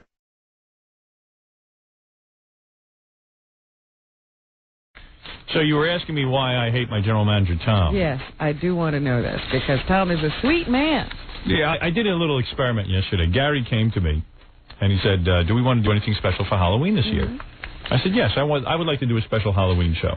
Hey, Ganji, or one of you knuckleheads out there, can you bring me some water? Wolf is parched. So what did you want to do for Halloween? Well, I had this idea. I said, here's the concept. I would like to take our show on Halloween Day. Thank you. I would like to take our show. John, you can stay here because we're going to do your interviews next. Stuttering John was out on the town last night, got some incredible stuff. Oh, good. He made a nuisance out of himself. So I went I went to Gary yesterday and I said, yes, I would like to do a special Halloween show. I would like to take the whole show and put us in a remote studio, remote van. We will drive to different areas. And instead of being in the studio that morning, we'll trick or treat. We'll get in costumes and we'll go to people's homes and do our show from different people's homes. Sure. That'll be fun. So Gary goes, well, I got to go clear it with Tom and Richie. And I said, what do you have to clear? What's to do? We know that technologically we can do it because we've done it before. We've done it a million times. Yeah. You rent. You have to spend some money. You rent Get the van. Oh, look who's here, Tom. I'll tell you how I know you so well. It's frightening. So I said, okay. Let's do something different. That's what this radio show's about. Let's go out and do something fun. So I said to Gary the following. Go present the idea to Tom. I'm busy. This is your job. You're the producer. You have a dialogue with our boss. But here's what Tom will say to you. I'll rehearse you. Tom will say, all right, let me look into it. Tom will go to Richie. Richie will say it can't be done. And Tom will accept it. And come back and say no. I said, that's how it will go. And Gary goes, how do you know that? Maybe we'll say something positive. I said, no, they will not. When does that ever happen? Because people who take those kind of jobs look for the path of least resistance. You got to understand that. It's important to me for the station to do well and get ratings because that's how I make my living. If I'm gone, they'll still make a living. It makes no difference to them whether the show is successful, even though they think it does. I said, the answer will be no, and that's how the conversation will go down. Well, true to form, Tom asked Richie. Richie said no, and Tom agreed. Am I right, Tom?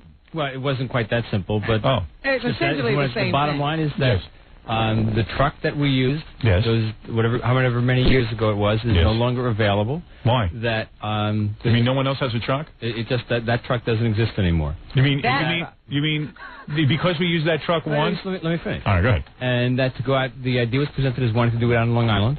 Well, wherever. Okay. You do it in Manhattan, Queens, whatever you want. That I met with Richie and the other engineers from the station. Oh yeah. And and what other engineers? Just tell me who. And Richie and who else? Well, I mean, Scott was there. Eli was there. All the engineering staff was there. Should I call some of my engineer friends? No, let me finish. Yes. That were in the middle of trying to move the studios. Yeah. Within the next 3 weeks or so. I understand. So programming should suffer. Well, look, I mean, no, but I mean, it does sometimes. The burden of work. I don't think anyone. Could you imagine all programming stops? Imagine the TV station. Listen, the move should not be loaded onto one guy. Richie's overloaded with that move. I'll tell you right now. Between you and me. I'm going to tell you. He's working his butt off because there's nobody else. No, he should get some assistance. That's number one. Of course it's true. Tom, I'm a genius. You don't understand. You're arguing with a genius. You can't win. You're the genius of wrongness. No, I'm genius of the right. You're telling me you can't get a remote truck and assign it to another group of engineers? And send us out on Halloween? Of course you could. It costs too much. You never even looked into it. You didn't look into it. Admit it.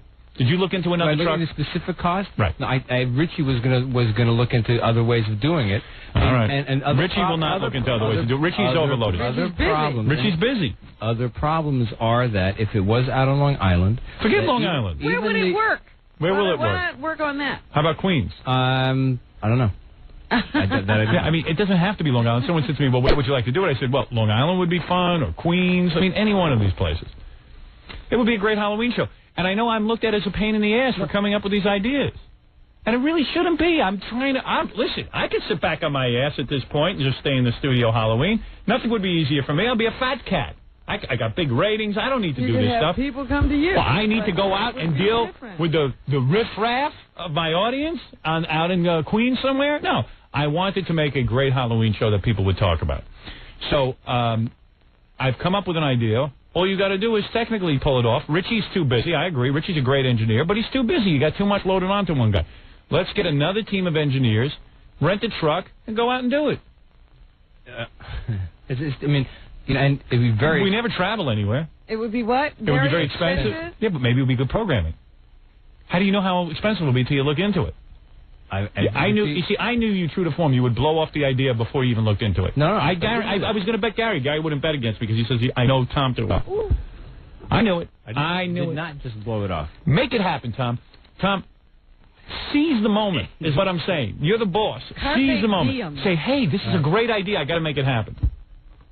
Seize the moment. Hey, E-Team, maybe you can help Tom with this.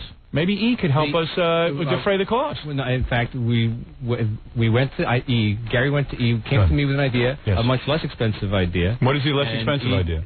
E was not prepared to share in the cost of it because they're they're at the end of their year and they don't have the expense money. I can get them to share in the cost. Who did you talk to? Einziger? No, we spoke to John Reiber. John Reiber's a puppet, a franchise. I'll call franchise. It seems to be getting into a gray area. Gray area. Just go out and do it, and that's it.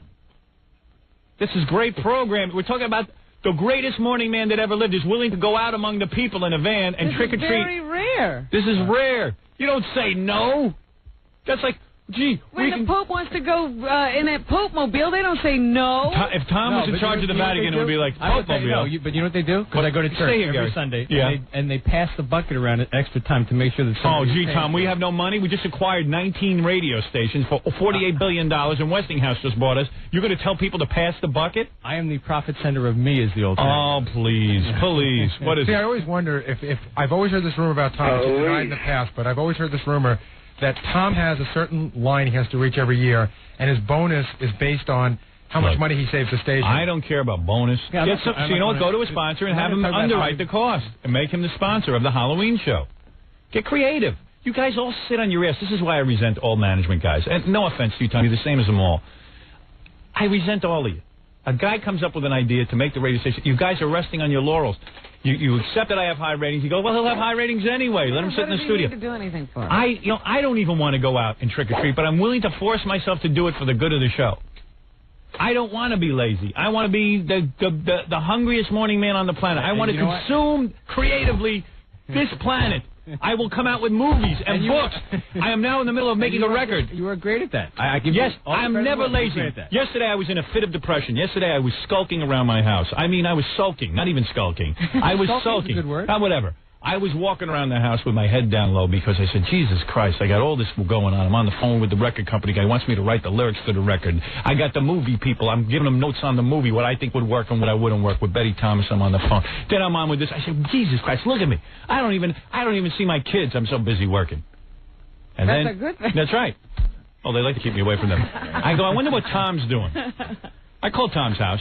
He was out golfing. You're so full of baloney. I called. I found out. I sent out my people. Yeah, not true. Whatever. Not true. Why don't you make this happen? Why don't you sign yourself a task that's insurmountable? That you're going to move mountains, Tom. Go and seize the moment. I know you think I'm crazy, but I'm not. No, I think that you got to make things happen. Crazy. Once a year, I decide to go out. It can't be done now. Yeah. Richie's busy. Because Richie's busy, I should stop my show. Because Richie's busy. I know this Richie 10 years now. There's never a time he isn't busy. This is the first time. He's busy with the move. He's busy with... I don't care. I can't stop myself for one Richie. Get two Richies then. There is two Richies. Give me a station with two Richies. In defense of Richie, when have we ever... I'm not putting down Richie. I think you got it. Listen to me. It's always a battle, though. He'll execute this as well. But it's always a battle. I always got to prove to you guys that, to leave Richie alone and get another engineer to do it. Call up Greg and have him put it together. Have him charge us a couple of bucks. We'll pay him for his time and show Tom how to do it, all right? Okay. Call Greg today, all right? Do me a favor. Help me out here, Baba Booey. Okay. Show Tom how it's done. Get a list. Here's what you do. Take the pressure off Tom. It's too much work for him. He's got to play golf this afternoon. Call up Greg. Have him get prices on a truck, what it's going to cost. Then call our sponsors and ask if anyone would like to underwrite the Halloween show. All right? I think I know. Go to the sales department. Tell them we have an exciting new concept. Ask them if they want to sell it. It'll be a special sponsorship for the day. Tom, you're out of the picture. You don't have to worry about it. I'm taking the heat off your shoulders. It's too much for you. I decided. It's too much work for you. Gary, you get it done. Thank you so much. All right? Gary will do your job, Tom. But I still do have to run the prices by Tom. No, leave Tom alone. It'll blow his mind. Don't even. We'll work it out. As I said, call Greg. I am the bottom line of me. All right, whatever. We're going to do it so it doesn't cost the station any money. Okay? I'll do your job, too. I don't have enough to do. Okay. I will do your job. Thank you, Tom. Well, Howard, aren't there other subjects you want to... One at a time. I have a million other subjects to bring up with Tom, but just one at a time because I'm going to have... All right, you want to get into it? All right. The other one, no. All right, here we go. The other one because the other one may affect this is great. This is great. Yeah, this is great. So I line up two super groups to come in and perform. Yeah. Well, this is news. I first heard of it. Well, okay. But he already knows what you're going to do. No. I don't even bother you with it anymore. I already know. Thank you. I got Phil Collins coming in. Yeah. Who's agreed to do a medley of all his greatest hits. Wow. And I got the group Yes, who's going to come in and do their three big hits. Roundabout, I've Seen All Good People, and what's the other one? Long Distance, Run Around, right. Long Time, Waiting to See. Got it all lined up. They want to come in with organs and guitars and drums. Dick Wakeman plays 5 keyboards. All right. So I said like this. Gary gets a hold of me. He says they want 5 keyboards. They want drums. I said, Gary, here's the sad reality. Call back Yes. Call back Phil Collins and tell him there's, first of all, Tom has never once addressed the fact that every time we have a group in here, it never sounds right. Right. Okay? It's just never been addressed. That is absolute... Let him finish. Let me finish. No. Every time Scott the engineer comes in... You'll have your turn. So you'll have your turn. You can okay, I'm a liar. I'm lying. Scott the engineer will come in after Phil Collins plays. It will be horrible because I'll have his whole band here. It'll sound all distorted and everything. And I said, forget it. It can't be done. I know it. It won't be done. Richie's too busy. He's moving the station. He's busy. He can't address it. Scott can't address it because Scott don't know anything. Right, and then you're talking about 2 different setups? Right, and I know that Tom has not had any discussion with anybody about any of it. So I said, look, we're sunk. You got to call them back and say to them, just come in with a keyboard. A Casio. A Casio. Just a Casio. That's all the station can handle. Rick Wakeman is confined. I've got Rick Wakeman, maybe one of the greatest keyboard players in the world, coming in to perform with Yes. All these guys hate each other. They're willing to reunite on my show. I don't know why. I don't know how I got this done, but they're willing to do it. And they hate each other. They won't even talk to each other. The only reason they're doing it is because they agreed to do this 100 years ago when they were talking to each other. Right, and I can't get this together technically. It will all fall on my shoulders. It will all sound bad, and Tom will sit back there and go, it did sound bad. And this will be another reason for them to break up. Right. Yeah, and they will break up after the show. Tom, tell me where I'm wrong. All of this scenario is 100% correct. I remember Gary did mention something to me about Phil Collins a while ago. No, but it doesn't matter. We've mentioned it 100 times. You've heard all the groups come in here and sound horrible. Right? And there was one where because I do have to say Tom has addressed it. Yes. And then we moved but not successfully. We moved it to Scott, and it was a band that Scott mixed in his studio that sounded worse. Was it Not a Surf? And that was the last conversation. I would have fired the entire engineering department after the Not a Surf incident. I would have. I just would have. I would have fired everyone. Everyone I was thinking, you guys are great, but you can't get my... Remember, what we talked about, and part of the solution was that some of the levels controlled by that board you're sitting in front of... Yes. Add to the poor quality of those mixes, and we had come up with a system where that was going to be fixed. Yeah, well, when we did the next. I think they're saying that everything has to be taken away from you for it to work. Oh no, we tried that. That and was it the didn't time it didn't work. Trust me, at least when I handle the studio controls, you can hear it over the air. I gave it all to Scott. I gave him his one shot. I never heard worse sound in my life.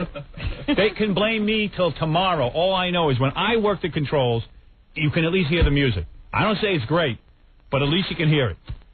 When Scott took over, people were tuning out in droves.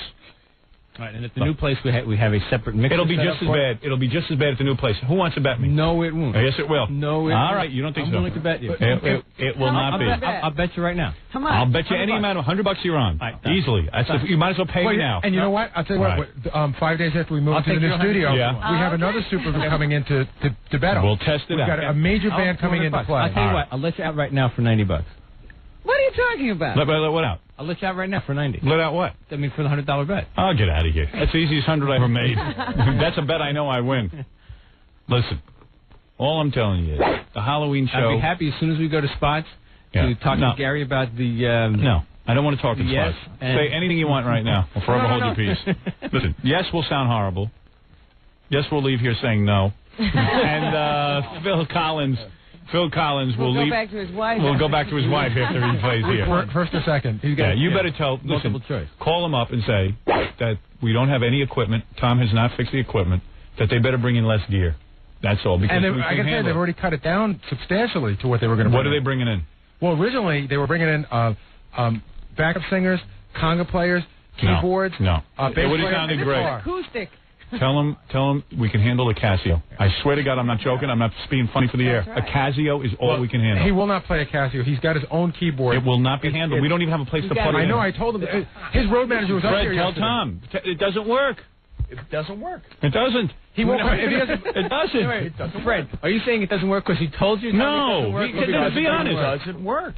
I will tell you that if I tell Phil Collins, especially if they bring in all that stuff. If I tell Phil Collins he has to play a Casio, he will not come in. I mean, I will tell you that. Well, Tom, he can play drums. Tom, if you want me to, I'll bring in a team of my own engineers and have them work on the station. But you got to give me permission to have them work on it, and I'll get it prepared for the appearances. They'll work over the weekend. I got to know what's involved.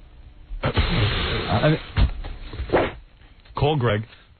And tell him what I need is for Greg to come in and hook up some hookups for instruments and to make some areas of soundproofing so that and then ask him what it will cost and Tom will think it through. We're not going to But if you got to give him an answer.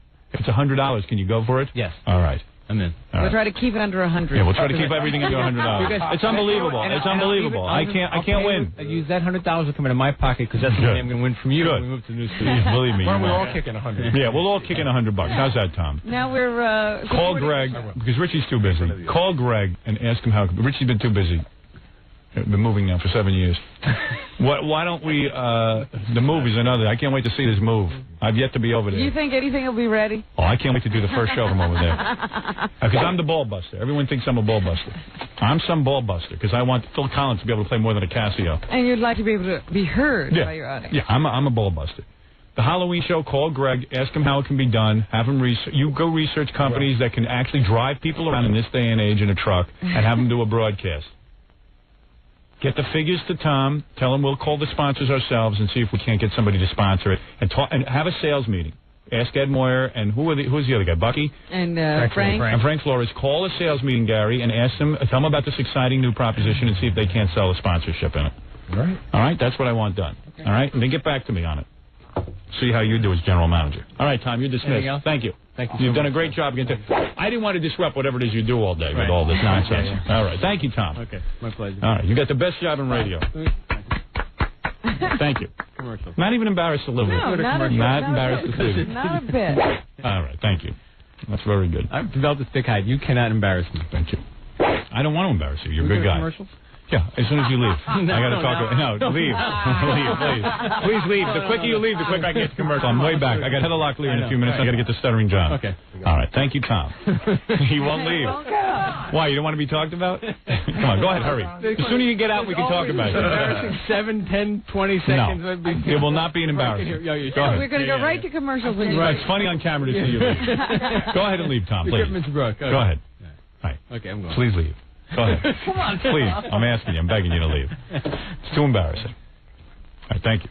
Chiusano is such a stupid wheel. All right. Okay. This is what I deal with all day, and you wonder why I'm on to get out of radio.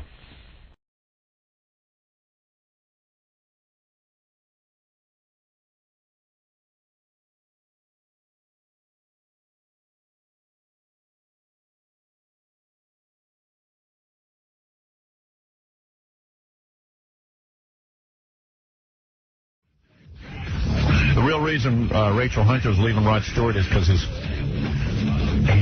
not sexy anymore. He's too old and likes to watch TV and sit around and drink and Play with his train. So she's got to leave. She's got to leave because she wants to go have fun, like jump up on bars and let her hair down. Whatever. That's good for it. Yeah, I guess. Can't do that for it. Believe me, they had enough of each other. That's all it is. It says here they hardly have any sex anymore. And then if you can't get it on with Rachel Hunter, if you get bored of that. Yeah, but she's leaving. He's not interested in sex anymore. He's had too much. Right. He's had too much sex. Imagine that. I cannot make that claim that I've had too much sex. You know, Rod Stewart. Yeah. Neither are you. No Rod Stewart's in this room. No. Right. Imagine having that playing with a train instead. So my general manager Tom and I are in some kind of war. Yeah, are you two speaking? No, well, he wants to speak to me after the show about, you know, the woman who's going to shoot a banana on a Super Bowl party. And it's like, I don't want to have the discussion. I mean, you know, if you don't want me to do it, just send me a memo or something, and I'll just send you a memo back. I mean, what is with all the meetings? I'm tired after the show. I'm like Rod Stewart. He's Rachel Hunter. I'm Rod Stewart. I just want to be left alone after the show. I have stuff to do. I really, you know, it's not that I dislike the guy. I just don't want to have another dumb conversation. I have enough dumb conversation. What conversation is that? He goes, I'm very concerned about it, so could you please be careful when you do. And I know what I have to do to have that on the air. I had a woman on who blew a candle out with her most intimate of areas, and it was fine. You know how to handle it. I've done this 27 times already. What is with the meetings? And quite frankly, if you want to have a meeting, how about all the stuff he's not doing for me that he never addresses? You know, I typed out a list of about 80 things he's not doing anymore. You know, you want to really get down to it. And, you know, I'm tired. Why do I have a producer so I don't have to take these meetings? But Gary's never sort of evolved into that role. Yeah. You know, he's still immature. He doesn't really know how to rap to management. Howard, don't blame this on me. No. I'm just saying. No, I'm not blaming you. No. I don't mean to, I didn't mean to make this about you. No, but he always wants your ear. It doesn't matter. No matter because what he'll evolve into. He started talking to you, and he'll never get past that. No. Well, yeah. I know. Well, you would, if you had evolved, you would have become the guy to talk to. You haven't evolved. Walk up right. I always prayed that Baba Booey would evolve into that guy, but hasn't happened for me. I'm still very much hands-on. You know. So does Tom get it now? You just want a memo? Yeah. I don't want to talk to anybody after the show. He doesn't understand. I want to leave. Like, he wants me to, like, come to him or something and talk with him. I want to leave. I want to go have a day. How is he presenting this to you? Oh, and now he's not approved. Now the latest thing is, see, this is where the guy's unprofessional. He's now, what do we need, stuff for the New Orleans broadcast? We go to New Orleans and we need, like, some DAT machines and stuff, and a purchase order needs to be signed, and he said he's not going to sign it until Howard comes to see him. Well, I'm not going to come see him until he agrees to do what he said he was going to do with the live commercials. That's blackmail. I mean, what is this? Football and going home. Yeah, exactly. So you know what? We don't want any DAT machines. Get it from somebody else. I'll pay for it. How much is it? It's about $400. All right, I'll just go buy it and I'll pay for it. Really, I would rather pay the $400 than meet with him. Find something else not to pay for. But right. I mean, you know, this not paying for stuff is ridiculous. That's another thing. Ever since I got the TV show, the new TV show, everything that he's supposed to pay for, he's like passes off onto them. I can't get anything done. This guy used to beg me, go do remotes. I come up with a great remote. Oh, this is not a good one. This is for television. They've made it very clear that they're not a fan of this remote. Yeah. What remote were they a fan of? Going to where did we used to go? We used to go to Los Angeles and sit in a hotel while the Grammys were a block away. Right. That he was a fan of. He's so inconsistent. I can't take it anymore. I can't deal with stupidity. You don't understand. I can't take it anymore. I'm like Rod Stewart. I've gotten older. I see it all now. You know, I wouldn't say, Robin, I wouldn't say that he isn't a fan of it, but he's just saying that if he was going to spend this kind of money on a remote, he wouldn't have chosen this one. Until he was involved in the process, I think it bothers him. He's never chosen anyone that was worthwhile. What has he ever chosen? The only thing he ever chose was I don't even know what he chose. Remember when we used to sit in those meetings, you know, we want to do remotes, and Tom would say, well, how about broadcasting from the top of a diner? Yeah. Tom would have approved broadcasting from a diner. It's very good. You know, one of those truck stop diners. Yeah. I remember a great... I mean, the guy just doesn't realize how he comes off. I mean, it's like, stay out of it and just be happy I'm doing something. Howard, you had one great meeting where he said, we'll go to London and we'll broadcast from Abbey Road Studios. And you go, well, what's so exciting about that? And they go, that's where John Lennon and the Beatles, were. They touched everything. And you said, hey, why don't we just stay here and say we're in Abbey Road Studios? Yeah. Gee, they touched everything? I'll make a broadcast out of that for 5 days. Gee, that's exciting. These guys are whacked. I'm going down to New Orleans where you're going to be part of a live broadcast, me giving a keynote speech, me berating executives, and then is a funeral. And then going to listen to this. We're going through the list of stuff that's going on in New Orleans. Yeah. There's some guy selling a show, bikini bowling. Now listen to this. I'm going to track this guy down.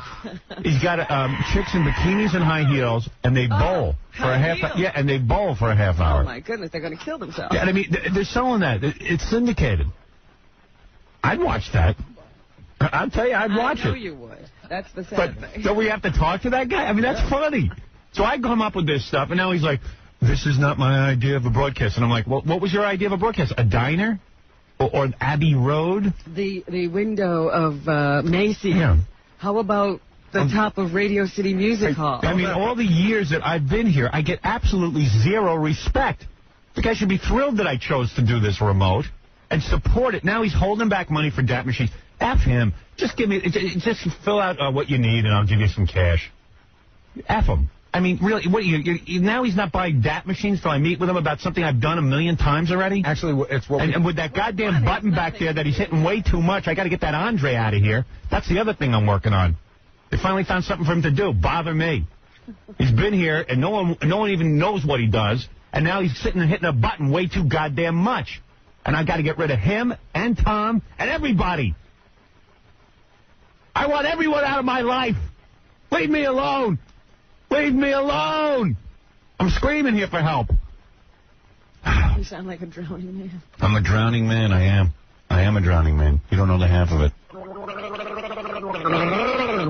I'm an island. I'm alone. I mean, really. I'm on the island, I think. That's what... yeah. He's over there painting.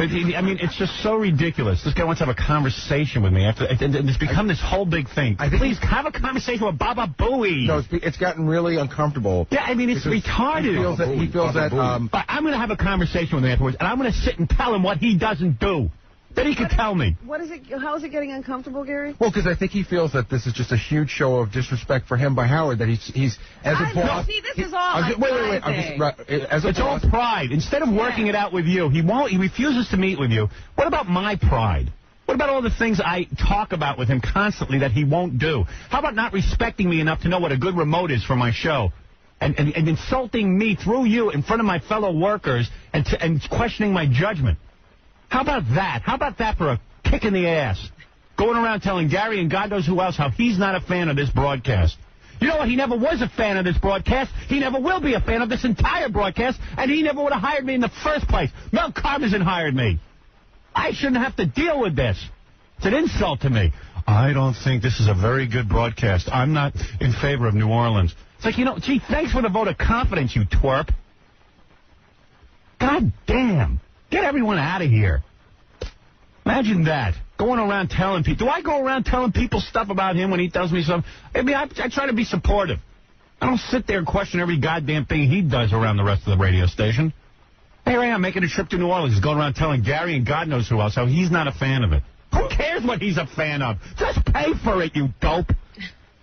I don't know who else he's telling, but I know for a fact that he's told the CBS people and the E people. Yeah, that's great. I'm glad he walks around and talks. I'm not a fan of this broadcast. He was a fan of the Grease Man. Go back and work with him. Can't the Grease Man work with him? What kind of remote is he doing? Yeah. For crying out loud, have the meeting now. Walk in and meet with me. You'll hear how dumb it all is. He takes me behind a closed door. You should see what goes on with these meetings. Well, it's funny. He takes me in a room like there's something going to happen. And then he goes, this woman you're having on who wants to shoot a banana, I'm not in favor of it. Well, Tom, I know how to word it. I know that the FCC. I've been in this meeting. Yeah, I know it already. So tell Gary that and leave me alone. And I'll handle it. I mean, how many times are we going to go through this dance? And how many times am I going to ask him to help me out with the air conditioner? That's the television show. I'm going to New Orleans. You're going to New Orleans because of the television show. No, I'm not. I'm going to New Orleans because it's funny. It'll be a great broadcast. That's why I'm doing it. What do you think, I'm going to sabotage my own radio show? Jeez. And then to go and tell the E! Crew and everyone else he's running around, I'm not a fan of this. Well, gee, maybe I'll fail so you could be right. I knew it wasn't any good. You know. He's a genius. What am I going to do? I tell you. The TV show is for CBS, the same company I do the radio show for. It's all the same. Yeah, it's all right to be for CBS when he wants to use something that CBS owns. Right. But when we're just doing a broadcast, he's just a small thinker. He's a small thinker. Then I got to pick up the phone and call Mel, and Mel's got to straighten him out and be the white knight in shining armor. And it's like, I got to deal with all this. Well, Howard, I'm too tired to pick up the phone and call Mel and tell on Tom and Andre and Andre's button abilities. And, it's just like, it's a joke. The inconsistency is making me nuts. Howard, can I say? But I haven't been here at this. How long have I been at this station? I would say 1985. Tom, how many times have I been wrong about the content of the program? How many times have I picked a bad remote? I'm not a fan of this remote. You can't have your DAT machine. Just give me the bills from now on. I'll pay for them and I'll submit them to Mel. See, the interesting aspect of this, Howard, I'll go around, Tom. A lot of this is about money. Right. When he says he's not in support of the broadcast because of what it costs. Yeah, and everyone knows it's his posturing, so he can walk around afterwards and go, I hardly paid for anything. But listen. I'm sick of it. But Howard, here's the interesting part of it. Yeah. The bill to K-Rock on this whole thing is around $20,000, and he doesn't want to spend that money. Of course not. But the interesting thing is that he sold sponsorship for this, so it's really not cost him anything. Right. But he's still bitching and bad-mouthing me. Things shouldn't be your concern at all. The idea, there should be somebody here who says, all right, we got to get a broadcast done. This is how much it costs. How do we get that done? Right. Without it having to come back to you. I mean, if I was doing something nuts, I understand why people wouldn't want to pay for it. Like if I was saying, I'm going to go broadcast from the top of a diner, I could understand why somebody wouldn't want to pay for that. Tom did actually suggest once that we broadcast from the window at Macy's. I know. He did. I know he did. Because he's a genius. The top of the diner is a true one, too. Is it? Because he's a goddamn genius, and the radio industry is lucky to have him. Why would we be on the top of a diner, Robin? You know what the problem is? When guys who are salesmen start to think that they now are going to get involved in creative, and as soon as that happens, man, you're doomed. If you listen to these guys, you're wrecked. Trust me. I tell you, I'm going nuts from this. I'm sorry to blow on the air, but I'm going nuts from all of the minutia that I've got to be involved with. My phone rings day and night with minutia. I can't get anybody to get it off my back so I can look at the big picture. Is there somebody here who can do this? No. There's no production person who could take it on. No, because no one all is... right, I'm going to make sure that this gets done. No. All right, now how do we do it? They're a liaison between whoever, how many ever... Well, that should be Gary, but Tom doesn't give Gary any respect. It doesn't matter because the bottom line, Robin, is cost. And if Tom doesn't believe it's spending money on this broadcast, it doesn't matter Tom's not the only guy, apparently. Well, I've talked to Mel about it, but, like, he... And every time Mel will fix everything, but it's personally, it just takes a lot of my day to call Mel, and I don't like tattletaling all the time, but I got to. I can't talk to Mel in that way, Robin. No, I'm not saying. I'm saying there should be somebody here whose job it is to talk to all the entities and who works things out. You're absolutely right, but that person doesn't exist, and nobody has decided how that works. I'll tell you who it should be. Who should it be? You. All right, I nominate you. I second the nomination. I second my own nomination. That's illegal. Robin's right. I mean, I've always said there should be... You know why there's no one who can do it? Because Tom loves to interface with me.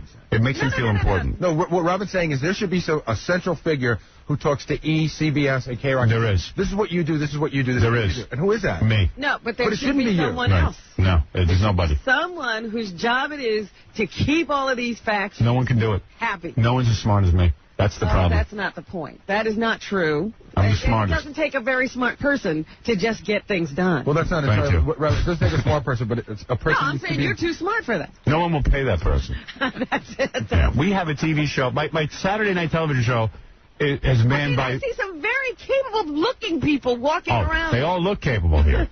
They're just incapable. And they won't talk to anybody. They're all in their own little camp. They do, but No, there's definitely this show. A lot of them go to Don, but Don's my agent. He's not really here to take care of everything. He can't do everything in-house, which half the things that have to do with production. This show has definitely been divided into factions. There is no doubt about it. I know. It's 3 different camps. Yeah.